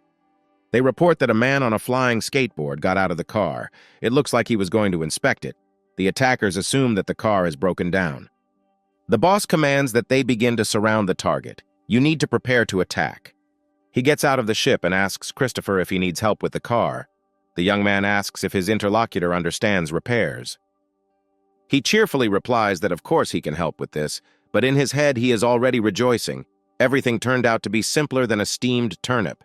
At his signal, all his associates begin to approach the car. One of the gang leans out of the window and starts firing a cannon, shouting that these idiots will be buried at sea. But the terrorists' joy was short-lived. Their heads were pierced by rays of energy. Energy beams emanate from the car in all directions, and they are aimed straight at enemy ships. The gang leader is trying to escape from these attacks. They clearly miscalculated. The beam still takes the invader by surprise, and he finds himself in a hopeless situation. It was Annabelle's doing, only she could create such a frightening attack. The boss understands that if everything is left to chance, he will be finished. He urgently needs to find a way to escape. He is amazed by the high speed of this woman's attack. He will not have time to escape even if he flies into the sea. He sees Sam and realizes that he must kidnap him. This should definitely make this scary woman stop. But the thoughts of this attacker no longer matter. His head was also holed. The last thing he could see was a flying sword that entered his skull. His lifeless body fell into the sea. The guys look and realize how easily the enemies were attacked when they were distracted. Christopher thinks the actual battle looks much cooler than the live action. After Sam learned about the impending storm, he immediately contacted Professor Annabelle to tell her what she knew about blood ants. The teacher immediately understands that something is wrong. She wants to know what is happening. The student admits that he earned some money, after which he was targeted. Annabelle realizes that the matter smells of frying and wants to know where Sam is. She is ready to come for him. Looking at the sinking ships, he was horrified, of course. He knew about the terrifying power of his teacher, but he never expected that she would deal with the enemies so easily. Annabelle says that she will be on the lookout, and we order the boys to buckle up. She wants them to take supplies, equipment, and anything else that they can pick up and take away. The girl turns around and asks why Sam is standing like a pillar. It turns out he doesn't have a flying skateboard. He decides to use his mental power and makes a rectangular platform in the air. Standing on this makeshift skateboard, he struggles to maintain his balance. Finally, he succeeds. He breathes out a sigh of relief and admits that it might be quite simple. He continues to lay out these slabs in the air and heads straight for Annabelle. He decides to ask the teacher if he can stand on a flying sword in the same way and fly. The professor asks not to distract her. Annabelle flies to the place where the corpse of the black ant boss fell, and with the help of force, she pulls the dead man out of the water. And to the surprise of all the guys, she throws him aside with all her might. He lands on their car with a crash. The teacher tells the students to pack him up as this man has the biggest reward. Christopher, hearing this, perked up and began to push the criminal inside. If there was a reward for him, then the villain definitely shouldn't be released. Annabelle announces that she is returning and climbs inside the enemy ship. The girl tells her charges that she has things to do, and as soon as they can sort things out here, she wants them to return. As her ship sailed further and further, the guys began to panic. Arriving in the city, Christopher wants to find out what Sam wants to do next. His friend plans to take food to Professor Annabelle in the laboratory. The partner complains he also hasn't eaten anything since the morning. Sam asks him not to complain, because he still needs to deal with the corpse in their trunk. And this is not the easiest task. There are so many corpses of dead pirates and in addition 3 flying cars. At this time, Sam asks the stall for a small portion of shrimp dumplings, a portion of fried sweet potatoes with Dutch beans. Flavor helps his order, saying that although Annabelle has a light taste, she sometimes eats spicy food. He adds another serving of chili beef stir-fry to the request. Sam also wants to know what secret Annabelle knows about Flavor, and the artificial intelligence reveals that she always wears jeans, but in fact she likes to wear skirts. As proof, Flavor sends him a photo of his professor. Sam immediately begins to lose his head from such beauty. The main character says that if Annabelle finds out about how the artificial intelligence is taking pictures of her on the sly, she will kill him. Flavor promises to drag Sam with her if their teacher finds out about everything. Mr. Levins ends the call and decides to check his mail. A flood of various notifications have arrived in his mailbox. Now he has D-rank powers. There are about 8 million in his personal account, and as soon as Christopher surrenders the pirates, there will be more than 10 million in his account. Arriving at the laboratory, he went to look for Annabelle to give her lunch. But when he enters the office, he finds the professor in the company of another girl. A stranger notices him and asks if this young man is the genius of their research institute number 14. Annabelle, seeing a silent question in Sam's eyes, decides to introduce the girl. This is Amelia Palman, a financial control officer assigned to their institute in the future when receiving supplies and declaration of property. First the professor signs, and then Amelia handles the transfer. The girl does her best to put on a cute face and extends her hand to greet Sam. But the young man simply ignores her and continues to look only at Professor Annabelle. He puts a bag on the table and says that he brought lunch for his teacher. Amelia wants to know if they have a lunch break, and Annabelle wants to invite her to share the meal with them. But Sam didn't count on one more person, so he took only one pair of sticks. A few days later, Sam notices that Amelia doesn't seem like she's going to interfere too much with their work. But her behavior begins to greatly bother the main character. Every day she comes to the institute in sexy clothes and beautiful makeup. It doesn't look like she's working at all, like she has other intentions. The girl even invited him to go for a walk several times. Sam understands that he needs to find a way to cope with her, otherwise it will be difficult. Amelia runs up on him from behind and asks if he is free on Saturday, and also asks him to help her carry her luggage to the university. Even though he feels awkward, he agrees and asks her for the address and promises to be there on time. Amelia breaks into a smile. Finally, Sam takes the bait. A 19-year-old boy at the dawn of his strength will definitely not be able to resist her charm. Her boss was the rector, and he asked her to take possession of the research materials of Research Institute number 14. In the current situation, she would be able to complete the task even ahead of schedule. Mentally, she apologizes to the boy. She will have to take advantage of him to get a quick promotion and increase in salary. It's like a new guy, but none of the previous ones helped her with a promotion. And besides, Sam Levins is 19 years old, about 5 feet tall, and he is very handsome. On Saturday, he finds himself in Annabelle's cabin. The professor is surprised because she knows that the young man was supposed to help Amelia move today. At the same time, the girl is preparing with all her might to meet the young student. Hearing a knock on the door, she approaches and is surprised to see that several strong men are standing outside her threshold. She tries to put a smile on her face and understand what is happening now. The guys introduce themselves as workers from a shipping company who are supposed to help her move. Amelia has already called Sam a bastard because these 6 strong men are clearly his work. But her gloating takes over since he refuses to obey her, then she can force him. Several days pass and the heroes decide to meet at the combat training center. Sam met with friends, and to all their questions about what he did after the competition, he gives a simple answer that he was researching his abilities. Sasha suspects that their comrade wants to test his new abilities on them. The hero calms him down, saying that he just wants to practice. Sierra wants to know, if the young man wants to try out a new ability, which of them will he fight first? And Sam again chooses Miss Kantz. In the end, her abilities are a little more suitable for experiments. The girl agrees with this situation. She also wants to know the fruits of her training. She wants to know with what force she will need to be attacked. The opponent tells her to attack with all her might. After making sure that everyone agrees, the girl begins the fight and is already heading towards Sam. Watching the opponent, the young man realizes that she has become much faster and it is not as open as before. It appears that Sierra's training during this period was also quite fruitful. But he didn't waste any time. He was able to stop her first blow with the help of a force field. Sam begins to scream heart-rendingly, and the shield, as if with an ultrasound, repels the opponent. She feels severe pain in the hand with which she hit the shield. Her chosen one is already rushing to her aid with a first aid kit. Mr. Levins did not expect the energy field to be so effective twice, but it is very tedious and requires more research.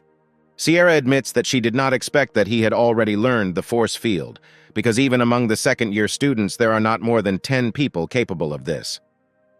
Sasha believes that since their friend is injured, they need to stop there. Later, there will be enough time for experiments. Sierra agrees and invites everyone to go eat together. But to Sam's horror, he remembers that this evening was planned in a different format.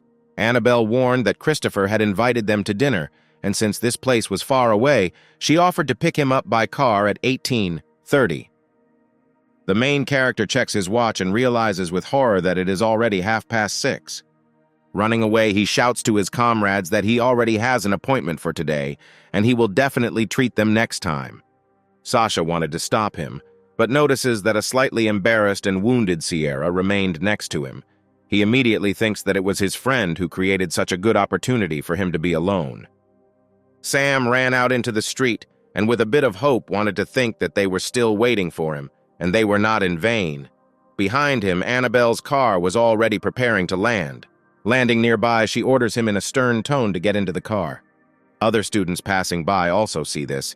They immediately recognize the stars of the previous competition and begin to shout out their enthusiastic exclamations. Hitting the road, Annabelle says that she feels like her ward's spiritual strength has almost dried up and wants to know why. Sam admits that he trained and accidentally overdid it. The teacher advises not to go out in this state in the future. It is dangerous in her opinion. He must set personal boundaries for himself. For example, if his spiritual strength is less than 30%, then he does not go out. Seeing that the professor is speaking quite seriously, Sam replies that he understands and will be more attentive. Having arrived and settled down in the restaurant, Christopher invites Annabelle to drink wine. She refuses and says that she will not drink alcohol, just like him. She wants to skip the politeness and get straight to the point. Christopher agrees and volunteers to start. He reports that he sold 3 cars and took a reward for the pirates, shows the map and says that there is now a total of 7 million on it, including taxes paid. He also adds that they will have to receive 133 merit points for destroying the pirates. He wants to give the card to the professor. In Christopher's opinion, everything related to the division should be decided by her. But Annabelle says that she doesn't need this. They can share as they want, but she wants the young man to answer her one question. He hits himself on the chest and says that of course he is ready to answer the question, let alone 2, 3, and so on. The girl wants to know why the black-marked ants started hunting them. This question made the guys feel embarrassed and frozen with awkwardness. Sam takes everything into his own hands and begins to paint this exciting story. Annabelle wants to clarify, because it turns out that in order to buy educational resources and gain practical experience, her ward participated in underground battles, to which she receives a positive response. She tells the students that if they at least earn money and merit points, they can go to the extraterrestrial battlefield. Christopher objects. He heard that extraterrestrial battlefields are very dangerous. Annabelle says that he means the central zones, but the outer field is not a problem. The key is the number of places. The locations on the extraterrestrial battlefield are mostly in the hands of the military and some bigwigs, and if students want to go there, then they can rely on their own strength. Seeing the surprised faces, she explains that she meant the rating of the Dragon and Tigers. After all, being in the Dragon and Tigers ranking for 3 months is the only chance to get a place for free. Besides, she thinks that Sam can take first place in the comprehensive assessment of freshmen, and then Severus must give permission. Annabelle is serious. They've come too far over the years, and if Sam succeeds this time, she'll make them spit back everything they swallowed. A few days later, the student returns to their research center. He wants to find out from Amelia whether the employee will be able to sign documents directly in the future. Otherwise, this takes a lot of time. The girl replies that this is a rule of the Institute of Genetics. So no, after all, the nutrient media and consumables are provided by the Institute of Genetics. She repeats that she can't be careless. Sam agrees and asks her to hurry up. Amelia wants to find out from him where Director Annabelle is now. The young man replies that she went out on business, and he himself does not know the details. Hearing this news couldn't help but make Miss Pullman happy. She goes to the locker room and, taking off her robe, realizes that she doesn't have much time left. Continuing to change into a sexier outfit, she hopes to definitely take possession of Sam today. She doesn't even know how long she would have to wait if it weren't for today's lucky chance. Walking over to the closet, she decides to add the finishing touches, a bow around her neck and her time-tested perfume. Leaving the locker room, she took a bottle of water with her, and on the way out, she handed it to Sam, who had previously stood with his back to her, and having decided to take a drink, at the same time asked if she had managed the move. Turning around, he saw what the girl was dressed up in. This made him splash out with all the water that he managed to put in his mouth. Sam wants to know why she's looking like that now, to which Amelia just smiles and says that she was hot, so she changed her clothes. The main character is dissatisfied. He understands that this girl never gave up trying to seduce him. But to his surprise, he suddenly feels ill, clutching his chest, leans against the back wall with a roar and drops the bottle from his hands. He does not understand what is happening to him. His head begins to buzz and his heartbeat quickens. Sam begins to blurrily see individual pictures before his eyes, either plump lips with shine or an appetizing neckline. Finally, he manages to see the whole picture. The charming Amelia stands in front of him and hands him candy. Looking at her, he cannot understand whether she has always been so beautiful. After pinning him to the wall, she tells him that his blood sugar is quite low, so he needs to eat candy to replenish his energy. Amelia was about to shove the candy into his mouth, but Sam gathered his strength and threw her hand away so that the candy fell out of it. The young man can't come to his senses. He wants to find out what she did to him. The girl replies that she just wants to have a good relationship with Sam, and he shouldn't give that up. Entering this part of the building, a stranger with a bucket found this picture. After looking at this for another second, the girl decides to pour cold water from a bucket on Amelia and Sam. But that's not all. The next step was a kick that flew right into Miss Palman's face. The stranger does not stop and continues to kick the girl, wailing what a shame it is. She tells the now knocked out Amelia that she shouldn't seduce anyone, and how dare she do anything to Sam Levins. The young man, meanwhile, became even more confused. The voice of this long-legged, creepy girl seemed familiar to him. She tells Sam that if it weren't for her, he would obviously be in trouble. But the young man has not yet fully recovered, and she has to grab him by the arm so that he does not fall. Sam wants to know how he was tricked, and the stranger explains that Amelia used aphrodisiac perfumes containing very strong pheromones. At that moment, the door behind him opens and Professor Annabelle enters the room. The stranger admits that she has already told her everything. The teacher immediately goes to Amelia, who is lying on the floor, to check her pulse. Annabelle notices that there are nano cameras attached to the clasp, the necklace, and everything, and they are still working. The stranger, with a proud look, says that as long as she is here, they don't have to worry. The cameras won't be able to send a signal. The professor wants to hear Sam's opinion on how he thinks it's best to deal with her. The young man believes that in order not to send financial employees to them again, they need to cremate Amelia and replace her with a clone. Hearing this, the girl begins to break out in cold sweat and hopes that this is all just a joke. Annabelle turns her head. She believes that this option is all-encompassing. Clones don't last long, and there are significant long-term risks. She sits down and wants to know for what purpose she communicated with Sam, and recommends that she not be cunning, because she is not against using unconventional means of extracting confessions. Amelia reveals that the provost wanted her to get close to Sam Levins in order to control him and get their institute reports. Annabelle asks if this is all she wanted to tell them, and the girl begins to abruptly repeat that she is not lying, and this is all that was entrusted to her. The stranger states that based on numerous biological data, the probability of justice is 99%. Annabelle picks Amelia up off the floor and says they need to talk and Sam can go. While the female Trinity left, the young man received a call from Teacher Severus on his watch.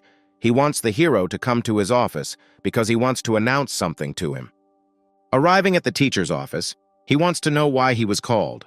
Severus hands him a notice that he is a first-year covert student who has missed 52 classes over a 3-month period, and the University of Genetics stipulates that if a student misses more than 30 classes during the defense period, he will receive a warning. Sam decides that this is some kind of mistake, because he wrote an application for leave. Severus praises him for writing the application, since without him, it would have been more than a warning. But the young man objects to him. He remembers that according to the rules, before issuing a written warning, a verbal reprimand is first required, and he did not receive such a warning. The teacher sees that it seems that the student is well acquainted with the rules. He invites Sam to take a closer look at his communicator. He sent him 2 SMS messages on the 5th of August and the 2nd of September. The hero actually sees messages in which the teacher calls him to class. Even though these messages were intended for reminding, they did not provide for punishment. It looks like Severus is digging a hole for him. But he cannot figure out why his teacher needs this. But remembering his conversation with Annabelle, he finally understands. This is all to keep him from participating in the Dragon and Tigers ranking. He wants to know if Severus thinks it's fun. But the teacher claims that the warning is only to force Sam to improve his attitude towards studying, but the 3-month punishment period passed quickly.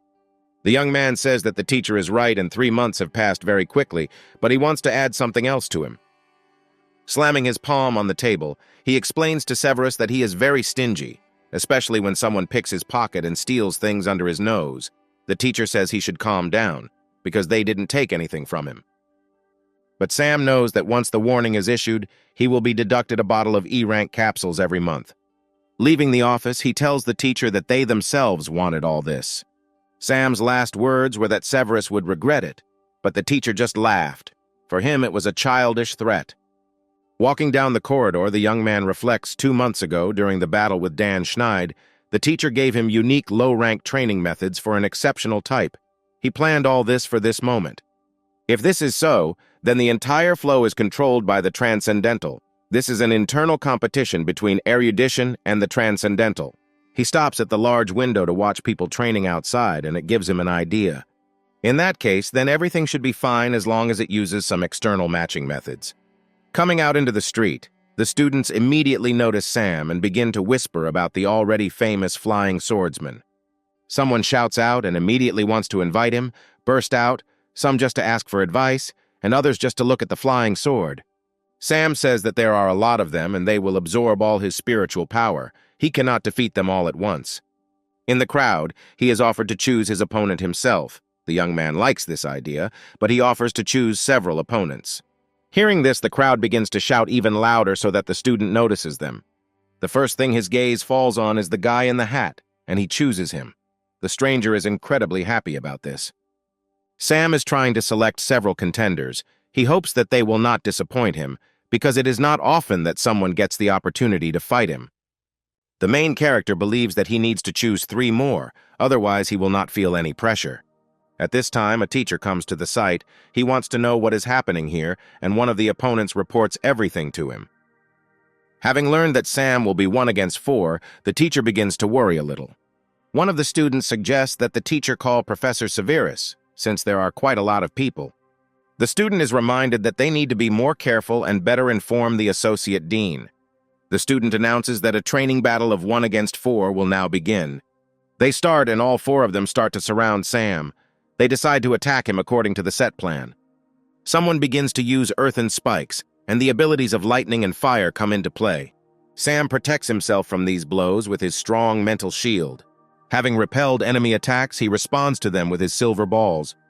But his rivals were ready for such tricks and set up shields in advance. The first student chosen shouts mockingly that the fire and earth attacks were just a way to distract him. Their final move is to make it so that he cannot stand still. When a person loses concentration, even the strongest psychological qualities can momentarily falter. But even this one moment will be enough for them.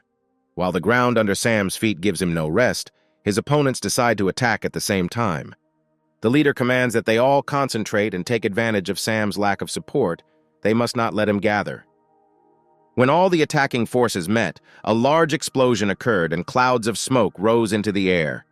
The students think that it's all over. They consider the attempt to go 1 against 4 arrogant. He was in vain looking down on the prohibitive type. But then the leader hears a familiar voice above him. Looking up, he sees an unharmed Sam standing above him. The student cannot understand where the freshman got such a high-ranking skill. During the exchange competition, he was not capable of this. Mr. Levins launches an attack, throwing a hail of balls down. They quickly begin to injure arrogant opponents. Professor Severus arrived on the platform and he orders Sam to stop. The teacher turns to another teacher to find out if medical teams have been called to the scene and receives a positive answer. Severus wants to know why Sam came here, and the student tells him that he came for a practical lesson. He was punished for not coming to his classes earlier, and if he does not come again, he may be expelled.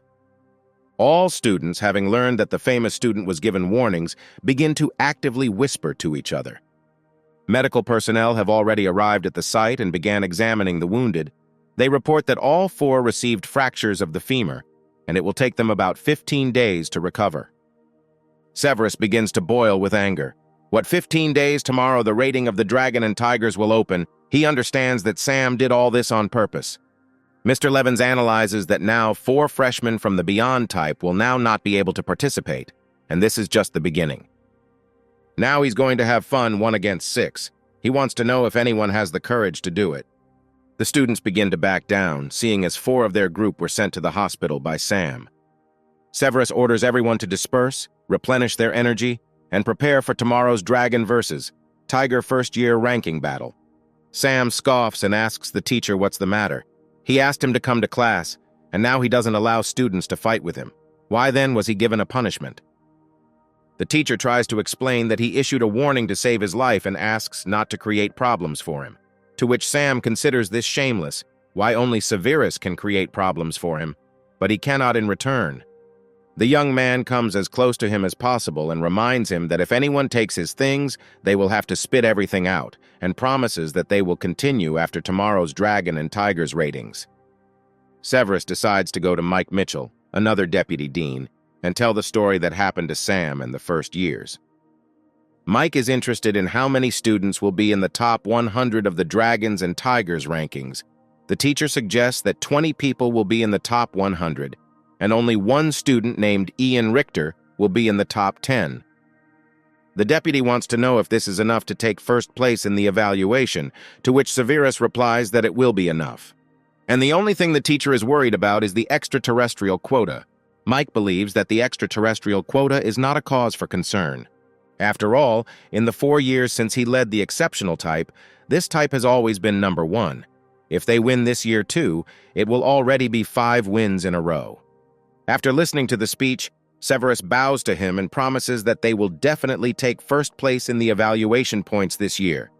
At lunch, Annabelle wants to know if the rumors are true that the teacher gave him a warning and then he beat up 4 of his students, to which Sam gives a positive answer.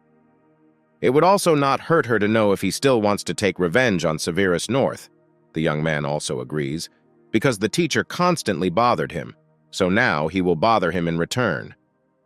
Annabelle doesn't mind Sam standing up for himself, but reminds him that everything must be within the rules. Mr. Levins wants to know if the professor will do something to him if he goes beyond the rules. Her gaze immediately became harsher, and she advises that if he crosses these lines, he should immediately contact her. Fireworks and fanfare can be heard as the chief judge declares the 168th first-year Dragon and Tiger ranking tournament officially open. Now the participants had to take an oath. They swear to be honest and fair in this tournament. Christopher points out that many people in the stands are looking at Sam, but the young man is not bothered at all. The business partner invites his friend, in connection with such confidence, to also register. If within 3 days no one challenges him, then the place of the Dragon will automatically go to him. But Sam thinks that there is no need to rush, and he reminds that it seems that Christopher wanted to leave the exchange in order to open an order and make a profit. The young man laughs and replies that the university will not allow him to do this. Their conversation is interrupted by a fight suddenly breaking out in the arena between the first participants. Looking at this, the main character understands that the freshmen's battles are taking place without much enthusiasm. In addition, opening battles take place simultaneously in 10 arenas. With 2 minutes per battle, the arena can host about 30 battles in an hour. Having considered all this, Sam finally decides to register for the Dragon and Tigers rating for freshmen. The student shows this information to Professor Severus. They learn that he has challenged Clyde Salzburg, the 84th rank of the exceptional house. Mr. North frantically tries to understand why Sam needs this and what he is up to. Only a couple of minutes passed, and the battle was over. Severus jumps from the podium to get to his wounded student as quickly as possible. Doctors conclude that the student has a penetrating wound to his leg without damage to the artery, and his femur is also broken. The student will have to undergo surgery. Seeing one of his bright students being taken away on a gurney, the teacher realizes that Clyde will not be able to participate in the next fight. He looks angrily at Jean-Paul and a puzzle forms in his head. Sam wants to incapacitate students of an exceptional type. Before Severus even had time to look back, the young man won another victory in another arena. Seeing this, the professor rushes towards Sam, yelling at him to stay still. The young man wonders why the teacher is calling him. Does he really want to personally go into the arena and teach him a lesson? In this case, he can call Professor Annabelle to greet him. Severus asks him not to go too far, but Sam believes that everything is in order because he is officially participating in the opening battles of the rating. The teacher begins to lose his nerves, and the young man does not stop mocking him, saying that maybe he will write him another warning. Severus asks him to stop because this is not good for everyone, and he offers to apologize for his warning. But Sam doesn't need his apology because it's worth absolutely nothing. The teacher tries to restrain himself and repeats that there is no need to worsen the situation. Sam approaches the teacher and, taking him by the shoulders, says that it is very easy to stop him. First, Severus needs to cancel the first warning, and then they will talk about the next step. Yesterday, in addition, the young man received a notice of reduction in bonuses from the university. And if the teacher cancels his warning, then his bonuses will be restored. Looking after his student, Sever becomes amused. Sam thinks too highly of him if he thinks that he is able to cancel the warning. The University of Genetic Evolution rests on these rules. This is not something that he or the young man can influence. But then the thought appears in his head that all this time Sam is just making fun of him, and he urgently decides to clarify a couple of questions with Deputy Mike. Christopher approaches his friend and reports that Severus North still has 13 participants left. The friend means that most likely, this side will not allow them to fight further, or they will send a powerful character. Sam is not afraid of this, because his goal has already been achieved. As for a powerful character, it's like training for him. Severus, meanwhile, reports everything that happened in the arena to Deputy Mike. He can't believe that among all the freshmen there is no one who can defeat him. The teacher replies that at least in this stream, there are definitely no such people. Mike wants to know if another person has returned to them, hinting to Severus about one student. The teacher says that they talked to him before they boarded the plane, and enough time has passed that they can call him now. Everyone begins to head back to the stands after lunch break.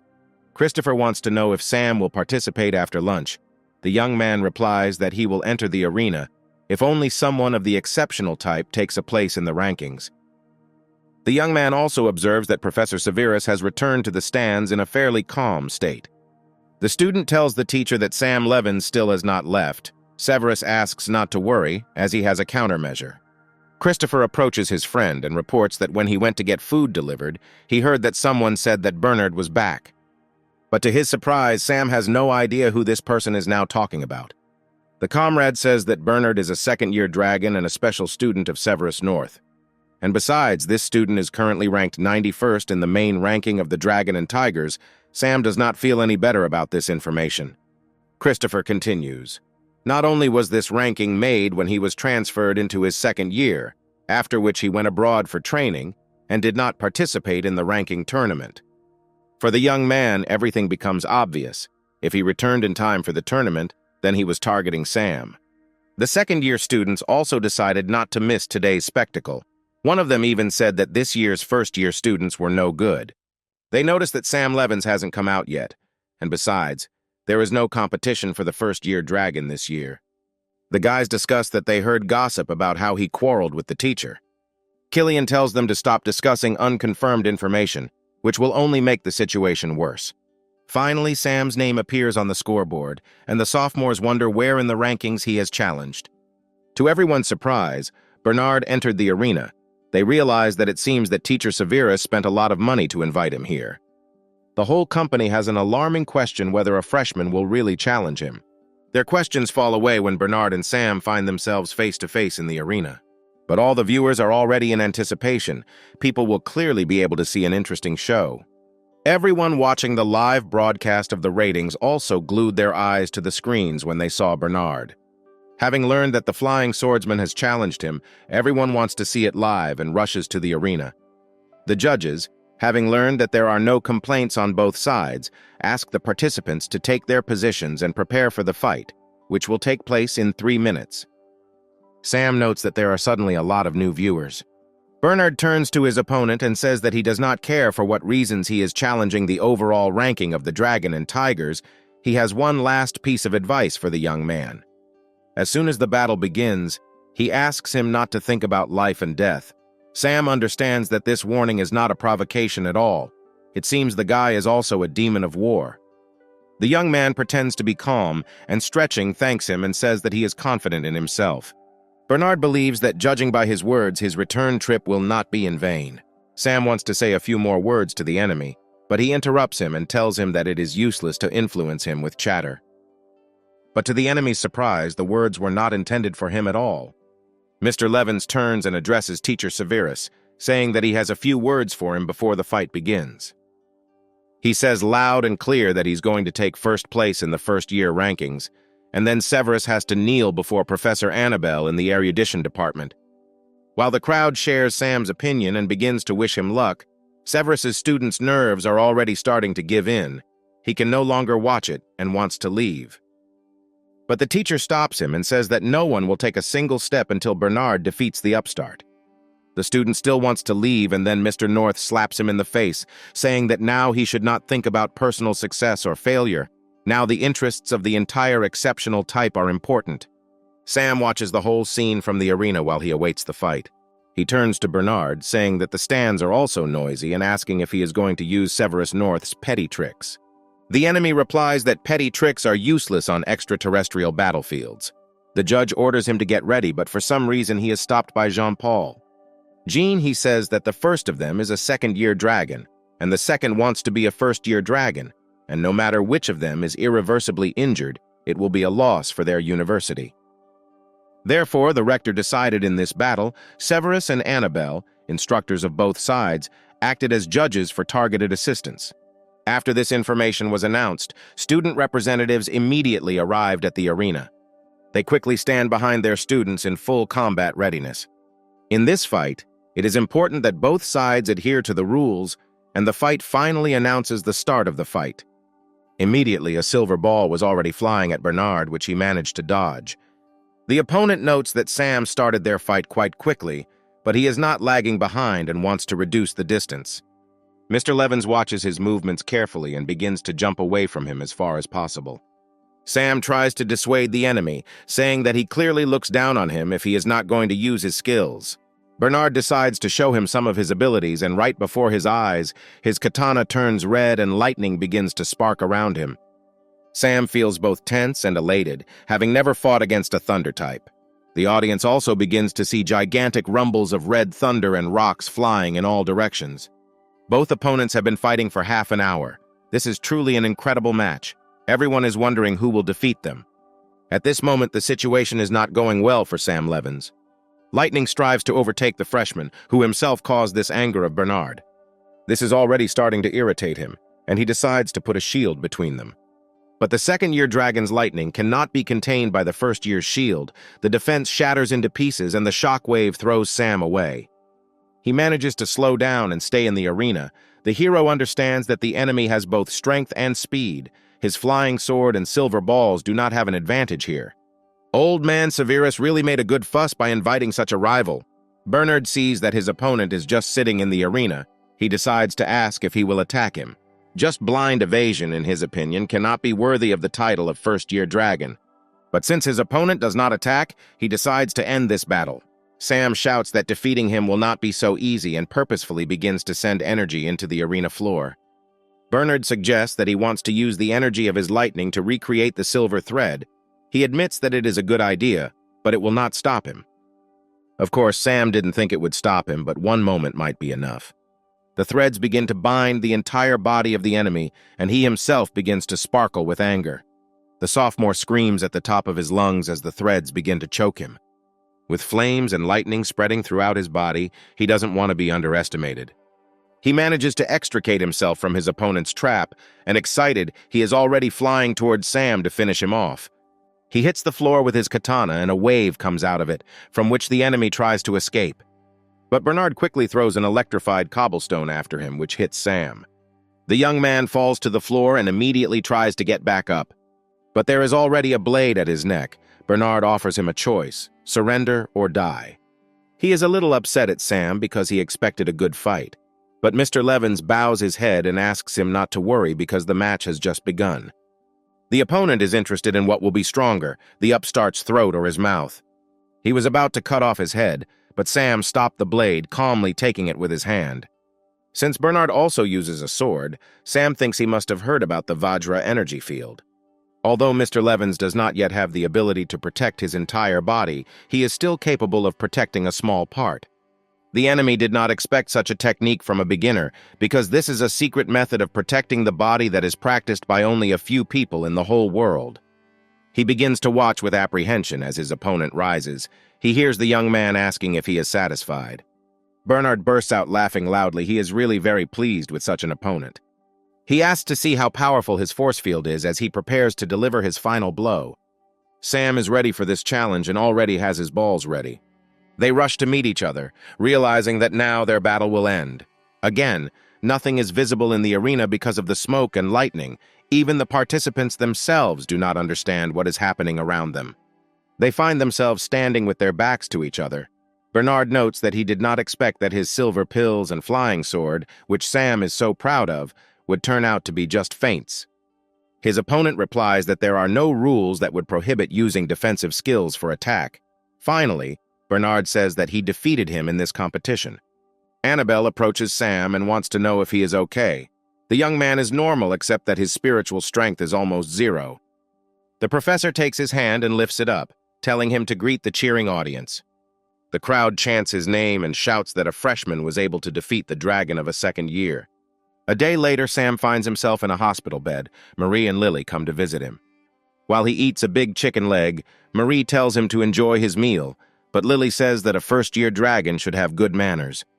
The young man decides to be honest with them and says that hospital food is simply inedible.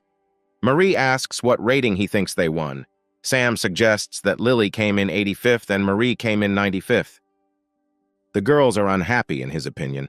They are completely weak. In fact, Lily took 49th place and Marie 89th. Sam wants to know when Lily became so strong. She explains that she and her friend joined a charity that provides access to the activation of special gene points, which is why such an increase in power occurred. The girls explain that this is an exceptional charity organization called Myth, known throughout the area. Seeing curiosity in the young man's eyes, Marie decides to invite him to join this organization too. Sam wants to know if this organization recruited them. Lily denies it and says they just decided he wouldn't mind. The main character decides that it is better for them to stop with this topic for now and return to it later. Professor Annabelle comes into the room and greets everyone. She wants to discuss something with Sam. The girls understand that it is better for them to leave and say goodbye to their friend while he thanks them for visiting. Sitting down, the teacher begins to praise the student. Because he did a good job, thanks to him, the erudition department allocated $500 million to their research institute. Sam smiles and says that this is his responsibility. Annabelle advises him not to be modest because he is now a dragon of the first course. She gives him a document about increasing his benefits, the number of energy capsules and other things that will also be increased. Sam is delighted with the sums that lie ahead for him in the future. But Annabelle brings him back to Earth, saying that his own problems are more important now. The hero does not understand what problems he is talking about. She wants to know what he thinks about his fight with Sophomore dragon Bernard. The young man understands that if he had not used silver balls and a sword as bait, and also an energy field, he would definitely have lost. Annabelle confirms that physical strength is the biggest problem now, and if he wants to return from the extraterrestrial battle alive, he needs to improve his physical and genetic healing chain. Sam decides to ask Annabelle about the Myth organization. The teacher is interested in Sazu and wants to know if they invite him to join. The hero replies that not at all. His girlfriend mentioned that they quickly help increase strength, and he refused their question about joining. Annabelle is glad that her ward refused, because the Myth and the Redemption of the Dawn appeared almost simultaneously, but seemingly took different paths in their development. She heard that the Myth organization has gained de facto control over the EU zone and the non-union zone. In the last few years, there have been tendencies to compete with large areas, and their intentions are very ambitious. But now Annabelle advises Sam to focus on training, and as for people, it's better not to mess with them now. That's all for her. She wishes the young man a speedy recovery, and reports that perhaps in a few days he will be discharged from the hospital. Analyzing all the battles completed over these months, the hero understands that he does not have the strength to wait, and it is really time for him to gain experience. The next morning, Annabelle came to the ward again to visit the student, but his things were not there, and a note was left on the table. It says that he left to gain experience and will return home only in a month. 100,000 mountains, 1 million mutated creatures await him ahead, and Sam is sincerely confident that this will be a good experience for him.